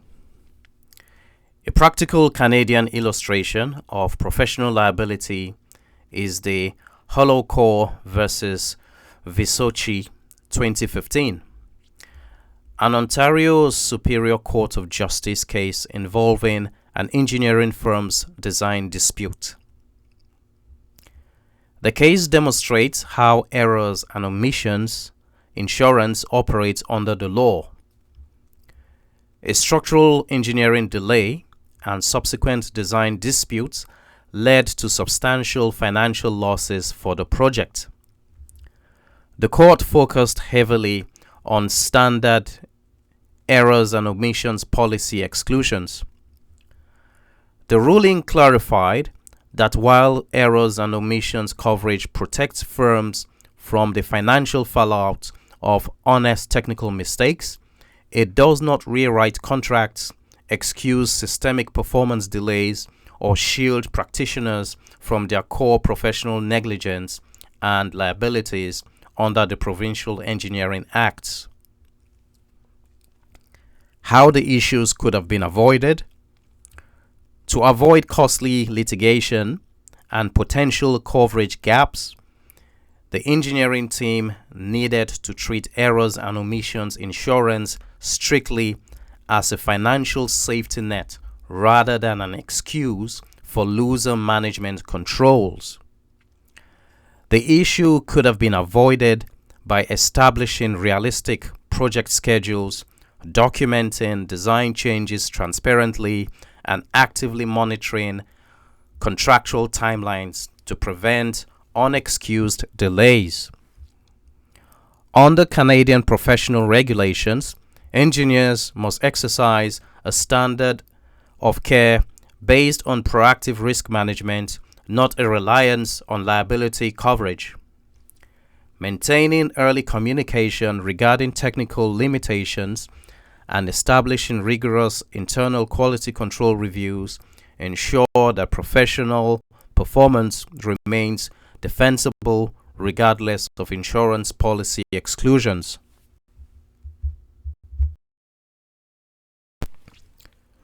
Mindset 43 Scenario Question. A consulting engineer identifies a design option with known performance uncertainty. Management supports proceeding, noting that the firm maintains comprehensive errors and omission insurance and that litigation risk is manageable. The engineer believes safer alternatives exist but would increase cost and schedule. No standard is strictly violated. From a professional practice perspective, how should the engineer evaluate management's reliance on insurance? A. Reject the reasoning and base decisions on professional judgment. B. Accept the risk since insurance transfers financial liability. C. Proceed because no regulation is explicitly breached. D. Proceed but add contractual disclaimers to reduce exposure. The correct answer is A. Reject the reasoning and base decisions on professional judgment. NPPE questions consistently emphasize that insurance does not change professional obligations or standards of care. Insurance addresses consequences after failure. It does not justify accepting foreseeable risk. Disclaimers and contracts do not remove accountability once judgment is exercised. Even in the absence of regulatory breach, professionals must recommend safer alternatives when reasonable. Management reliance on insurance reflects flawed risk reasoning. Therefore, the engineer must base decisions on competent professional judgment, not on financial risk transfer mechanisms.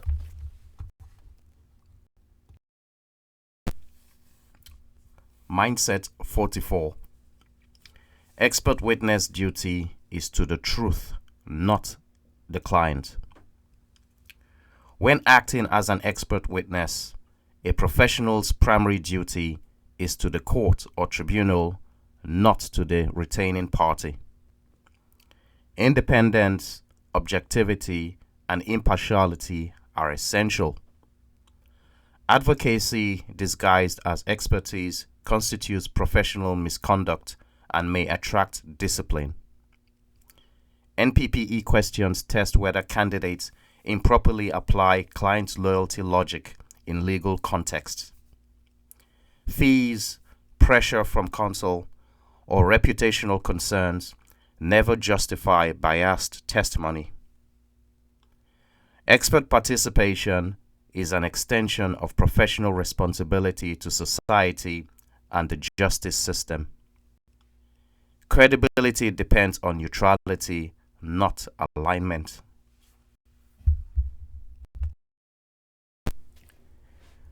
Case summary. The landmark Supreme Court of Canada decision in White Burgess Langille Inman versus Abbott and Halliburton Company 2015 serves as the premier case study proving that an expert witness paramount duty is to the truth and the court, not the client hiring them. In this case, an accounting firm faced a professional negligence lawsuit and attempted to use one of its own partners to provide expert technical evidence. The Supreme Court used this event to clarify the threshold criteria for all professional expert witnesses, including engineers testifying on structural or mechanical failures. The court ruled that an expert must remain completely non-partisan. If an expert acts as an advocate or cheerleader for the client's legal strategy rather than presenting an objective, unbiased analysis of the technical facts, their testimony is legally inadmissible. How the issue could have been avoided? To satisfy provincial codes of ethics and ensure professional evidence stands up in court, a professional engineer must maintain strict intellectual independence and professional skepticism from the outset. The issue of having expert evidence thrown out can be avoided by verifying that opinions are based entirely on objective engineering standards, peer-reviewed formulas, and verifiable data, rather than altering conclusions to favor the client's financial or legal outcome. Furthermore, if a P.Eng recognizes an inherent conflict of interest, such as a personal relationship with the client or employment stakes that compromise their impartiality, they must disclose it immediately and decline the expert witness assignment, allowing an independent third-party professional to provide the neutral evaluation required by the justice system. Mindset 44, scenario question. A professional engineer is retained as an expert witness in litigation involving a structural failure. During case preparation, legal counsel encourages emphasizing interpretations that favor the client and minimizing uncertainties. The client's independent analysis identifies factors that weaken the client's position. The engineer is reminded that continued engagement depends on supportive testimony. From a professional and legal perspective, what is the correct response? A. Adjust testimony to align with the client's legal strategy. B. Provide natural, objective option regardless of impact on client. C. Withdraw quietly and avoid submitting an opinion. D. Limit testimony to areas explicitly requested by counsel.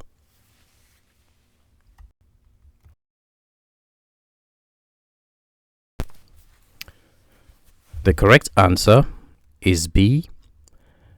Provide neutral, objective opinion regardless of impact on client. Expert witnesses owe a duty of impartiality to the court. NPPE questions consistently reject client advocacy reasoning in expert roles. Adjusting testimony compromises professional integrity and may attract discipline. Quiet withdrawal avoids responsibility without correcting potential misuse of expertise. Limiting testimony does not justify omission of relevant professional judgment. Providing a neutral, objective opinion, clearly explaining uncertainties, is the only response consistent with ethical codes, legal expectations, and public trust in the profession.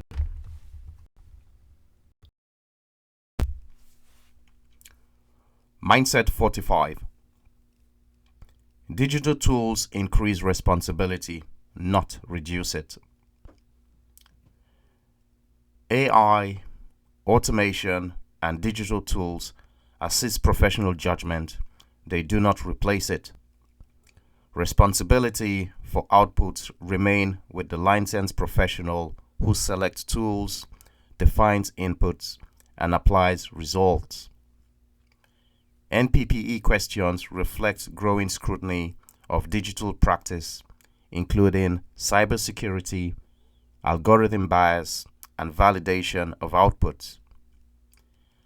Claiming reliance on software, AI models, or third-party systems does not transfer accountability. Professionals must understand limitations, verify outputs, protect data integrity, and intervene when results conflict with engineering judgment or public interest. Technological sophistication increases, not diminishes, professional responsibility.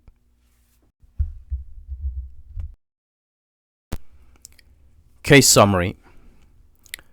The notorious Therac 25 medical radiation disasters between 1985 and 1987, which included a catastrophic patient overdose in Hamilton, Ontario, serve as the premier Canadian case study proving that digital tools increase professional engineering responsibility rather than reduce it.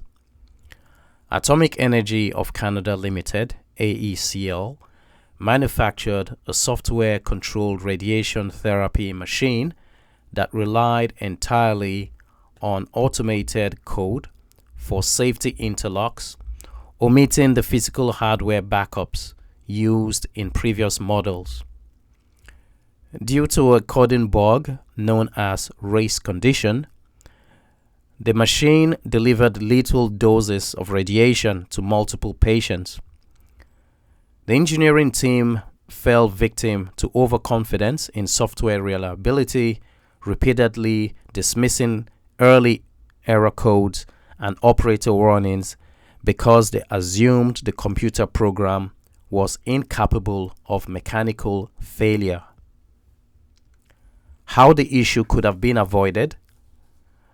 To avoid this fatal systemic breakdown and uphold the paramount duty to public safety, the design engineers should have practiced rigorous professional skepticism instead of treating digital data as infallible.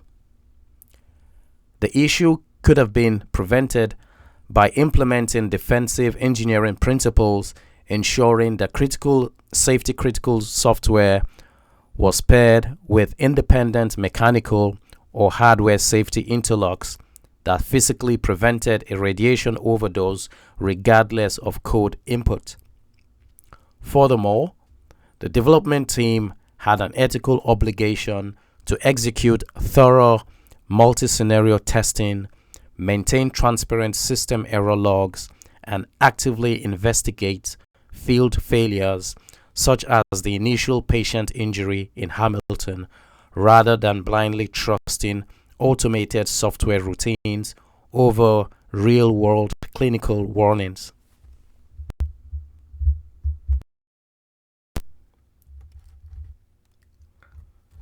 Mindset 45, Scenario Question. An engineer uses an AI-assisted design tool that optimizes structural layout.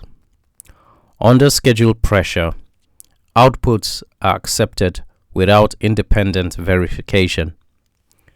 After construction, unexpected performance issues emerge.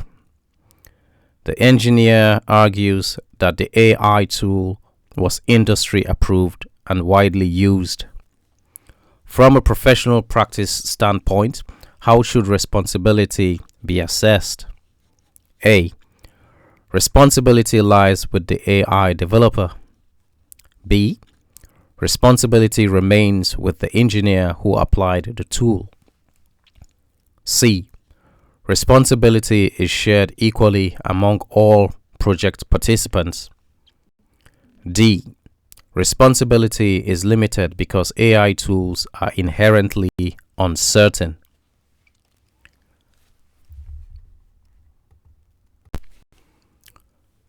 The correct answer is B.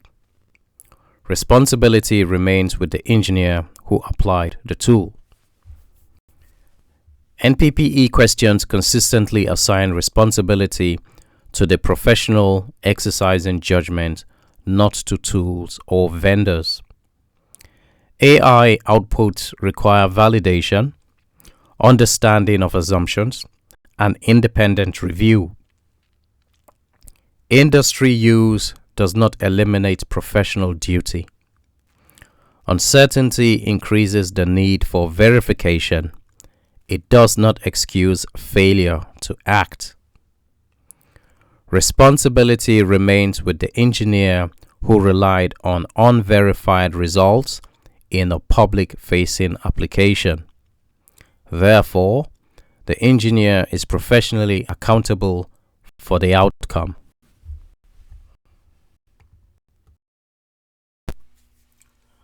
Mindset 46.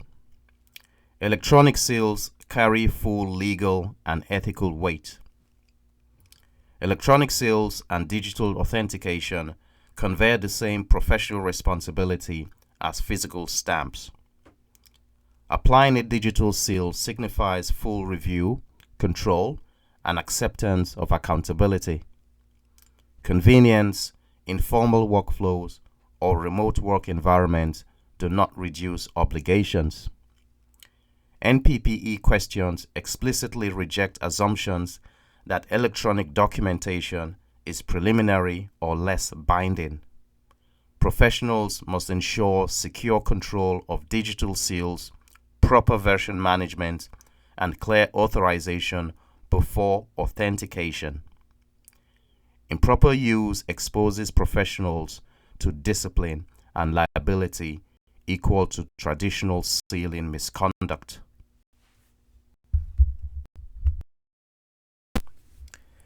Case summary. In the 2026 Ontario Court of Justice case, Professional Engineers Ontario versus Studio 4, a design firm pleaded guilty to a quasi-criminal offense under the Professional Engineers Act for forgery. The firm deliberately misappropriated and applied a digital replica of a licensed professional engineer's seal to a residential building project report submitted to the City of Hamilton without the engineer's knowledge or consent. Studio 4 was ordered to pay a $5,000 fine, and its directors received suspended sentences. This case highlights that electronic seals carry the exact same legal and ethical weight as physical stamps, and their unauthorized duplication constitutes serious statutory fraud. How the issue could have been avoided? The issue could have been avoided if the engineer had secured their credential using an encrypted digital signature from an approved provider like Notarius rather than a static image file. Cryptographic signatures lock the documents, trace modifications, and verify active licensing status, making copying and pasting impossible. Additionally, under provincial regulations, a P.Eng has a strict personal obligation to maintain exclusive control over their credentials.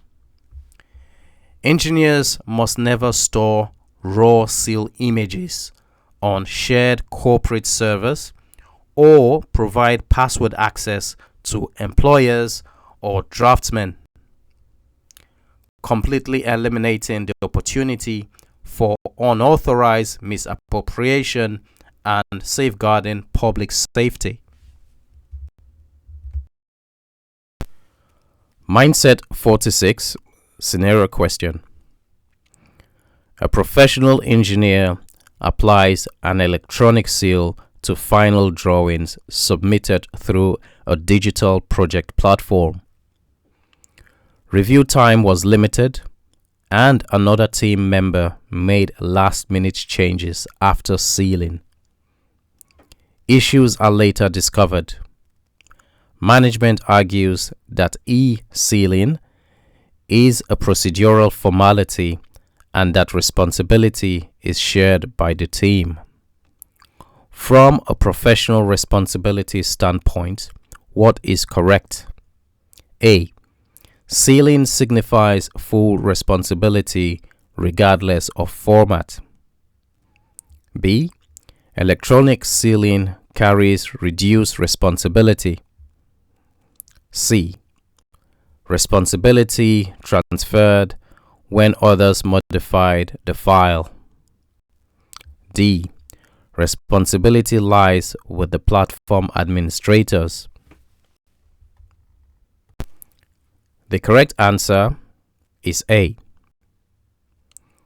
Sealing signifies full responsibility regardless of format. Electronic seals carry full legal and ethical weight. NPPE questions emphasize that sealing, digital or physical, signifies ownership of the work. Failure to control revisions or verify content before sealing constitutes professional misconduct. Team processes and platforms do not transfer responsibility away from the sealing professional. Therefore, full accountability rests with the engineer who applied the electronic seal.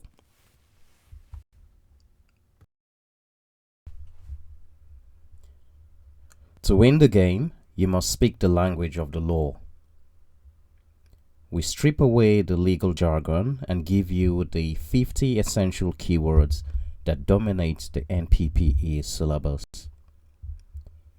Do you know why Contra Proferentem is the most dangerous rule for a contract drafter? Can you distinguish between Contract A and Contract B in a heartbeat?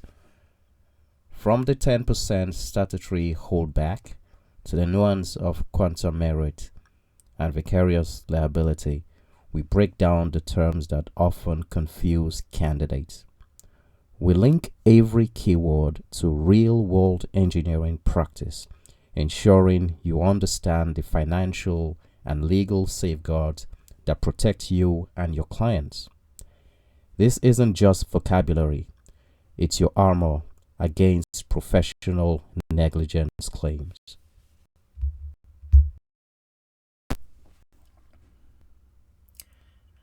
Chattels. Chattels refer to movable personal property that is not permanently attached to land or buildings. This includes items like equipment, vehicles, and furniture. The legal distinction between a chattel and real property depends on the method and purpose of its attachment. If an item is affixed to the ground only to better enjoy the item itself, such as bolting a machine down for stability, it remains a chattel. Because chattels are movable, their ownership is not typically recorded in public land registries, unlike land and buildings. Candidates must understand this to properly navigate contract and liability. In a practical example, consider a mobile amusement ride like the one you see in the picture, which is bolted to the ground for safety during operation. Under Canadian property law, this ride is classified as a chattel or personal property rather than real property because the attachment is intended for the stability of the ride itself, not to improve the land. This distinction is critical during the sale of industrial sites or the filing of construction liens. This is because the person claiming the lien must know if they are providing services to a permanent fixture or a movable piece of equipment to secure their legal rights.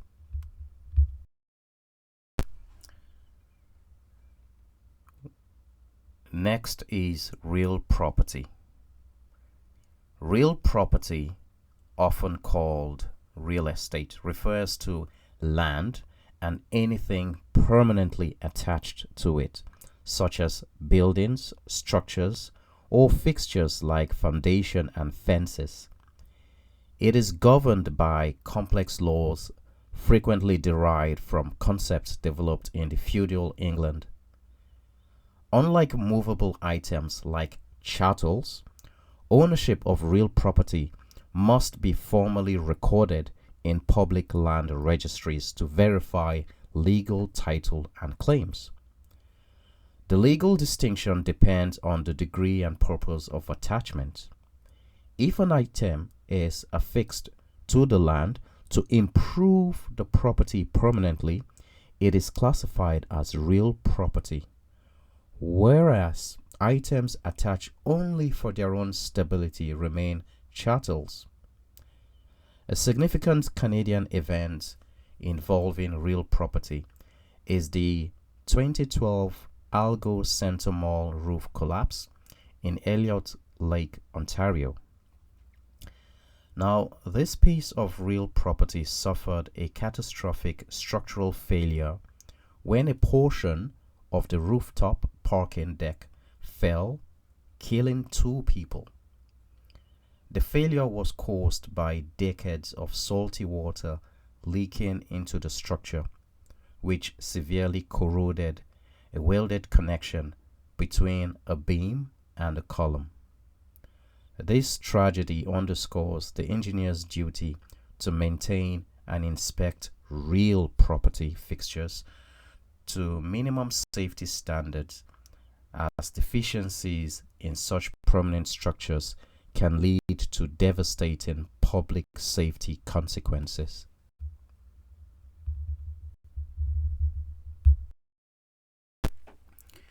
Self-regulation. Self-regulation is the statutory authority granted by provincial or territorial governments to professions like engineering to govern themselves through an association. The government delegates responsibility for setting admission requirements, defining standards of practice, and administering disciplinary procedures directly to the members of the profession. Crucially, licensed members elect the majority of the association's governing council, ensuring that well-informed practitioners, rather than government appointees, establish and enforce professional rules. This privilege is granted on the condition that the profession accepts legal and ethical responsibility and holds the interest of the public as paramount. The Quebec Bridge collapse of 1907, Canada's most lethal industrial accident, was the primary catalyst for establishing self-regulation. The disaster was caused by fundamental design errors and a lack of technical competence and supervision by senior project personnel. In the following decade, provincial governments passed the first act to license professional engineers to ensure only qualified engineers could take responsibility for technical work. This transition empowered the profession to regulate itself, enforcing standards through a mandatory license and seal to identify exactly who is accountable for the safety and accuracy of engineering documents.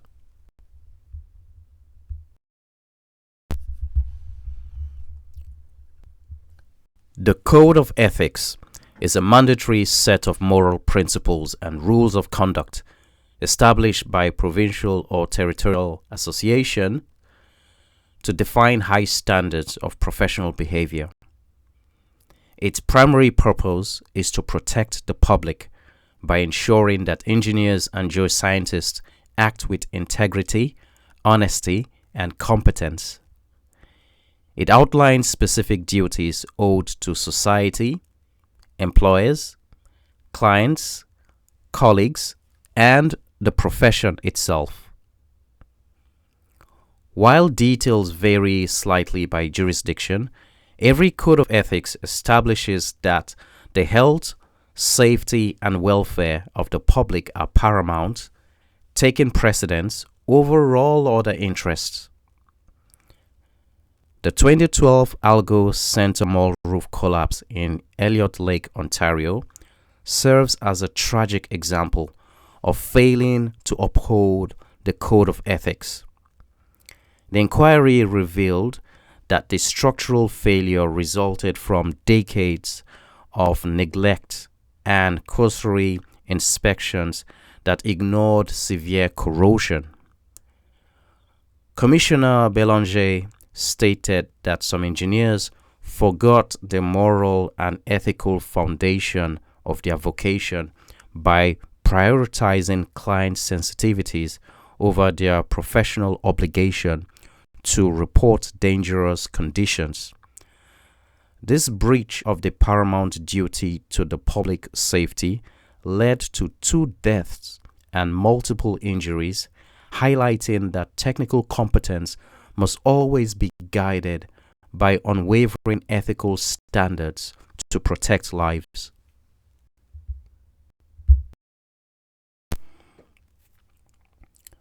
Professional misconduct or unprofessional conduct involves behavior that is detrimental to the public interest or the reputation of the profession. It serves as a statutory basis for discipline, encompassing negligence, incompetence, and serious breaches of the code of ethics.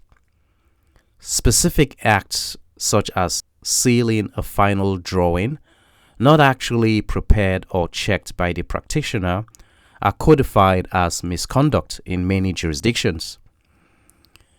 The primary purpose of identifying misconduct is to protect the public by holding licensed professionals accountable to a high standard of conduct, integrity, and personal honor.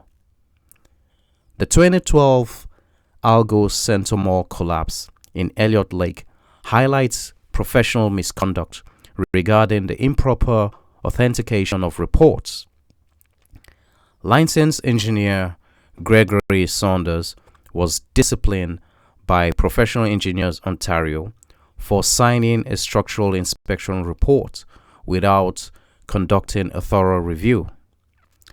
The report was drafted by a former engineer whose license had been suspended. Because Saunders failed to personally verify structural findings, which incorrectly stated rusted beams were safe, he was found guilty of misconduct. This neglect of professional duty contributed to a tragedy that claimed 2 lives when the roof eventually collapsed.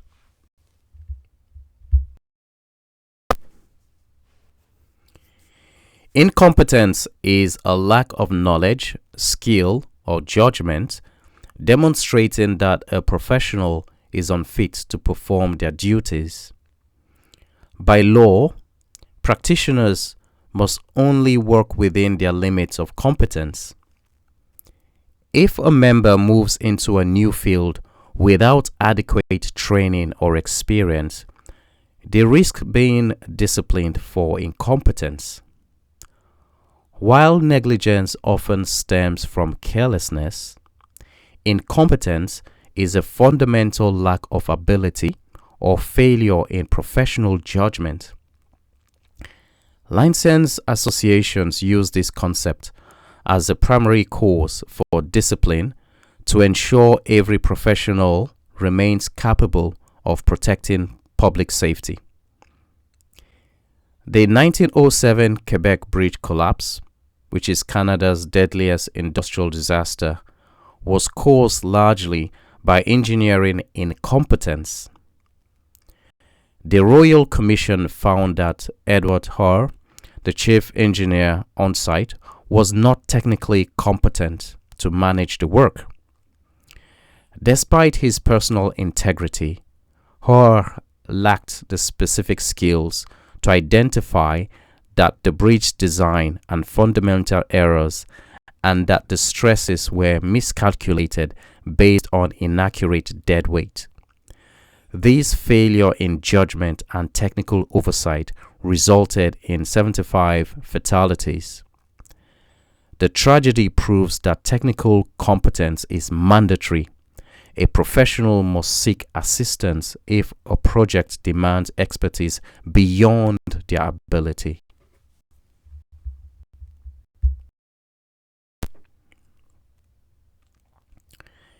Negligence is professional carelessness, defined as failing to maintain the standards expected of a reasonable and prudent practitioner in similar circumstances. In most provincial acts, it is a primary ground for disciplinary action, especially when it involves a failure to safeguard public life, health, or property. For a legal claim in tort, a plaintiff must prove the professional owed a duty of care, breached that duty through conduct falling below the standard of care, and directly caused actual loss or injury. Maintaining high professional standard through careful and thorough work is the best defense against such claims. The 1907 Quebec Bridge collapse is a foundational example of professional negligence in Canada. The disaster, which killed 75 workers, resulted from fundamental design errors and miscalculated stresses that passed unchallenged by the lead consulting engineers. The Royal Commission found that the engineers failed in their distinctive duty to detect and correct these errors before construction. Furthermore, they showed a lack of caution by ignoring clear physical signs of structural distress, such as buckling members, in the days leading up to the collapse. Now, this catastrophic failure of care was the main driver for establishing engineering licensing laws in Canada.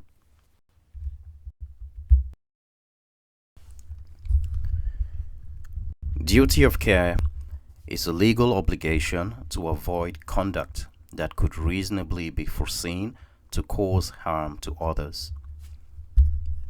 It is a fundamental requirement for a tort action and can exist independently of any contract between parties. A duty of care is established when there is a reasonably foreseeable risk of injury or damage and someone is close enough to be affected by the action.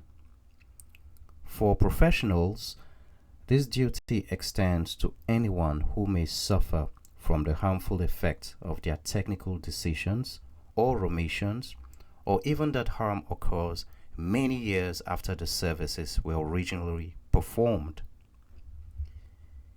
In the landmark Canadian case, Rifto Marine Limited versus Washington Iron Works, a manufacturer and a dealer knew that certain cranes were prone to structural cracking but failed to warn the user. When a similar crane collapsed elsewhere, Rifto discovered serious cracks in its own equipment, causing significant economic loss while it was idled for repair. The Supreme Court of Canada ruled the defendants breached their duty of care by failing to provide a timely warning of a known hazard.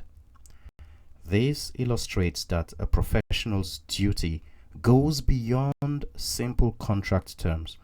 They must proactively protect those who rely on the safety of their designs.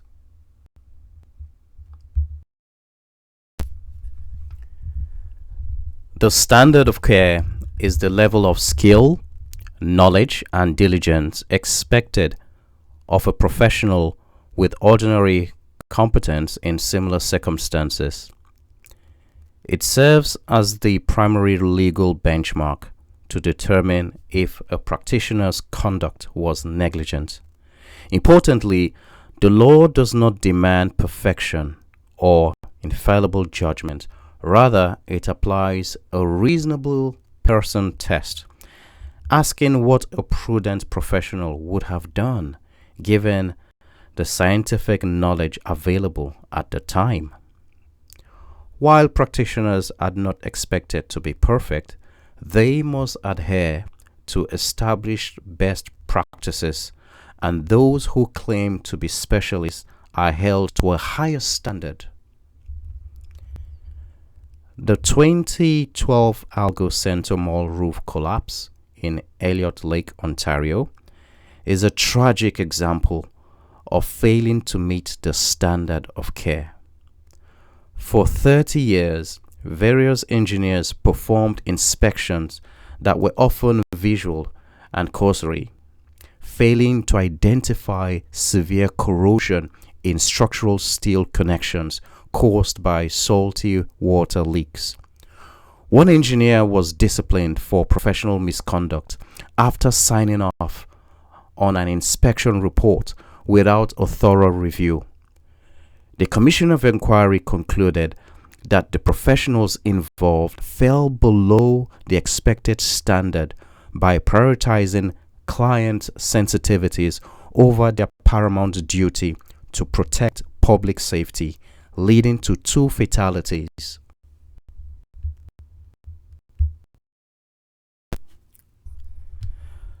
A tort is a private or civil wrong, an injury or damage that allows an injured party to seek compensation from the person responsible. Unlike contract law, which involves voluntary agreements, tort obligations are imposed by law on all members of the society to avoid harming others. To succeed in a tort action, a plaintiff must prove the defendant owed a duty of care, breached that duty, and that the breach was the proximate cause of actual loss or injury. The fundamental purpose of tort law is to compensate victims rather than punish the wrongdoer.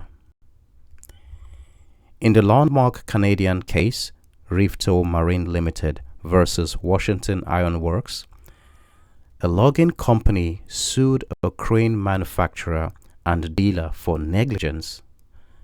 The defendants knew certain cranes were prone to structural cracking but failed to warn the user. When a similar crane collapsed elsewhere, Rivetow found serious cracks in its own equipment and idled its barge for repairs during peak seasons. The Supreme Court of Canada ruled the defendants were liable in tort for economic loss caused by their negligent failure to warn. This case established that a professional's duty extends beyond simple contract terms.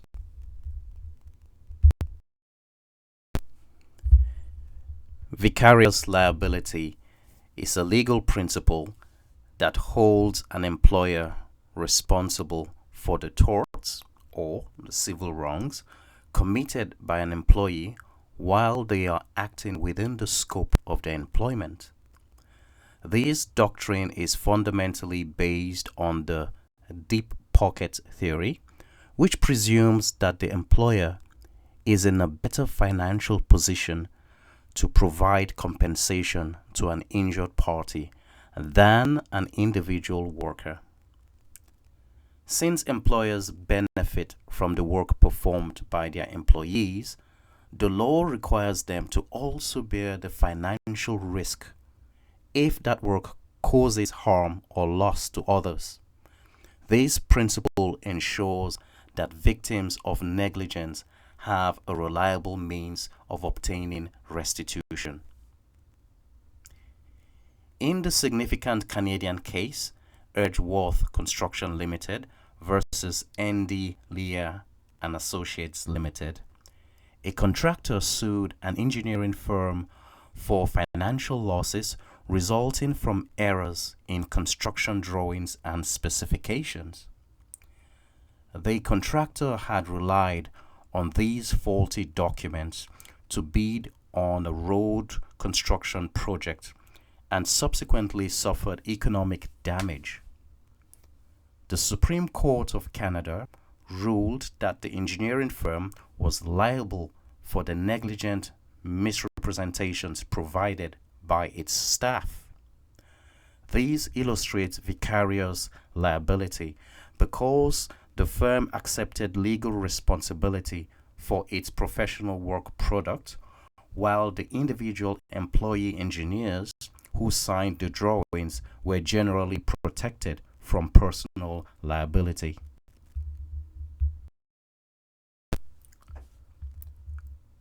Contra Proferentem is a legal rule of contract interpretation used when a specific clause is found to be ambiguous, vague, or unclear. It literally means against the offerer.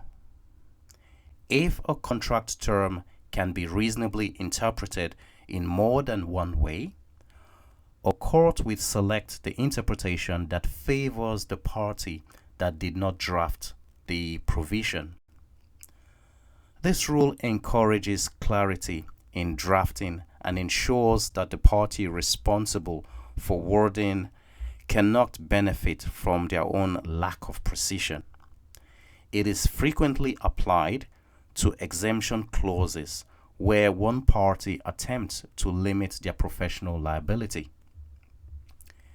In the landmark case, Hunter Engineering Company versus Syncrude Canada Limited, the Supreme Court of Canada addressed this rule regarding gearbox failures at an oil sands plant.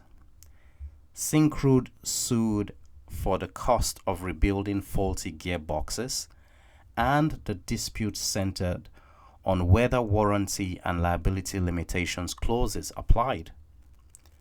The court reaffirmed that while commercial parties have the freedom to contract, any ambiguity in an exemption clause must be strictly construed against the party relying on it. This case serves as a vital reminder for engineers to ensure that technical specifications and limitation clauses are drafted with absolute clarity to remain enforceable.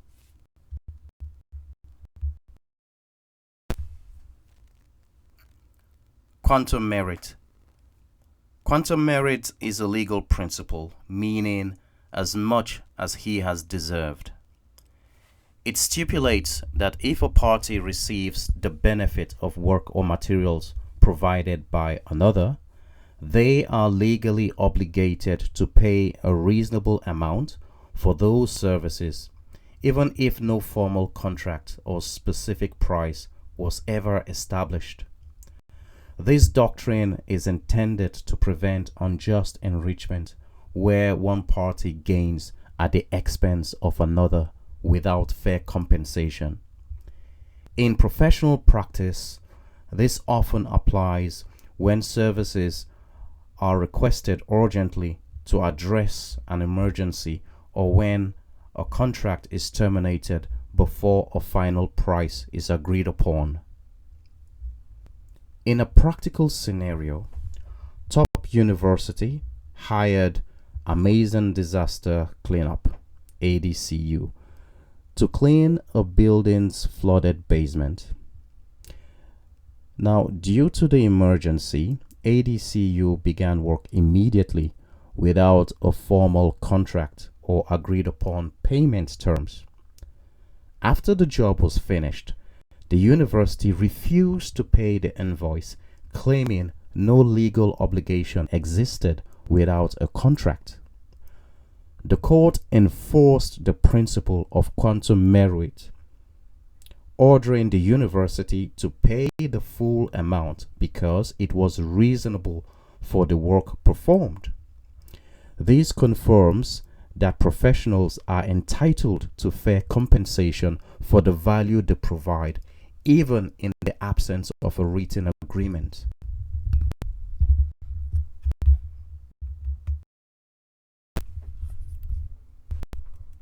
Force majeure is a contractual clause that relieves a party from liability for failing to fulfill obligations due to unforeseen acts of God or events beyond their reasonable control.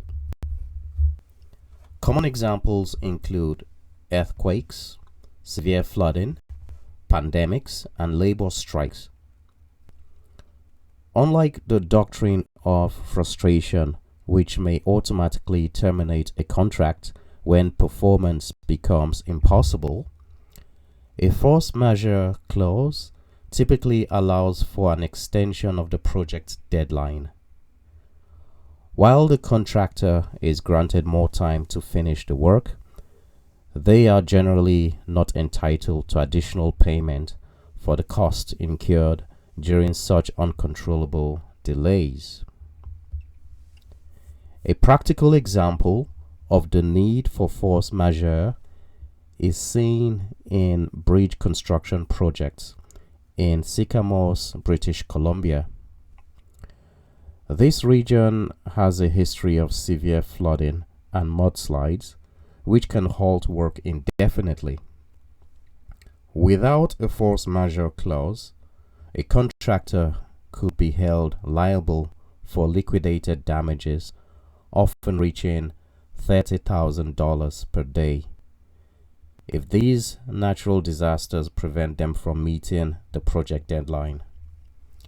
By including this specific provision, the firm is legally protected, receiving a justified time extension to complete the infrastructure safely once the act of God has passed.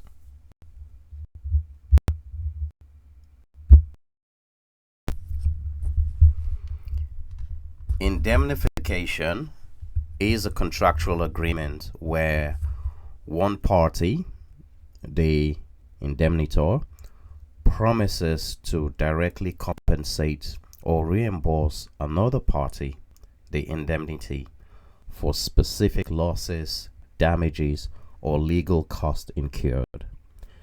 In professional practice, an indemnification clause is often used to protect a client from potential legal claims or damages resulting from an engineer's negligence or errors. Unlike a guarantee, which often requires the creditor to first exhaust remedies against a debtor, indemnity rights can usually be exercised directly as soon as the debt or loss is incurred. It is a vital risk management tool for clarifying financial responsibility in high-stakes projects. In the Ontario case, Tectonic Infrastructure Incorporated versus Middlesex Centre, a township awarded a construction contract based on the recommendation of its consulting engineering firm. However, the court later determined that the winning bid was actually non-compliant, so the bid that won was non-compliant. Tectonic Infrastructure, which was a competing bidder, successfully sued the owner for lost profits that would have been realized by the company had it been awarded the contract. Now, because the township had reasonably relied on the engineer's negligent recommendation, the engineering firm was legally required to indemnify the owner for the $554,000 in damages awarded, plus an additional $107,000 in costs. So this demonstrates how professional errors can trigger direct financial reimbursement obligations.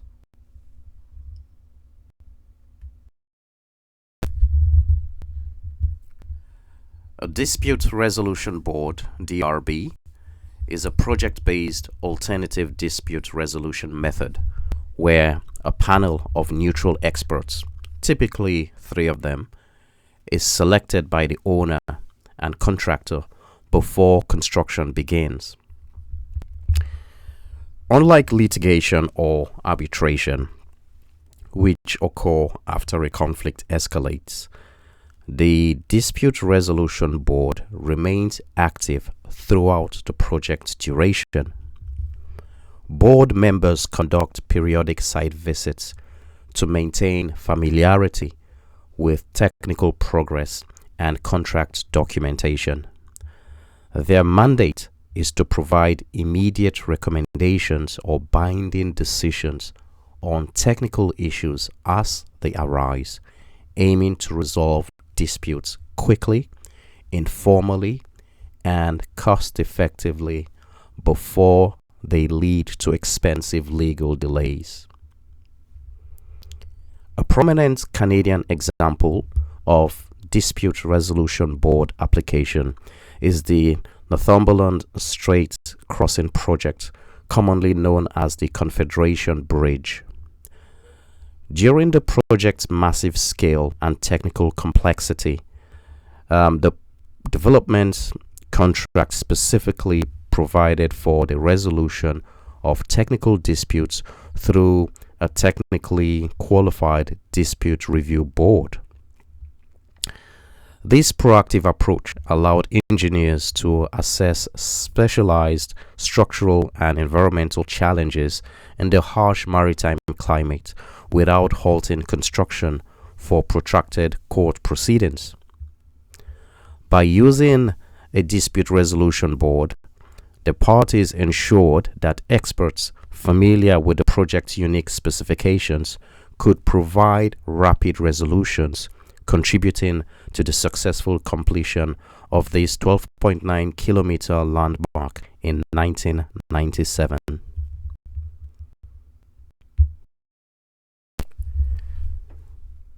We'll look at arbitration this time, and we are going to make reference again to the Northumberland Strait construction project. That's the Confederation Bridge.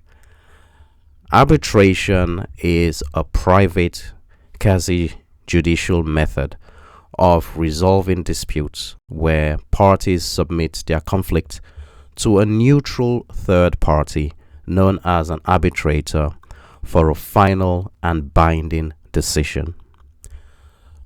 Unlike litigation, which is a public process controlled by the court system, arbitration allows parties to establish their own rules of procedure and select an arbitrator with specialized technical knowledge relevant to the dispute.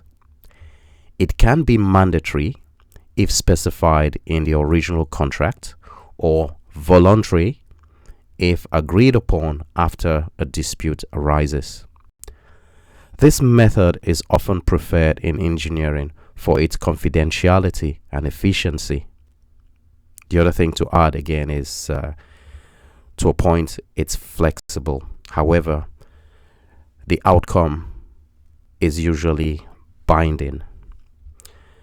A prominent Canadian application of arbitration is found in the development contract for the Northumberland Strait construction project. So that's the Confederation Bridge. To manage the project's massive scale and complexity, the contract mandated that technical disputes be resolved through binding arbitration or a technically qualified dispute review board.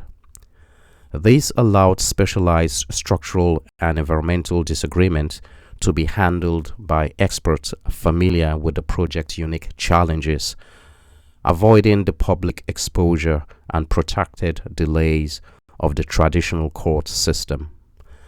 This binding process was vital for maintaining the schedule of this landmark 12.9-kilometer infrastructure project.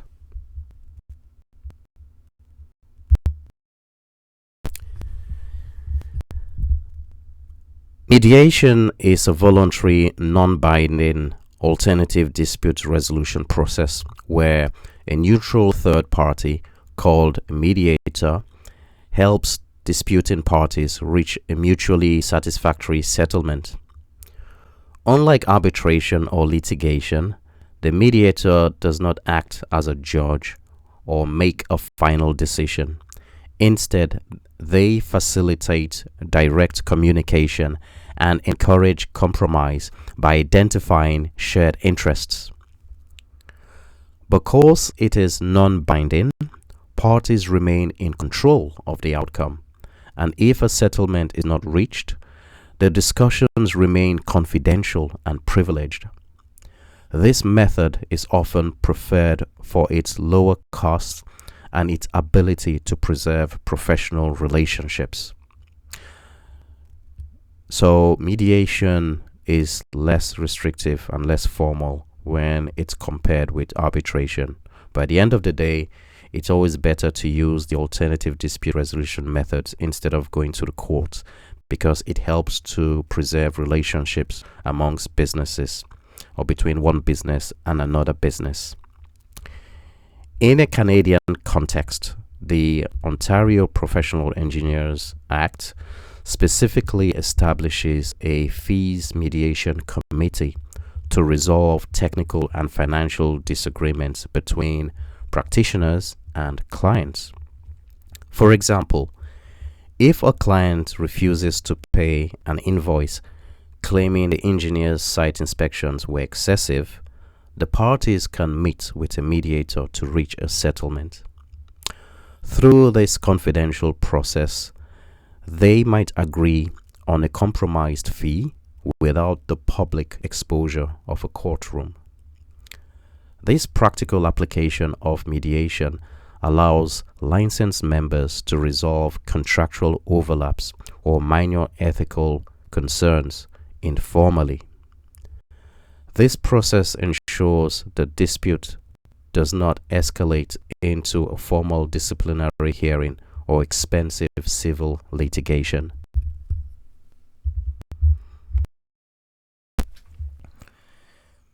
Bid shopping is an unethical and illegal practice where an owner uses one bidder's submitted price as leverage to negotiate a lower price from another bidder after the formal tendering period has closed.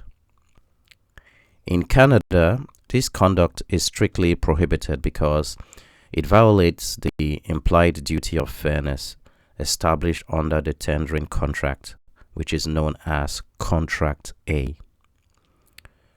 The tendering system is intended to replace negotiation with competition, therefore, attempting to manipulate prices after bids are open is viewed as a nefarious practice that destroys the integrity of the procurement process.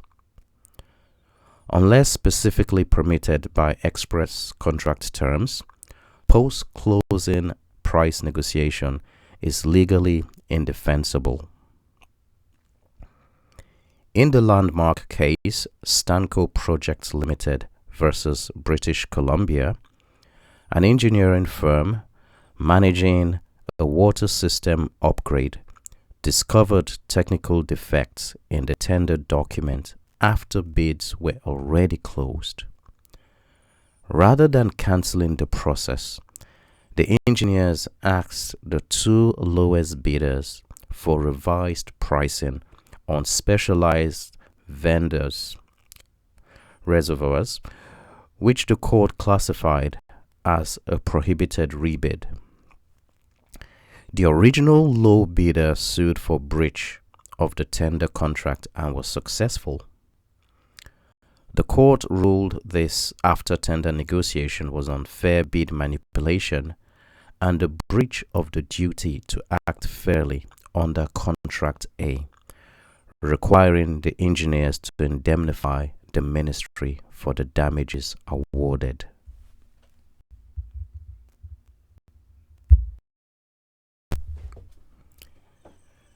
Contract A is a preliminary legal agreement formed during the tendering process in Canada. Established by the Supreme Court, it defines the relationship between an owner and each compliant bidder. When a contractor submits a valid bid, they enter into Contract A, which is distinct from the evaluation project contract. This agreement requires the owner to act fairly and follow the specific rules outlined in the tender documents. It prevents unethical practices like bid shopping, which we've seen earlier, or accepting non-compliant bids. If an owner violates these tendering rules, they can be sued for breach of Contract A. The foundational case for Contract A is the 1981 Supreme Court decision, Ontario versus Ron Engineering. A contractor submitted a tender for a water project along with a $150,000 bid deposit, but quickly discovered a $750,000 clerical error. They attempted to withdraw the bid, but the owner refused and kept the deposit. The court ruled that because a compliant bid was submitted, Contract A had been formed, making the bid irrevocable according to the tender rules. This case revolutionized Canadian law, confirming that the tendering phase creates binding obligations that can result in significant financial penalties if rules are not followed.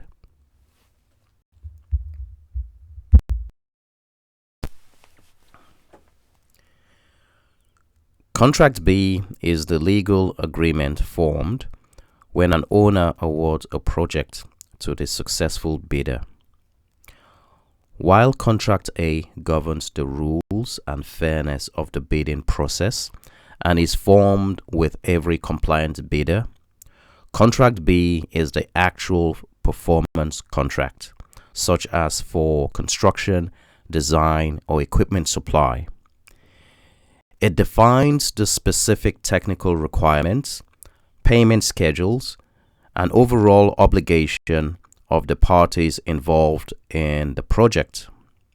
Essentially, Contract B represents the culmination of the tendering phase and provides the primary framework for executing the work. In the landmark case, Ontario versus Ron Engineering, the Supreme Court of Canada defined the relationship between these two contracts. A contractor submitted a compliant tender but attempted to withdraw after realizing they had made a significant pricing error. The court held that submitting the bid created Contract A, making the offer irrevocable according to the tender terms. When the owner accepted the bid, the contractor was legally required to enter into the performance agreement known as Contract B. Refusing to execute Contract B led to the forfeiture of the contractor's bid deposit under Contract A.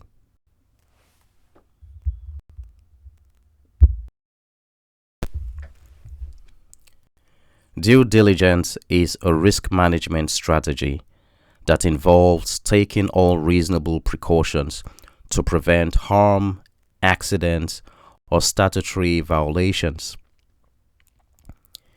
In professional practice, it means systematically considering every possible mode of failure and ensuring that a contingency plan is in place for each.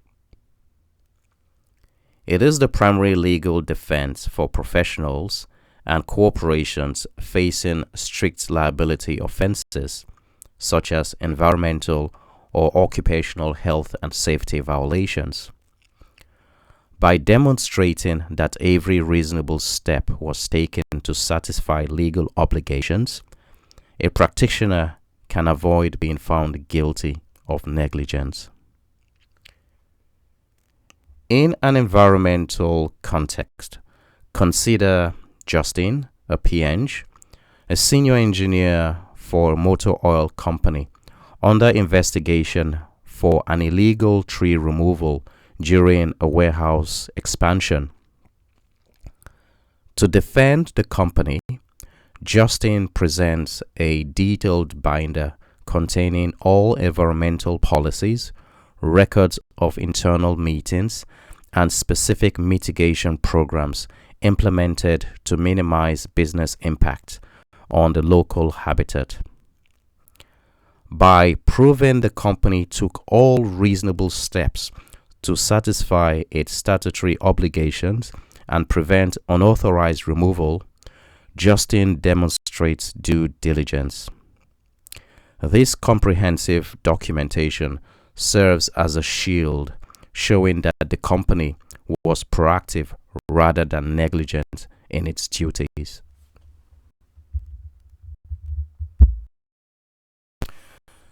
This is a very good one for not just the exam, but also your engineering career. Fiduciary duty is a high-level legal and ethical obligation arising from a special relationship of trust. It requires a professional to act with scrupulous good faith and to replace the interest of another party, such as an employer, client, or corporation, above their own personal interests. This duty typically applies to directors, officers, or partners who have the power to exercise discretion that affects a vulnerable beneficiary. In professional practice, failing to disclose a conflict of interest or using confidential information for personal gain constitutes a serious breach of this duty. In a practical Canadian example, a licensed geoscientist was hired by a resource firm to evaluate the economic potential of petroleum properties. While evaluating the data, the professional used confidential technical knowledge to purchase shares in the target company through a numbered corporation without informing his clients. By prioritizing personal financial gain and failing to disclose this conflict of interest, the geoscientist breached his fiduciary duty. Such conduct often constitutes illegal inside trading under Provincial Securities Act, which can result in criminal prosecution, heavy fines, and the permanent revocation of a professional license.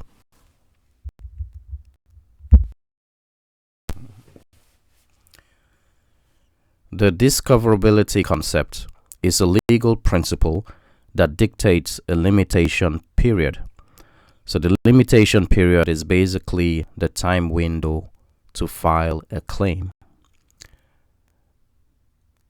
So the discoverability concept dictates that limitation period, and it says basically that that period begins only when the damage is first discovered or reasonably should have been discovered by the plaintiff. Now, this rule prevents the unfairness of a legal right expiring before the victim is even aware of the injury or defect.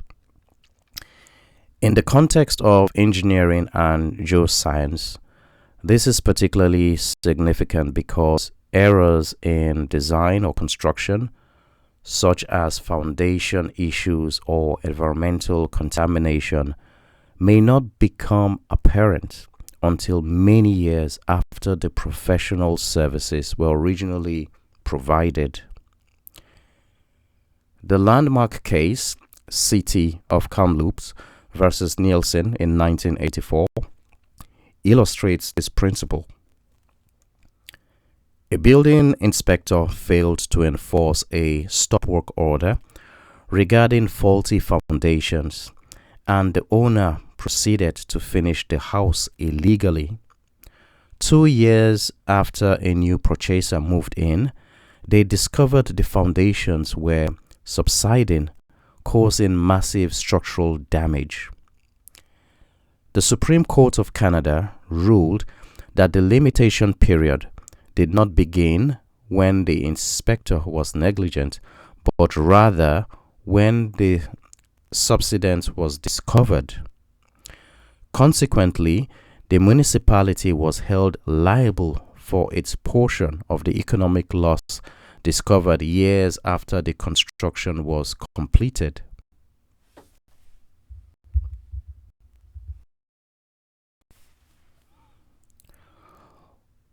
We'll now take a closer look at limitation periods, which are essentially statutory time windows within which a legal claim for tort or breach of contract must be filed in court.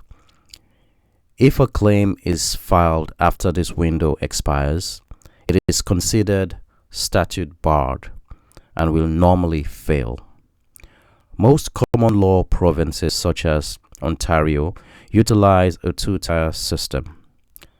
A basic limitation period, which is typically 2 years from discovery, and an ultimate limitation period, which is typically 15 years from the act.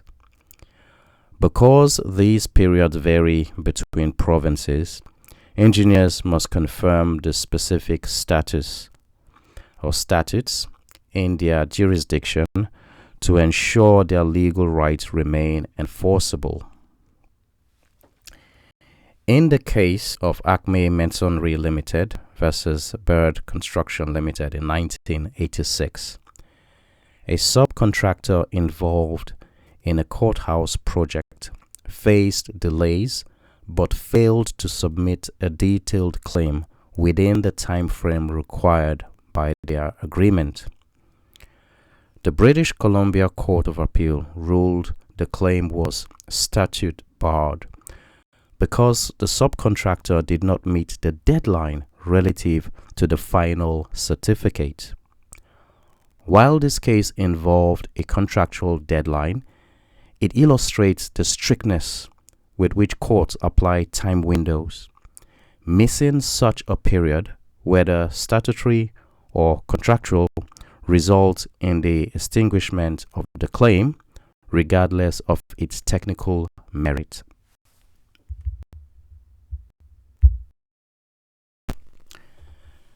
The next few concepts are very interesting, starting with intellectual property, which refers to the legal rights protecting creations of the mind, such as inventions, literary and artistic works, designs, symbols, and images. The primary categories include patents for innovative devices, copyrights for written or artistic works, trademarks for brand identifiers, and industrial designs for aesthetic appearances. Regulating IP encourages creativity by granting creators exclusive rights to profit from their innovations for a limited time, after which they enter the public domain. For professionals, understanding IP is vital to protect their own creations and ensure they do not infringe on others' proprietary rights. So I'll just go through the major categories once again. We're going to do a deep dive into each of them, but for patents, you are looking at innovative devices. For copyright, you're looking at written or artistic works. For trademarks, it's for brand identifiers. And for industrial designs, you're looking at aesthetic appearances. A famous Canadian example involved Research in Motion, RIM, who were the creators of BlackBerry. In 2006, RIM faced a massive patent infringement lawsuit from a firm named NTP regarding wireless email technology. The legal battle threatened to shut down the entire BlackBerry service, which would have been catastrophic for the company and its global users. Ultimately, RIM settled the dispute by paying $612 million, even though several of the disputed patents were later ruled invalid. This event underscores the immense financial and operational risks associated with patent rights and demonstrates why firms must proactively manage their intellectual property portfolios and respect existing patents.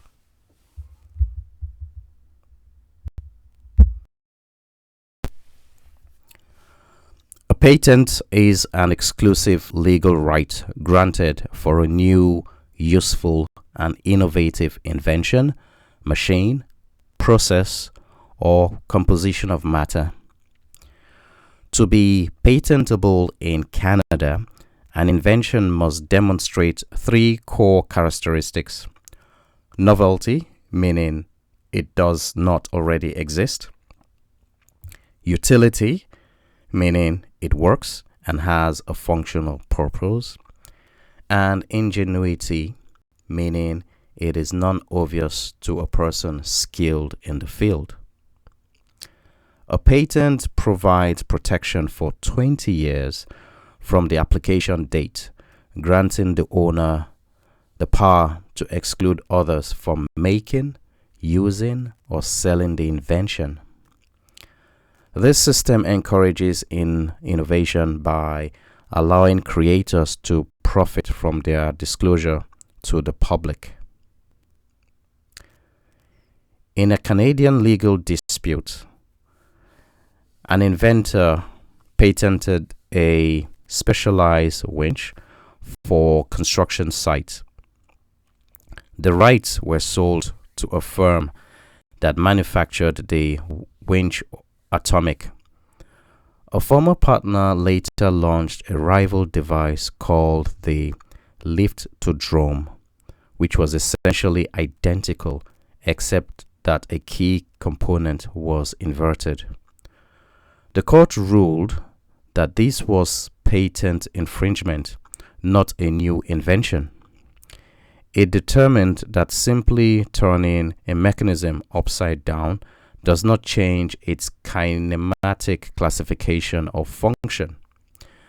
The case highlights that to avoid infringement, a device must be truly innovative rather than a minor variation of an existing patented design.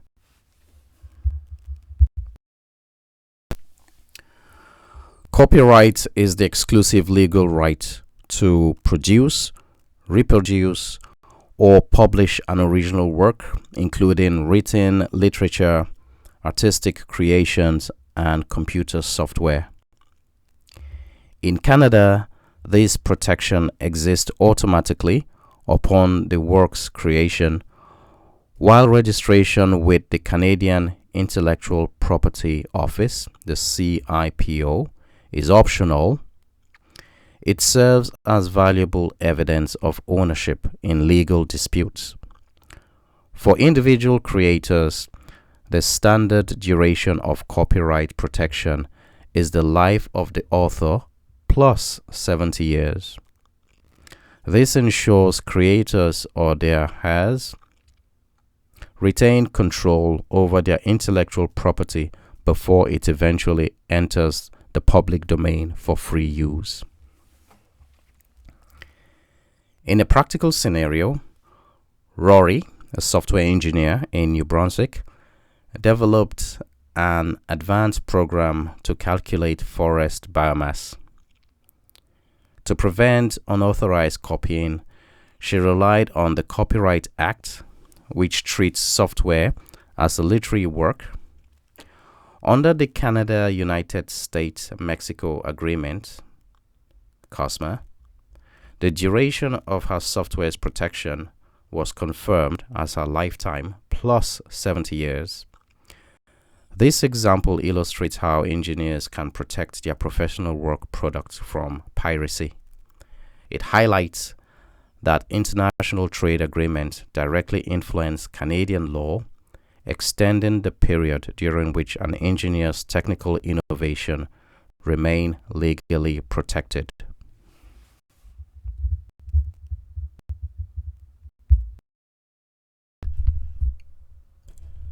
A trademark is a symbol, logo, name, or slogan used to distinguish the goods or services of one business from another in the marketplace.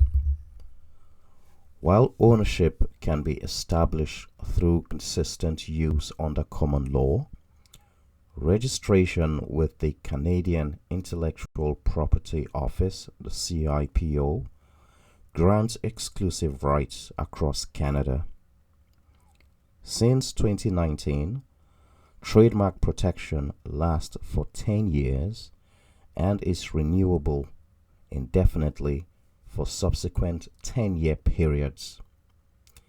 It is essential that a trademark be distinctive, generic or descriptive terms such as circuit board generally cannot be registered as they do not identify a unique source.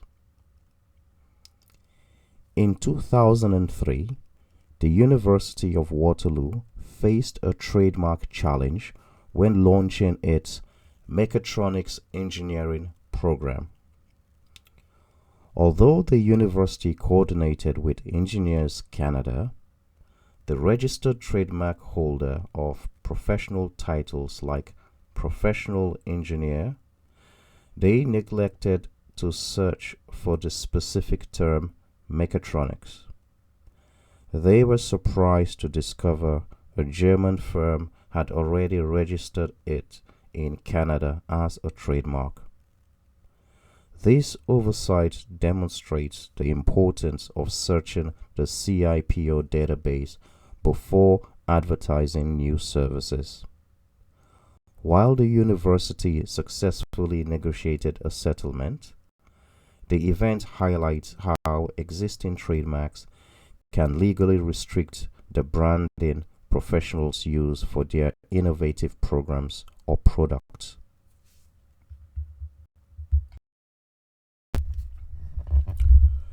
A trade secret is a valuable business information such as a formula, process, or technique that provides a competitive advantage because it is kept confidential. So, unlike patents, which require public disclosure in exchange for a limited monopoly, trade secrets have no fixed expiration and can last indefinitely as long as secrecy is maintained. They are not protected by a specific statute. Instead, they rely on contract law, basically confidentiality agreements, and the common law tort of unlawful appropriation. If a secret is independently discovered or reverse engineered by a competitor, the original owner generally has no legal recourse. In professional practice, the most common risk involves employees moving between competing firms. For example, if Bree, who is an MIT, resigned from an engineering firm to join a direct rival, she will generally, in a legal and ethical sense, be barred from using her previous employer's proprietary software or technical methods. Now, if her new role requires her to disclose these trade secrets, both she and her new employer could be sued for breach of contract or fiduciary duty. This illustrates why companies require employees to sign confidentiality agreements to safeguard intellectual property that is not patented, and this ensures proprietary knowledge remains a protected business asset.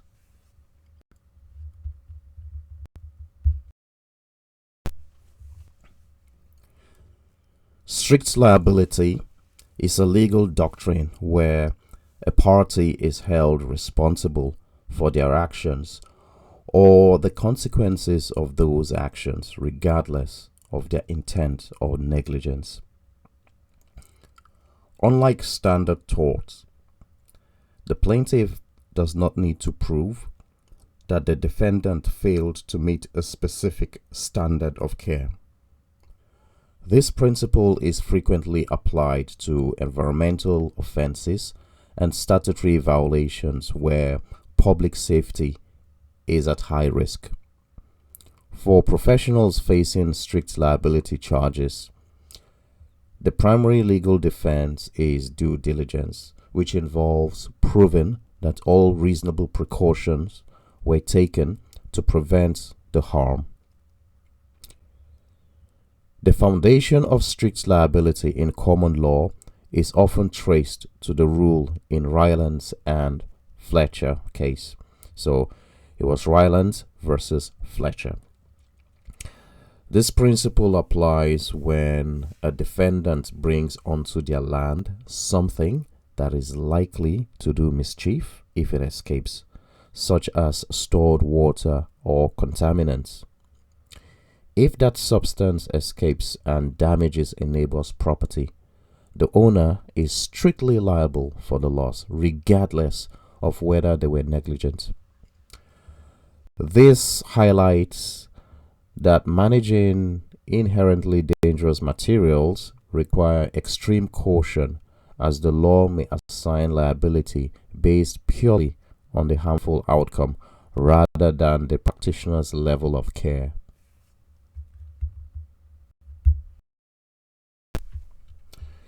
Enforcement is the regulatory process by which a provincial or territorial association prosecutes unlicensed individuals for practicing engineering or geoscience illegally or for misusing protected professional titles. While discipline focuses on licensed members, enforcement is directed at non-members who violate the right to title or perform work within the exclusive scope of professional practice.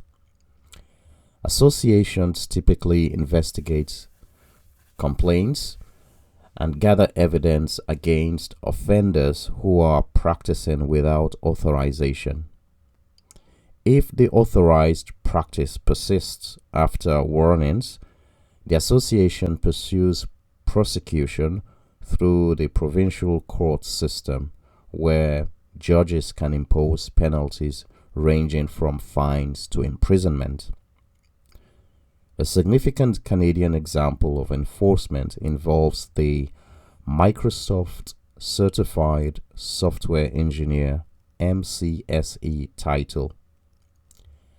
Canadian licensing laws strictly reserve the term engineer for licensed professionals to prevent public confusion regarding a practitioner's actual qualifications. The Ordre des Ingénieurs de Québec, the OIQ, initiated penal proceedings against Microsoft Canada for allowing non-members to use this protected title. In 2004, a Quebec court ruled that the company had contravened the provincial professional code.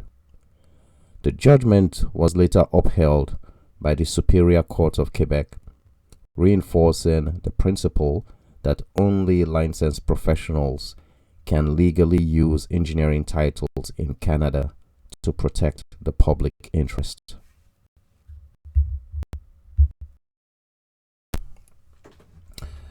Discipline is the regulatory process used by provincial associations to penalize licensed members for violations of the Professional Act, such as professional misconduct, incompetence, or negligence.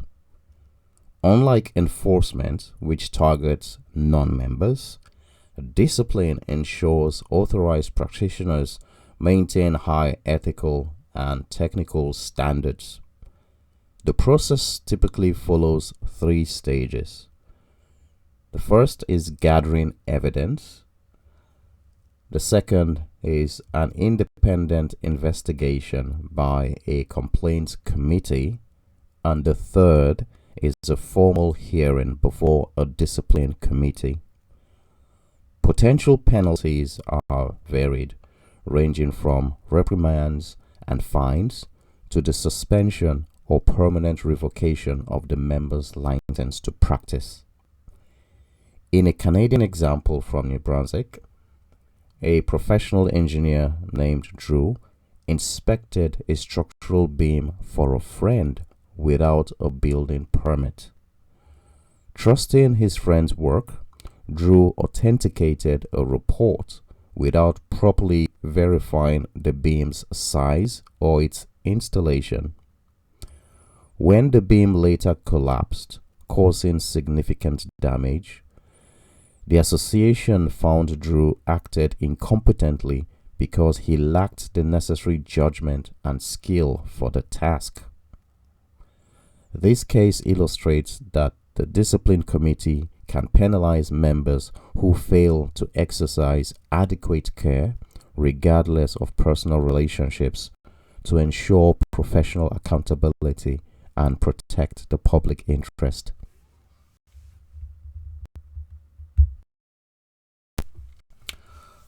Alternative dispute resolution, ADR, refers to methods used to resolve conflicts outside of the formal court system. We have seen some of the techniques, and they include mediation and arbitration. They are often less costly, they are less public, and more efficient than traditional litigation.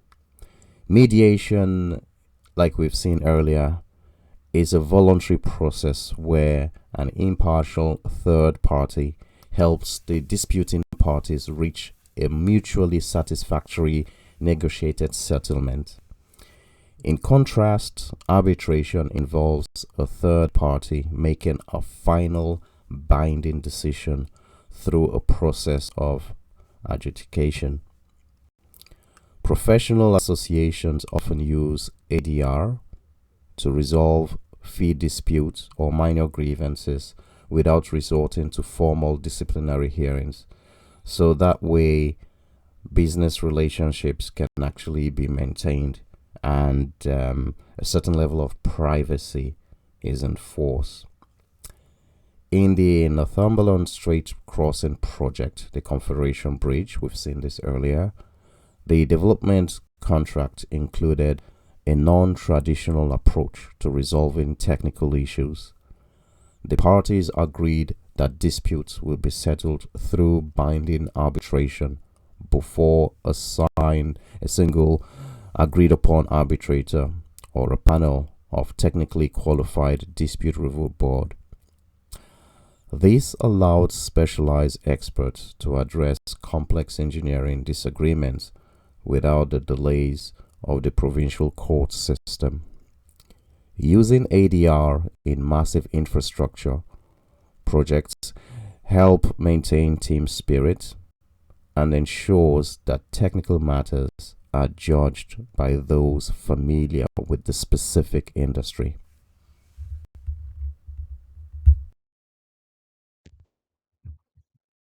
A qualified person is a licensed professional, such as a P.Eng or PGO, who possesses specific academic qualifications and a minimum level of relevant experience, typically 5 years, required by legislation to assume responsibility for high-stakes technical reports. These individuals are mandated to be independent and must personally visit the sites they are reporting on. Their primary role is to ensure that scientific or technical information disclosed to the public, particularly in industries like mining, oil and gas, or environmental remediation, is accurate, reliable, and verified by competent experts. The Bre-X minerals fraud in the late 1990s, where gold samples were salted to deceive investors, led the Canadian Securities Administrators, CSA, to introduce National Instrument 43101.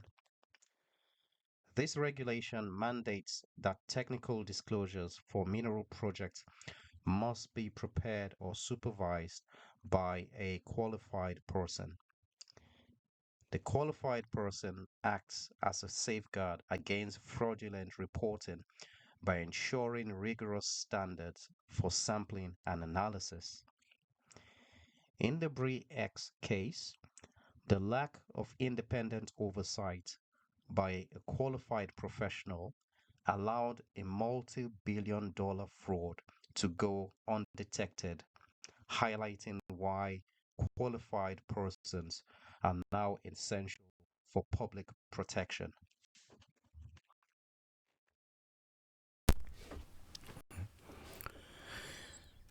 A certificate of authorization, C of A, or permit to practice is a legal license required for any entity, corporation, partnership, or individual offering professional engineering or geoscience services directly to the public.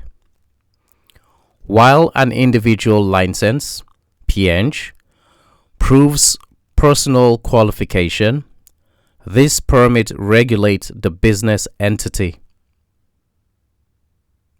It protects the public by requiring the firm to designate a licensed professional who is personally responsible for supervising all technical work. Furthermore, many provinces mandate that permit holders carry professional liability insurance to ensure financial accountability in the event of errors or negligence. In the Elliott Lake Algo Center Mall tragedy, the engineering firm M.R. Wright and Associates was disciplined by Professional Engineers Ontario PEO. The firm held a certificate of authorization, yet it allowed Robert Wood, an individual whose engineering license had been revoked, to conduct a critical structural inspection. Because the C of A mandates that a firm only provide services under the supervision of a licensed member, the firm breached its statutory obligations. This case demonstrates that a permit to practice is a vital safeguard, ensuring corporate engineering work remains under competent licensed oversight.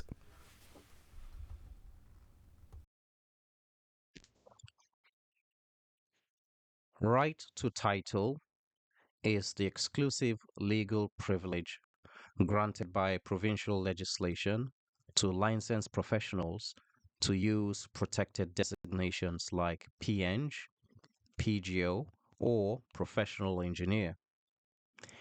In Canada, unlike in the United States, a license is mandatory both to practice and to use these professional titles.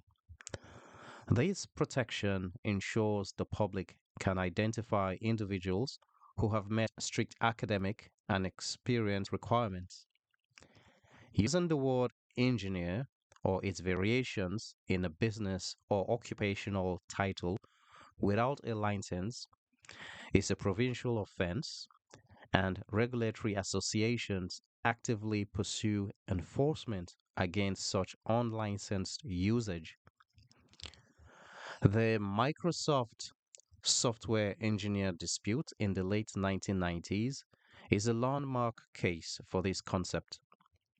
Microsoft issued Microsoft Certified Software Engineer MCSE designations to thousands of Canadians who were not licensed engineers.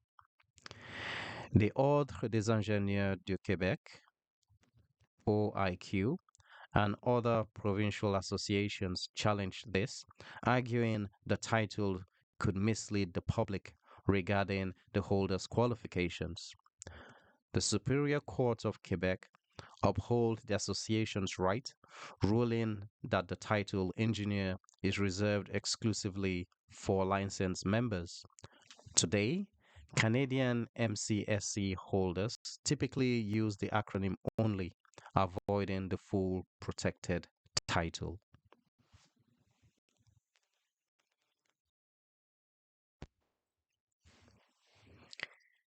Liquidated damages are predetermined sums specified in a contract that one party must pay to another if a specific breach occurs, such as a project delay.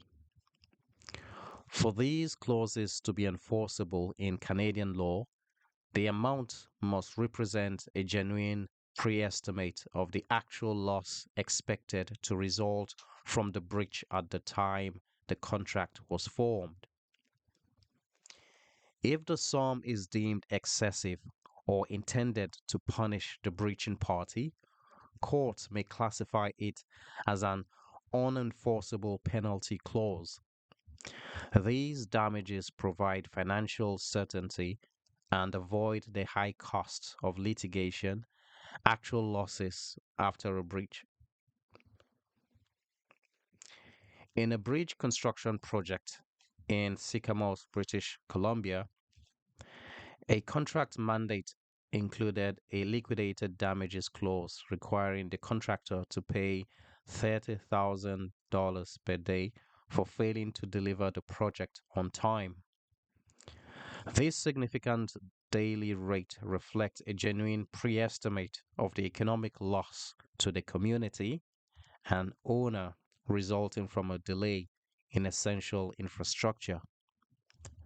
To balance this risk, the project engineer, Scott, suggested including a force majeure clause to protect the contractor from delays caused by uncontrollable events like the mudslides and flooding common in that area. This ensures damages only apply to manageable breaches.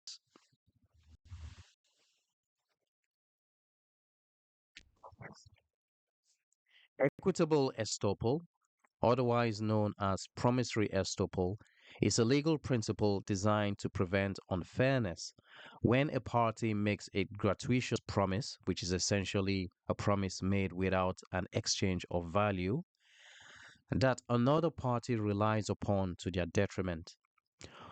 Under standard Canadian contract law, amendments to an agreement must be supported by new consideration to be enforceable.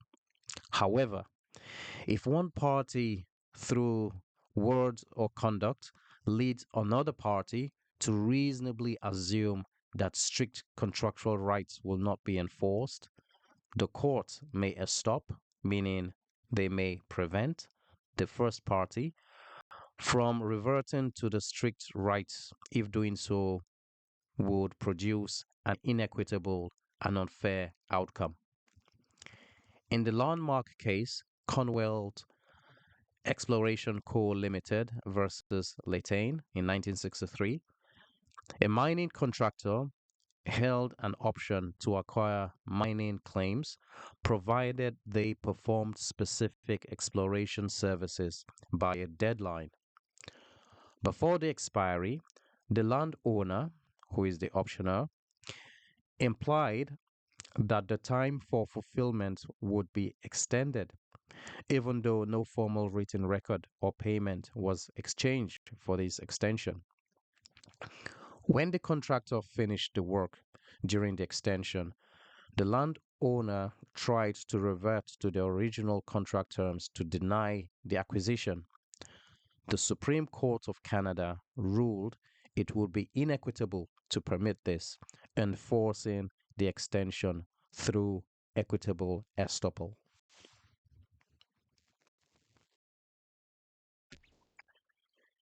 You are very likely to get this one on the exam. Whistleblowing occurs when a professional reports an organization's illegal, unsafe, or unethical practices to an external regulatory authority. Because the duty to public safety is paramount, it must override loyalty to an employer if a serious hazard is ignored internally. It is considered a last resort. Practitioners must first attempt to resolve the problem through internal channels, such as speaking with supervisors or senior management.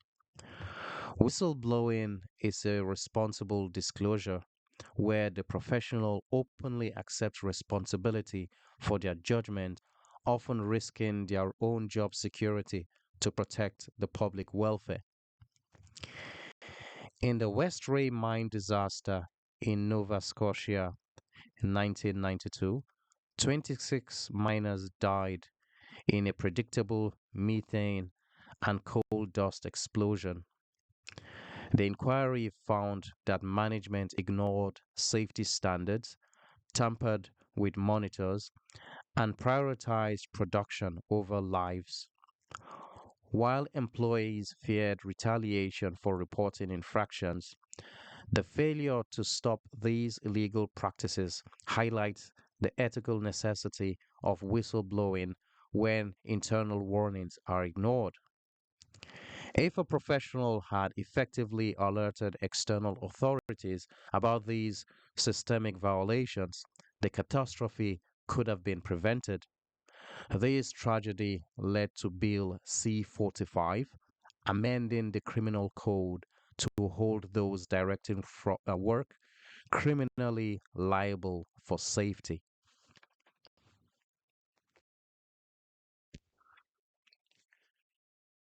Moonlighting is the practice of professional engineers or geoscientists performing work for a secondary client or personal business outside of their primary employment. While not inherently illegal, it often creates a potential conflict of interest. To remain ethical, a practitioner must provide full disclosure to both the primary employer and the secondary client, ensuring the work does not compete with the employer or misuse company resources. Furthermore, in provinces like Ontario, moonlighting practitioners may legally require a certificate of authorization and professional liability insurance if they are offering professional services directly to the public. In a documented case study, engineer Philip Vogt secretly performed secondary design work in the evenings using his primary employer's office and specialized software. Although he paid for his own supplies, his secrecy and authorized use of company facilities created an unethical conflict of interest. Because he did not inform his employer, he could not verify that his outside work did not compete with the firm's interests. Additionally, by providing services to the public without a certificate of authorization, he risks prosecution for professional misconduct. This highlights that transparency and proper business licensing are mandatory for ethical moonlighting.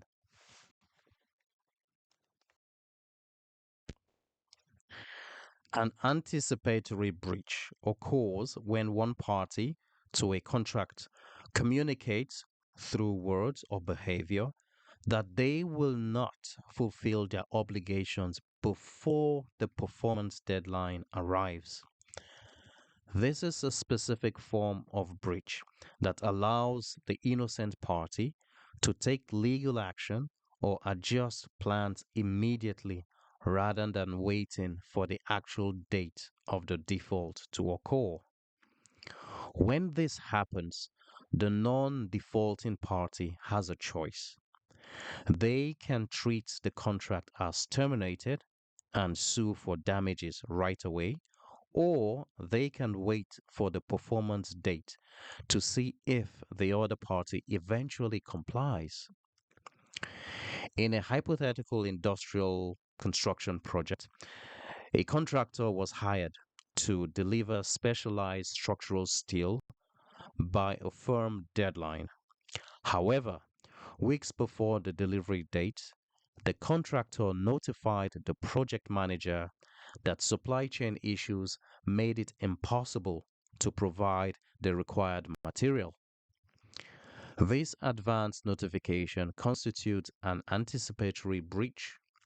Because the manager was informed early, she could seek an alternative supplier or adjust the project specifications to prevent a total shutdown of the site. This illustrates how identifying an anticipatory breach helps engineers mitigate losses and maintain project viability before a critical deadline is actually missed.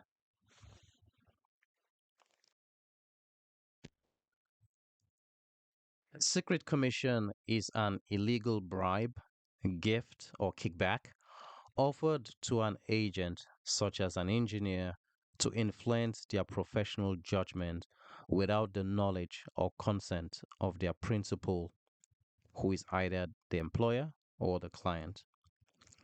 In Canada, this is not just a breach of the code of ethics, which requires professionals to act as faithful agents, but also a criminal offense under the Section 426 of the Criminal Code. It constitutes a severe conflict of interest because the professional's loyalty is diverted from the client to the party providing the bribe, typically to secure contract or ignore substandard work. A major real-world example is the Charbonneau Commission in Quebec, which investigated widespread corruption in the construction industry. The inquiry revealed that engineering firms and contractors were involved in systemic secret commission schemes where kickbacks were paid to political parties and public officials in exchange for lucrative government contracts. These closed-door agreements bypassed fair bidding processes and cost taxpayers millions. These events led to mass resignations, criminal charges, and a major overhaul of professional oversight in Quebec, illustrating that accepting even small, exorbitant gratuities can lead to professional ruin and imprisonment.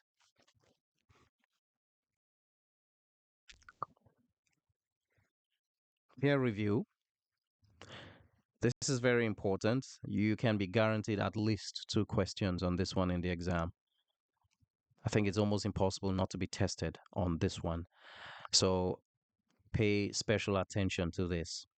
Peer review is the systematic evaluation of a professional's technical work, such as a drawing, reports, or designs by another practitioner to ensure accuracy, validity, and compliance with standards.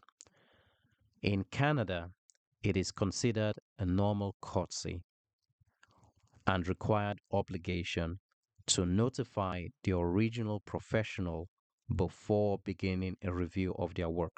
So it's courtesy and it's a required obligation to notify them before beginning review of their work. But it is not in all cases. There are always exceptions. So take note of these exceptions.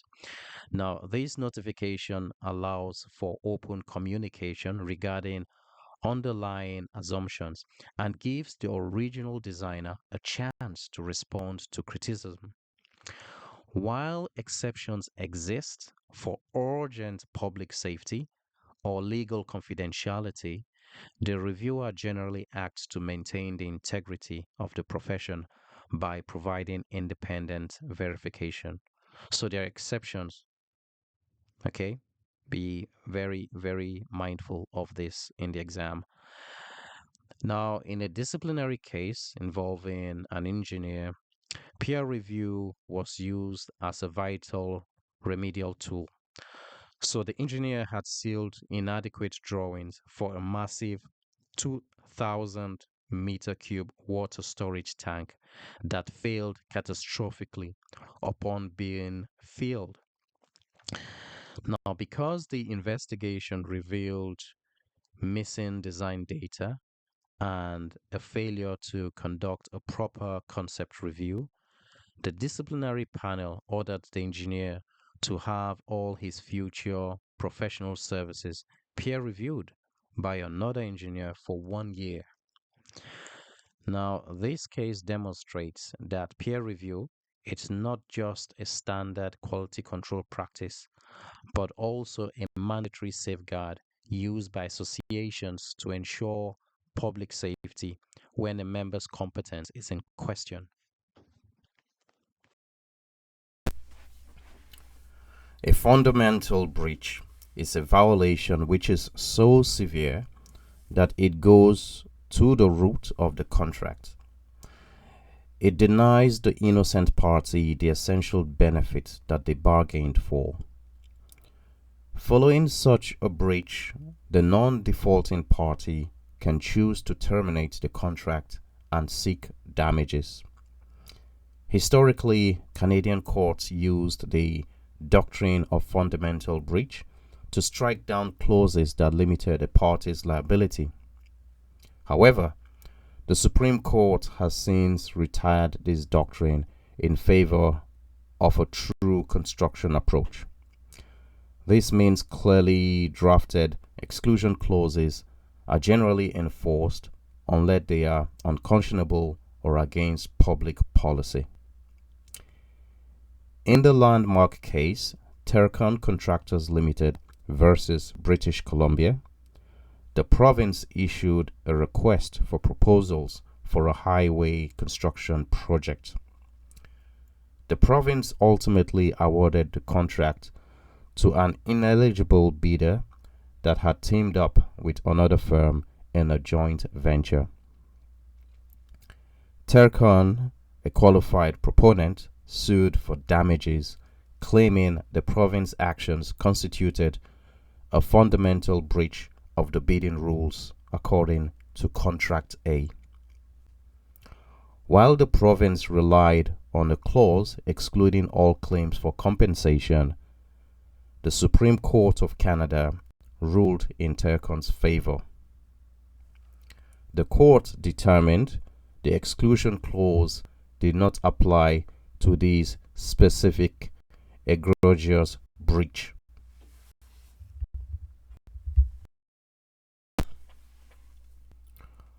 Authentication is the formal process of signing, sealing, and dating final technical documents to signify that a licensed professional accepts full responsibility for the work. It indicates the document was prepared by the professional or under their direct supervision and meets all relevant codes and standards. This act is a mark of reliance for the public, ensuring that technical decisions affecting safety and welfare are backed by a qualified practitioner. Authentication is only for final documents. Preliminary versions must be clearly marked not for construction to avoid dangerous misunderstanding. So this is a good one for your exam. Please note that authentication is only for final documents and preliminary versions must be marked not for construction to avoid misunderstanding. In a disciplinary case of an engineer, the importance of authentication as a guarantee of adequacy was highlighted in that particularly interesting case. The engineer authenticated and sealed issue for construction drawings for a massive 2,000 meter cube water tank, even though the designs were missing critical details such as material specifications and weld sizes. When the tank failed catastrophically upon filling, the disciplinary panel ruled that by applying his seal, the engineer had represented that the design was complete and technically sound when it was not. The case proves that authentication is not a mere formality, but a legal binding confirmation of a design's integrity and safety.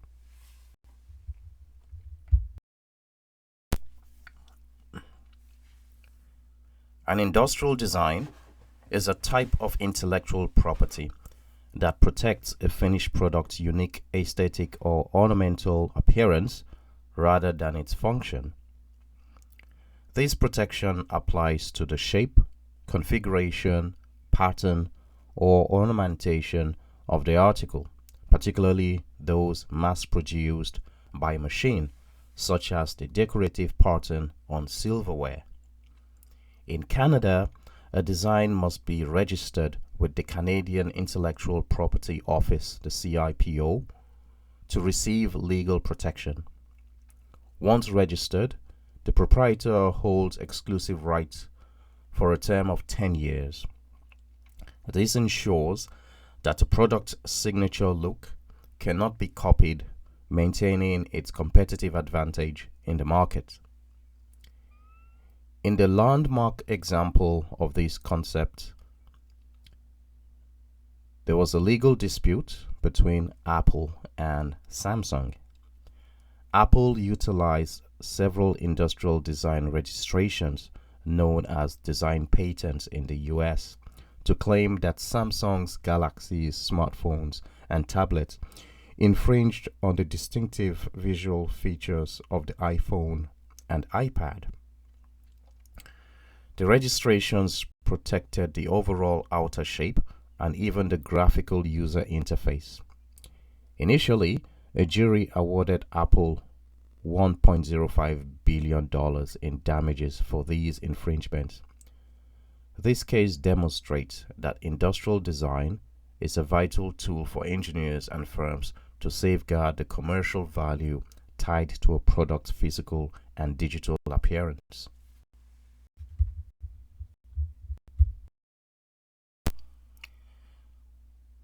A letter of intent is a pre-contractual document used in business to express a serious interest in entering into a contract.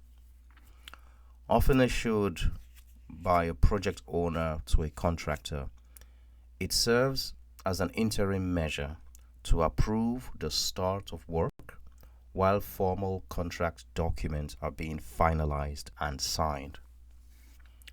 While it establishes terms for negotiation and creates a moral obligation to act in good faith, a letter of intent that lacks essential terms or explicitly states it is not a binding agreement is generally unenforceable in court. Professionals must be cautious, as starting work on a letter of intent without a formal contract carries significant legal risk. In the case Pohama Consult Limited versus Kellogg Salada Canada Limited in 1976, the parties used a letter of intent regarding the sale of company shares. Although the trial judge initially viewed the document as a complete contract, the Ontario Court of Appeal reversed the decision. The court ruled that because essential terms were missing and the parties intended to negotiate those details later in a subsequent agreement, no enforceable contract existed. This case warns engineers that referring to a document as a letter of intent often signals that the parties have not yet reached a final binding deal, leaving technical work performed under it legally vulnerable.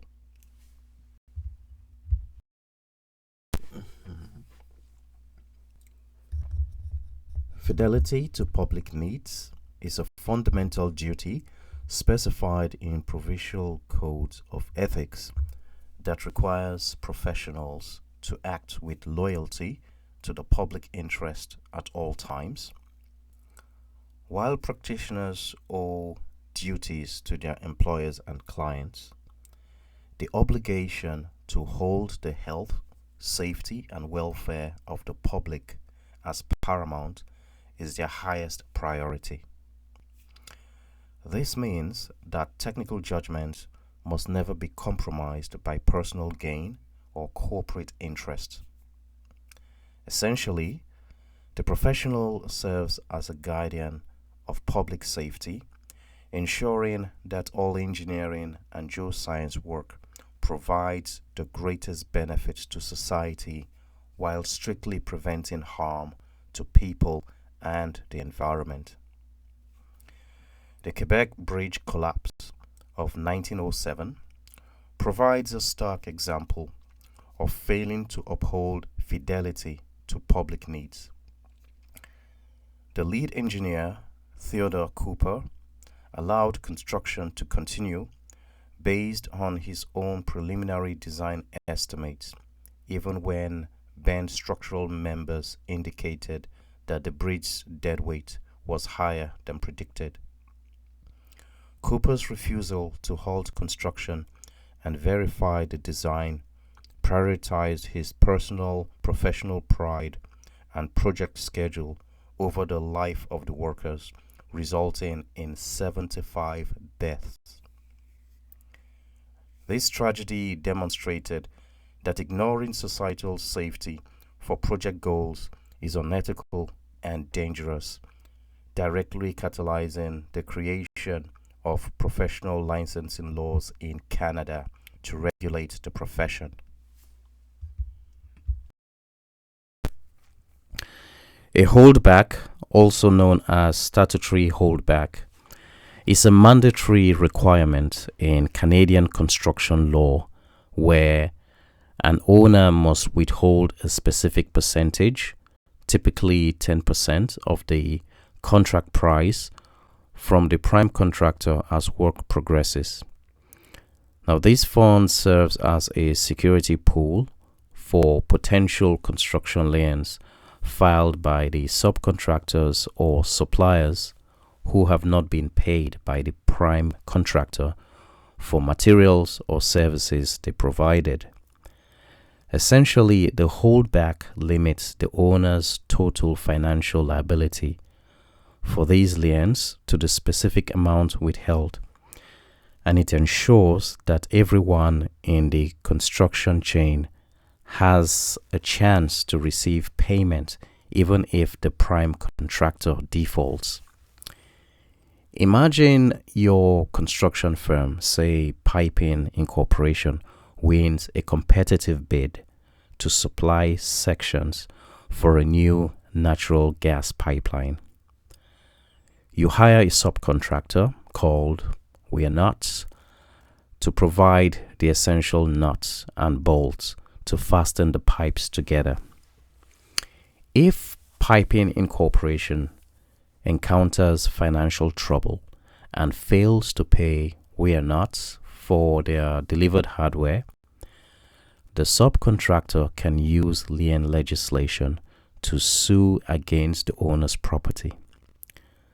Now, because the owner maintained a 10% holdback from P.Eng Incorporation, there is a guaranteed fund available to satisfy the subcontractor's claim. And this mechanism protects the owner from having to pay more than the original contract price, and it motivates the prime contractor to ensure all specialized engineering work is completed and paid for.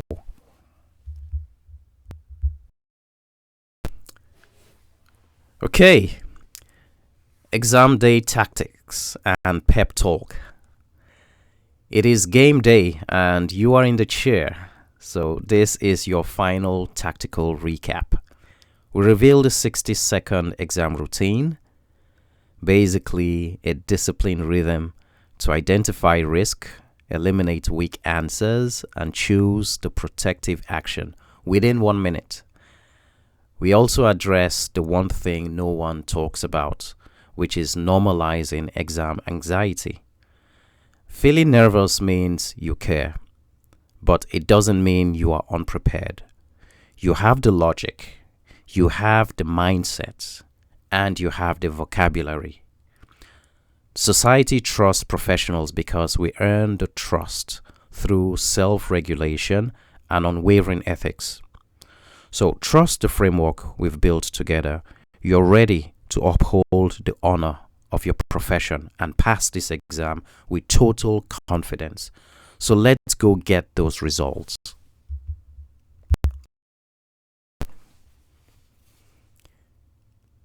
You are ready. You do not need perfection. You need consistent reasoning. Apply the decision tree. Trust your judgment, and remember, this exam exists because society trusts professionals like you. Good luck.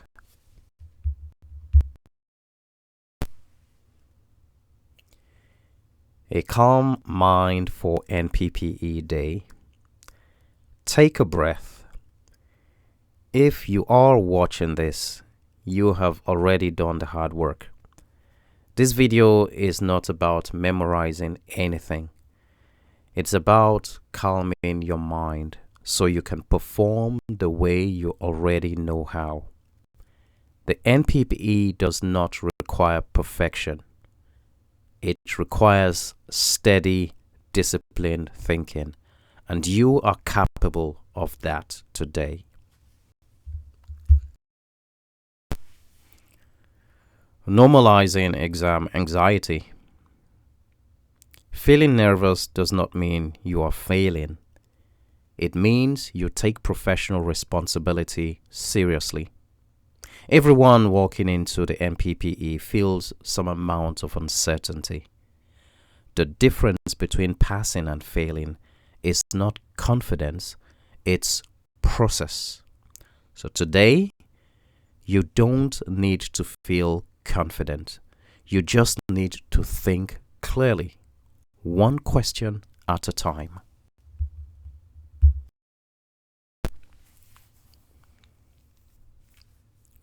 You do not need to know everything. The NPPE is not a memory contest. You are not expected to quote legislation or list section numbers. Many successful candidates leave the exam knowing they guessed on specific details.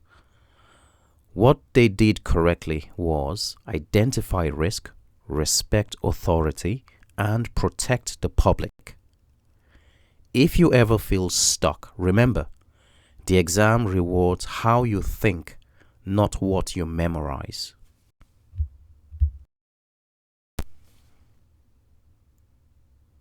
Trust the decision tree. You have a framework, make sure you use it. You are never answering questions from scratch. You are applying the same decision tree again and again.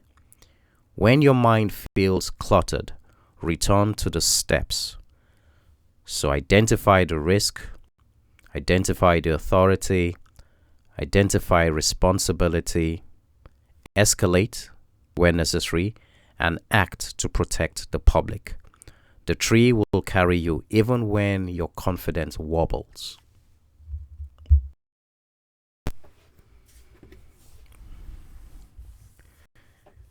Slow down to speed up. You have enough time. Rushing creates doubt. Slow, methodical thinking is what the NPPE rewards. Read the question once, identify what truly matters, choose the answer that protects the public earliest, then let it go and move on. Do not relitigate past questions in your head. Move on.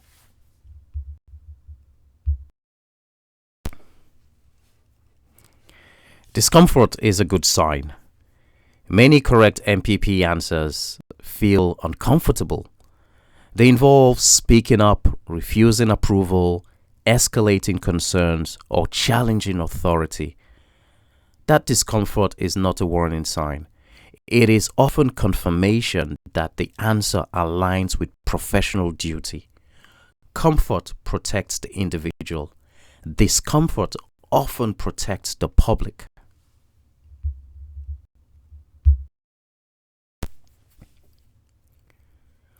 One question at a time. The exam is not won or lost on a single question. Do not keep score in your head. Do not dwell on uncertainty. Every question is a fresh start. Apply your reasoning, choose the best answer, and move forward. Remember who you are. The NPPE exists because society places trust in engineers and geoscientists. Passing this exam is not a hurdle designed to keep you out. It is a confirmation that you understand your responsibility to others. You have trained for this. You think the right way. You belong in this profession.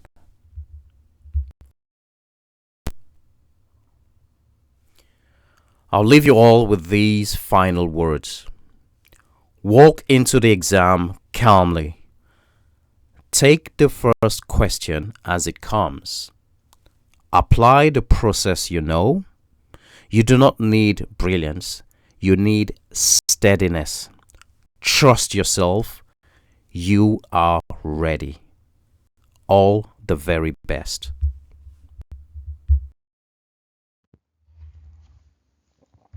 Thank you very much, and do not hesitate to contact us if you require help with becoming a P.Eng, and would like to use this opportunity to wish you the very best in your professional engineering career. Goodbye and see you soon.